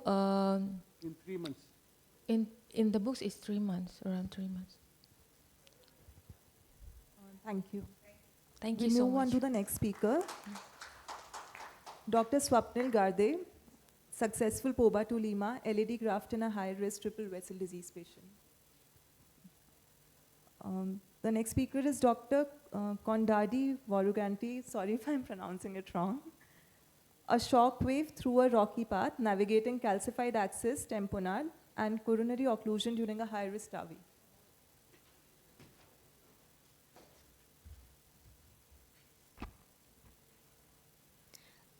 Good evening, everyone. Today I'm going to talk about the complications that we have come across during a high-risk TAVI procedure. So we had a 78-year-old female who is a known hypertensive and diabetic, presented to the hospital with multiple admissions for heart failure. She was diagnosed with severe aortic stenosis with severe LV systolic dysfunction. On further evaluation, echocardiogram showed an EF of 35% with densely calcified aortic valve with a small annulus of around 17 mm, with severe aortic stenosis with a mean gradient of 94 with mild aortic regurgitation. So we decided to take her up for the aortic valve replacement. Because she was a high-risk surgical case, we planned to go ahead and do a TAVR for her. Before going ahead with the TAVR straight away, we did a pre-evaluation for TAVR. We got a CT aortogram done, which revealed extensive circumferential erythematous calcifications in the abdominal aorta and bilateral common iliac arteries, so which was a significant challenge for our transfemoral axis. We also got a coronary angiogram done to see if there was any significant stenosis in any of the vessels, which needed to be stented, so that we can plan a PCI followed by a TAVR. So based on the CT aortogram, and the coronary angiogram, the plan was to take a transfemoral axis with the assistance of IVL to, if any calcium modification is required during the axis process. And the second, because of the short annulus, the coronary ostia height, we plan to place a coronary guide wire in the left main, so that just in case if there is any occlusion, we have a forward go. So we got a coronary angiogram done, which was normal. So then we went ahead, we tried to get the axis. We took the right femoral artery first, but we were not able to pass the termo guide wire. So we had to predilate and then we had to give a shock wave, and with the help of IV intravascular lithotripsy, we had to do the calcium modification and then go ahead. Even after giving 6 cycles of shock wave with the intravascular lithotripsy, we were not able to pass the python sheath. So we had to change the axis and go through the left femoral axis. Even in the left femoral axis, we came across the same problem, that we were not able to pass the wire, so we had to predilate and then we had to use the IVL for calcium modification. After getting the axis, when we were trying to pass the Lunderquist, moving ahead, passing the Lunderquist wire had punctured the LV. So patient had hemodynamic instability and then crash. She had a cardiac tamponade. So we immediately inserted a pigtail catheter through the substiphoid, and then the aspirate was blood.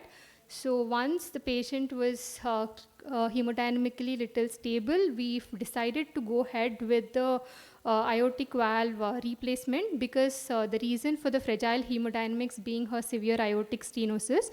So we went ahead and then we placed the valve at the position and predilated with a mammoth 16x40 balloon for the calcium modification, and then we have successfully placed the valve. After we placed the valve, we took a final shoot, and then we found that the left main was occluded.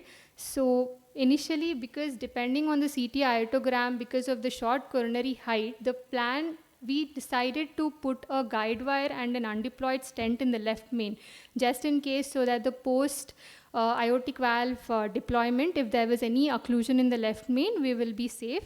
But after the deployment of the aortic valve, there was an occlusion of the left main. Fortunately, we had a stent in place which was deployed.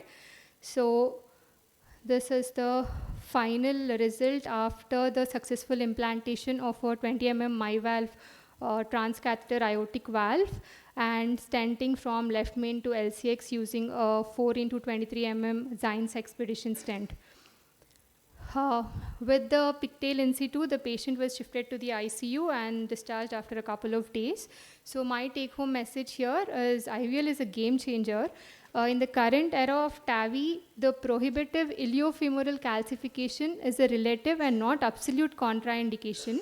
Intravascular lithotripsy is an indispensable tool for vessel modification, enabling safe delivery for large bore access in otherwise no access patients.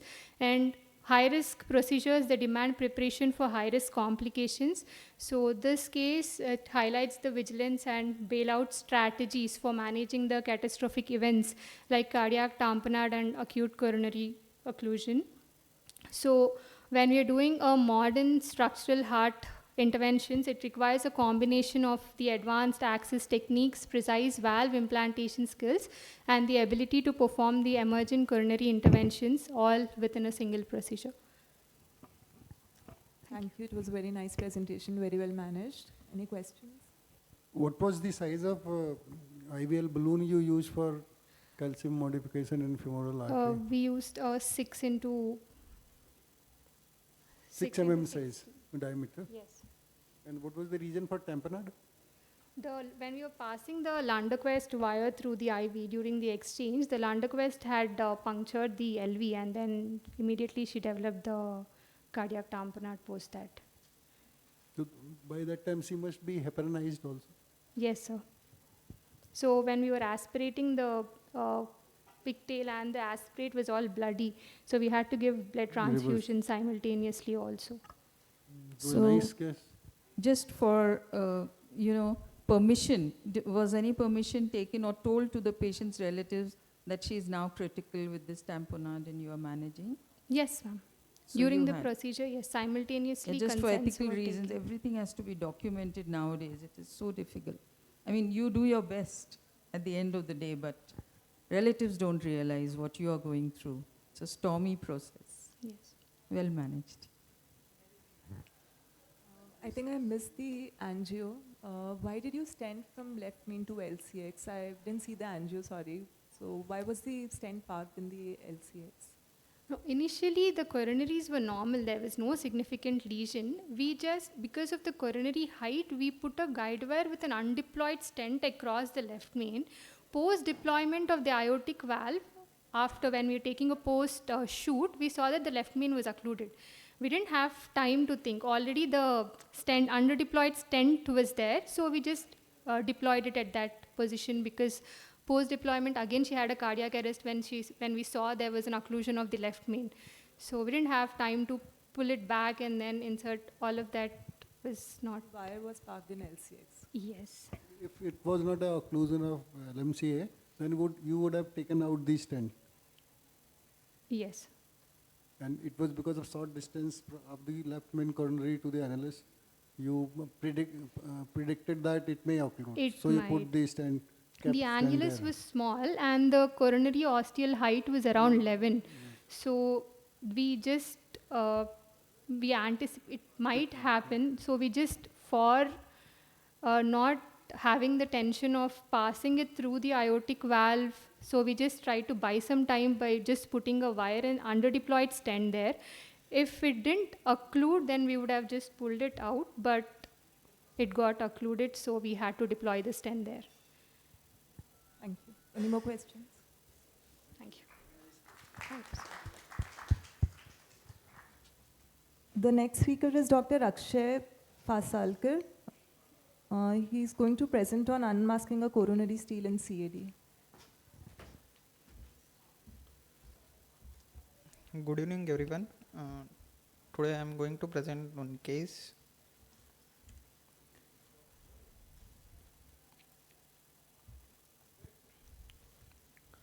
Here I am presenting a case of 58-year-old male patient who was resident of Sioni, Madhya Pradesh. He was also known case of hypertensive diabetic, well controlled on medications. He presented to us with complaints of exertional dyspnea and angina and NYHA of class 2. On examination, revealed its unremarkable findings, and on CVS examination it was normal with no murmur, and ECG suggested there is normal sinus rhythm with T wave inversions in 3 and AVF and Q wave in lead 3, and echo was normal with normal biventricular functions with normal LV dimensions,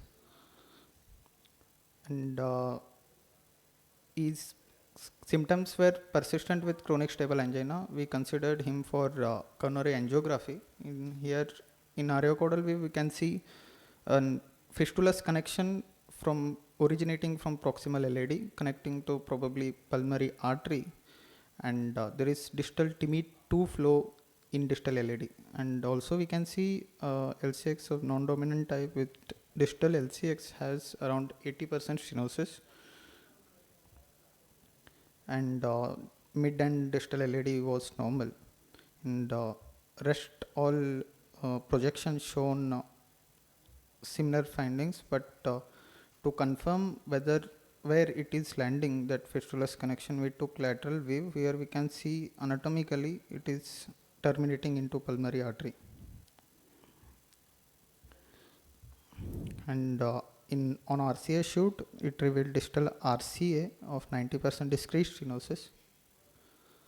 So as patient was having chronic coronary syndrome pattern, we took him for coronary angioplasty we stented RCA and LCX with 2.5 stents, and it went well with no peri-procedural complications, and patient was discharged.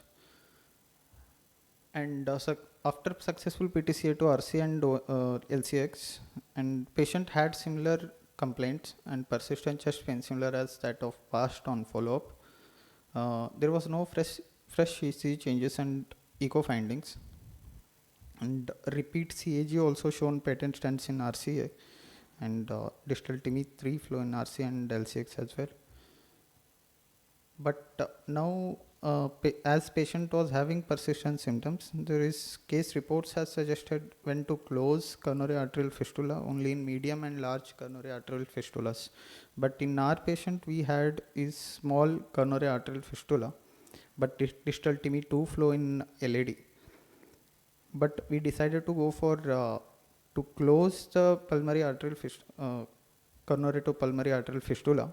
We had surgical and percutaneous closure strategies, but as it was single channel fistula with accessible origin, so we considered him for transcatheter strategy, and we chose transarterial approach. We proceeded with coil embolization as it was tortuous, and CT was not considered as there is no ambiguity in origin of fistulous connection from proximal LAD. And here we used initially JL catheter, and with the help of micro catheter 2.8 French internal diameter, we crossed Fielder XT wire as it was tortuous course, and we shifted it to EBU catheter later because of poor support with JL. So we deployed 3 into 30 mm of micronestor coil at first after crossing 2 bends to prevent embolization in main vessel. Also we put wire in LAD to protect LAD. And after first coil deployment, there is residual flow was present, hence second coil is also deployed, some of 50 mm length of same size of 3 mm diameter. And we waited for 10 minutes, and there was total occlusion of fistulous connection. And so he is being asymptomatic since last 2 months. Here take home points is coronary arterial fistula is rare but clinically significant coronary anomaly.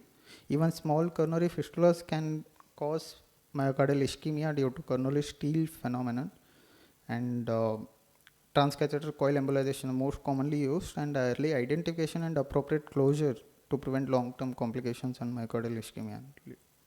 Thank you. Thank you for the presentation. Any questions? Which catheter you use to deliver coil? Sir, micro catheter. Yes, sir. Of 2.9 inch French internal diameter. This fistula was right from birth. Yes, sir. It is congenital only. Yes, sir. Then this is important to understand that the ischemia occurs later in the life when the other factors like coronary artery disease, maybe endothelial dysfunctions develop. Yes, earlier he doesn't have ischemia. No, sir. He presented with us with the complaint with 3 months duration. Only 3 months. Yes, sir. Yes, sir. Only 3 months, and we could have done QP by QS through case study to show the evidence, but we go ahead with directly embolization only, sir. What I mean is that in presence of CAD already, yes, sir. You did angioplasty of 2 vessels. Yes, sir. And both the steel phenomena and CAD must not have been started together. Yes, sir. We, as coronary artery shows significant stenosis, we first went for coronary angioplasty only. And on follow-up, he had similar complaints on follow-up. So we decided to close even though it is small coronary fistulas. No, ma'am. Persisted, ma'am.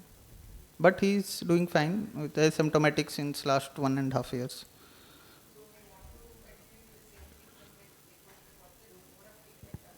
From treatment of CAD he is on. Yes, ma'am. Yes, ma'am. Same clopidogrel and ecoxrin. Thank you. Okay. Thank you. The next speaker is Dr. Deepti Yadav. She's going to talk on a case of stuck mechanical mitral valve with failed lysis.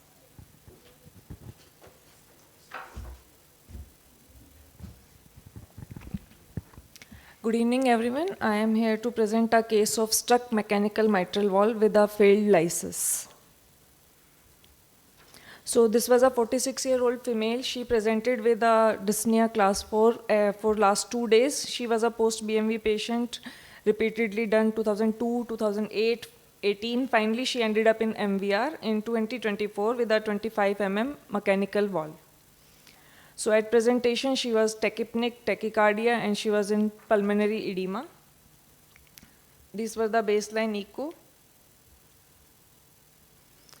As we can see, the mean gradient was around 22.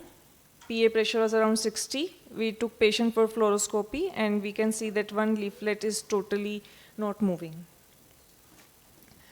So as standard, we started we put patient on BiPAP, Lasix, and we started thrombolysis with Altiplase 1 milligram R for 48 hours, as patient has a history of bleeding, uterine bleeding because of some fibroids. So we started with a ultra low dose of the thrombolysis. Even after 48 hours, her gradient were persistently high, and fluoroscopy showed no improvement. And eventually patient had worsening heart failure. She developed ICU psychosis also. So failed lysis, now what to do? Whether to go for a redo mitral replacement or a percutaneous transcatheter release. Her Euroscore was high, 15%, so surgical team turned down. So after a heart team approach, we decided to go for PETROS, that is the percutaneous transcatheter release of stuck mechanical valve. So we did the pre-procedure workup, baseline carotid, vertebral and limb arteries Doppler, baseline troponin and arterial lactates level. IV antibiotic was given, and the procedure was done under local anesthesia, femoral vein for the transeptal access. So we did our transeptal puncture, and after this transeptal puncture is done at a posterior-inferior level. Fluoroscopic guidance, the inferior margin of this valve. And since there is chances of cardioembolic stroke, so we did deploy 2 spider FX filters in both the ICAs. After this, the jalebi wire was put, and then we took a Agilis sheath and then a JR 7 French. So next step is to calculate the size of the balloons which we will use for dilation of this leaflet. So it is based on the NFAS and the coplanar views. 1:1 balloon to orifice ratio is selected. The central was 5 mm and the lateral orifices were around 8 mm. So the central orifice was dilated with the 5x15 NC balloon over a coronary wire, and the lateral were dilated with 8x20 NC balloon over a Emplards wire.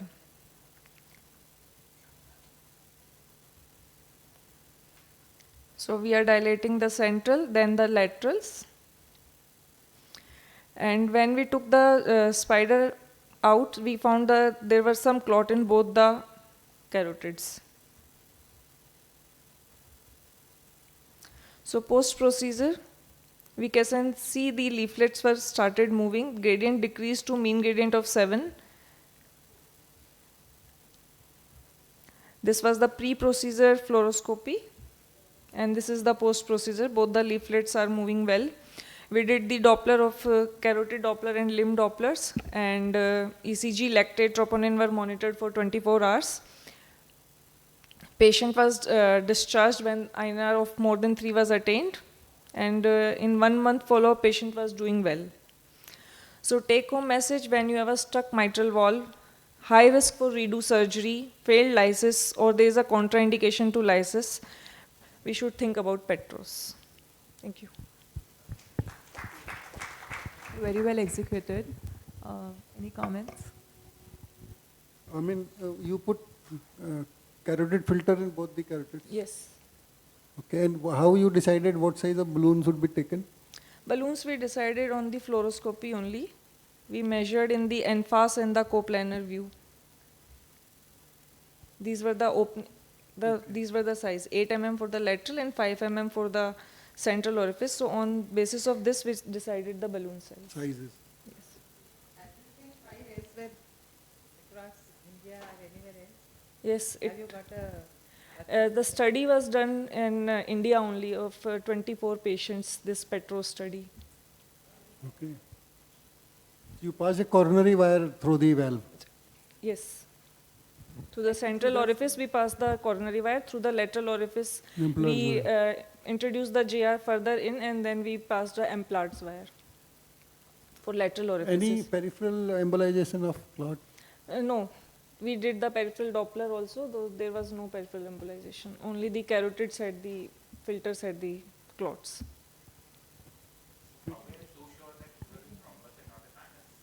Because surgery was done recently, only 1 year back. So it's very highly unlikely that it will be a penis. And she was symptomatic with how much was duration? Only 2 days. She 2 has a days. history of 2 days. Maybe a fresh clot almost.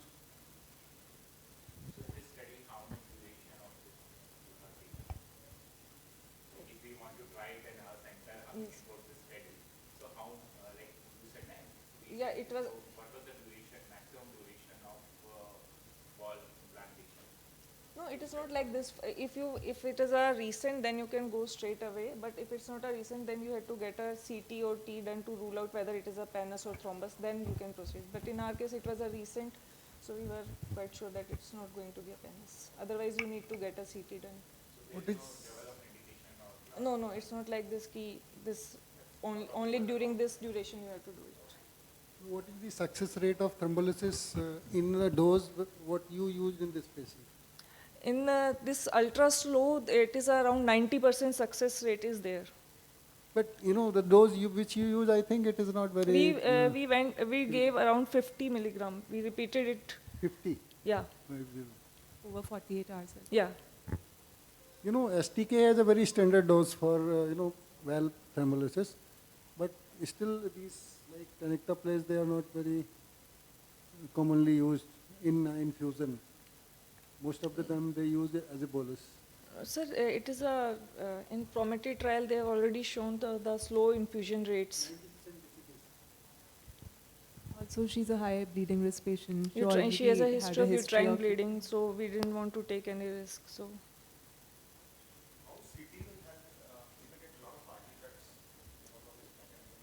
We can do a T also. Maybe the acute presentation helped you differentiate between a and penis the and a thrombus. recent history of surgery, so we were sure this is. Thank you. Very well planned and exhibited. Very nice case. Thank you.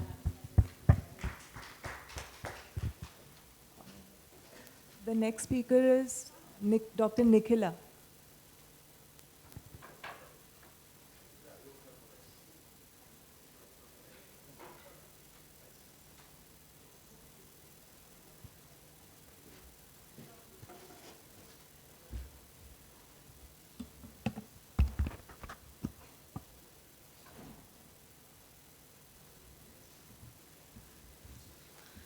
Good evening, everyone. Today I shall be presenting a case which is hybrid bifurcation strategy using both DEB and DES. So to us presented a patient who was a 50 years gentleman. He was smoker till the day he presented. Came with a normal hemodynamics, blood pressure of 110/70, heart rate was stable. EF on echocardiography was normal with only grade 1 diastolic dysfunction. The presentation was N-STEMI with chest pain radiating to both upper limbs. His ECG showed T-wave inversion in 1 AVL, V4 and V6. Coming to his past history, he underwent PTCA to LAD, OM and L6 on 3 different procedure times.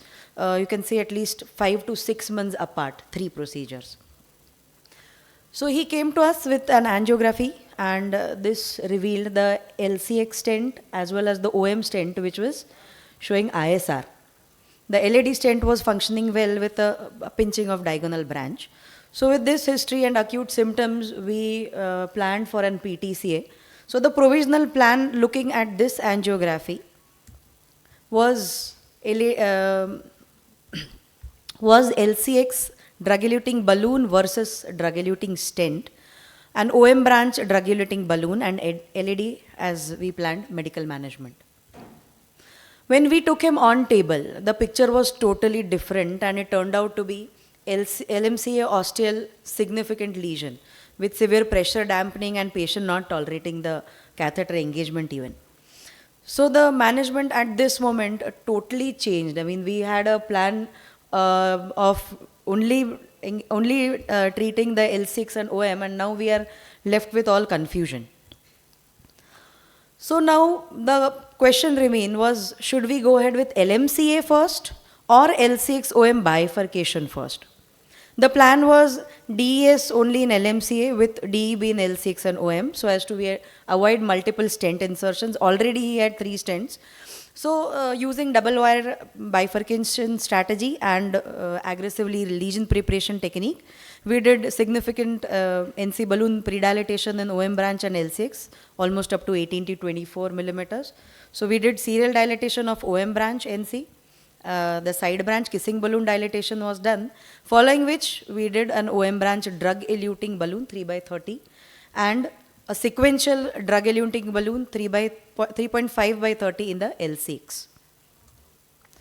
At the end, we did an LMCA ostial stent 3.5/12, and we could dilate it further. We did a good PART there.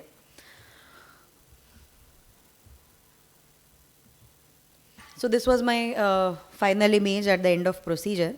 So the take-home message at the end of my slide was, be ready for unexpected findings. Intra-procedure, it can change the plans. Imaging is the need of time. In view of his symptoms, the financial constraints of patient, I could not use imaging.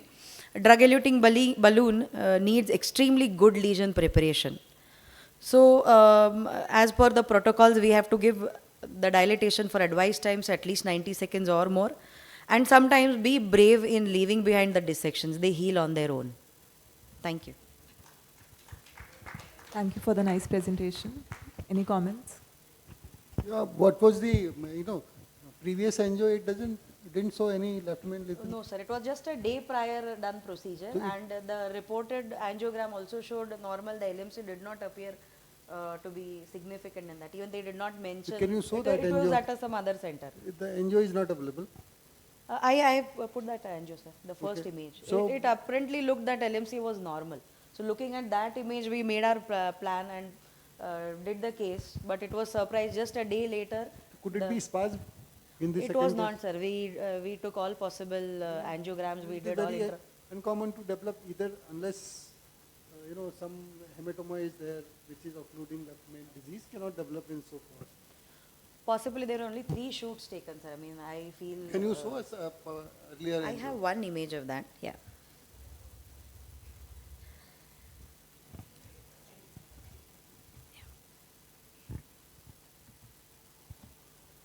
So this was the day previous to my procedure.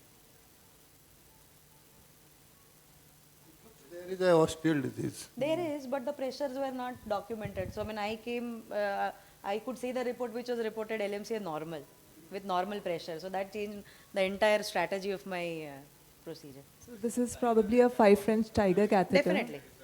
Yes. So it's a I mean, tiger it was- catheter, pardon? 5. It's a tiger catheter, 5 Yes, French. yes. So probably That the is an pressure angio. dampening was not that much. And also to define the LM ostium, shallow aleocranial is the Yes, preferred view. it is I not a have cranial. not put all the images. I have just taken one image in this.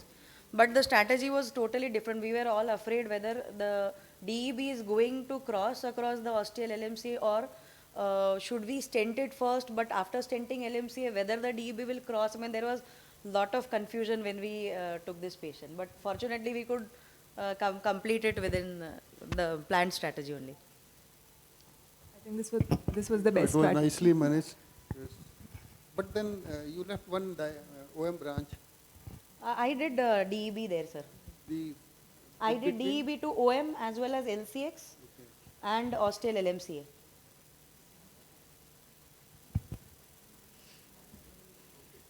Thank you, sir.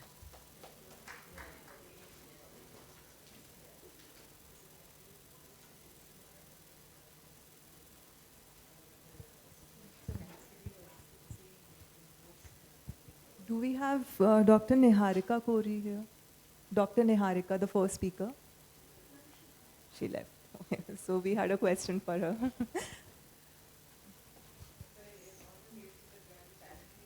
Very nice.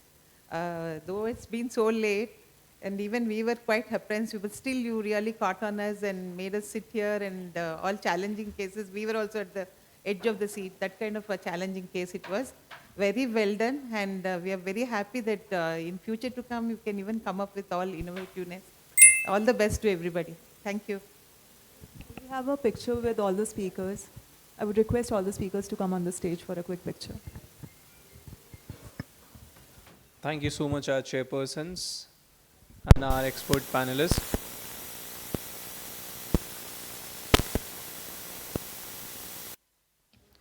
And here we conclude the day 1 of WCC Conference 2026, and we will meet with the same energy and same enthusiasm tomorrow as well. Thank you.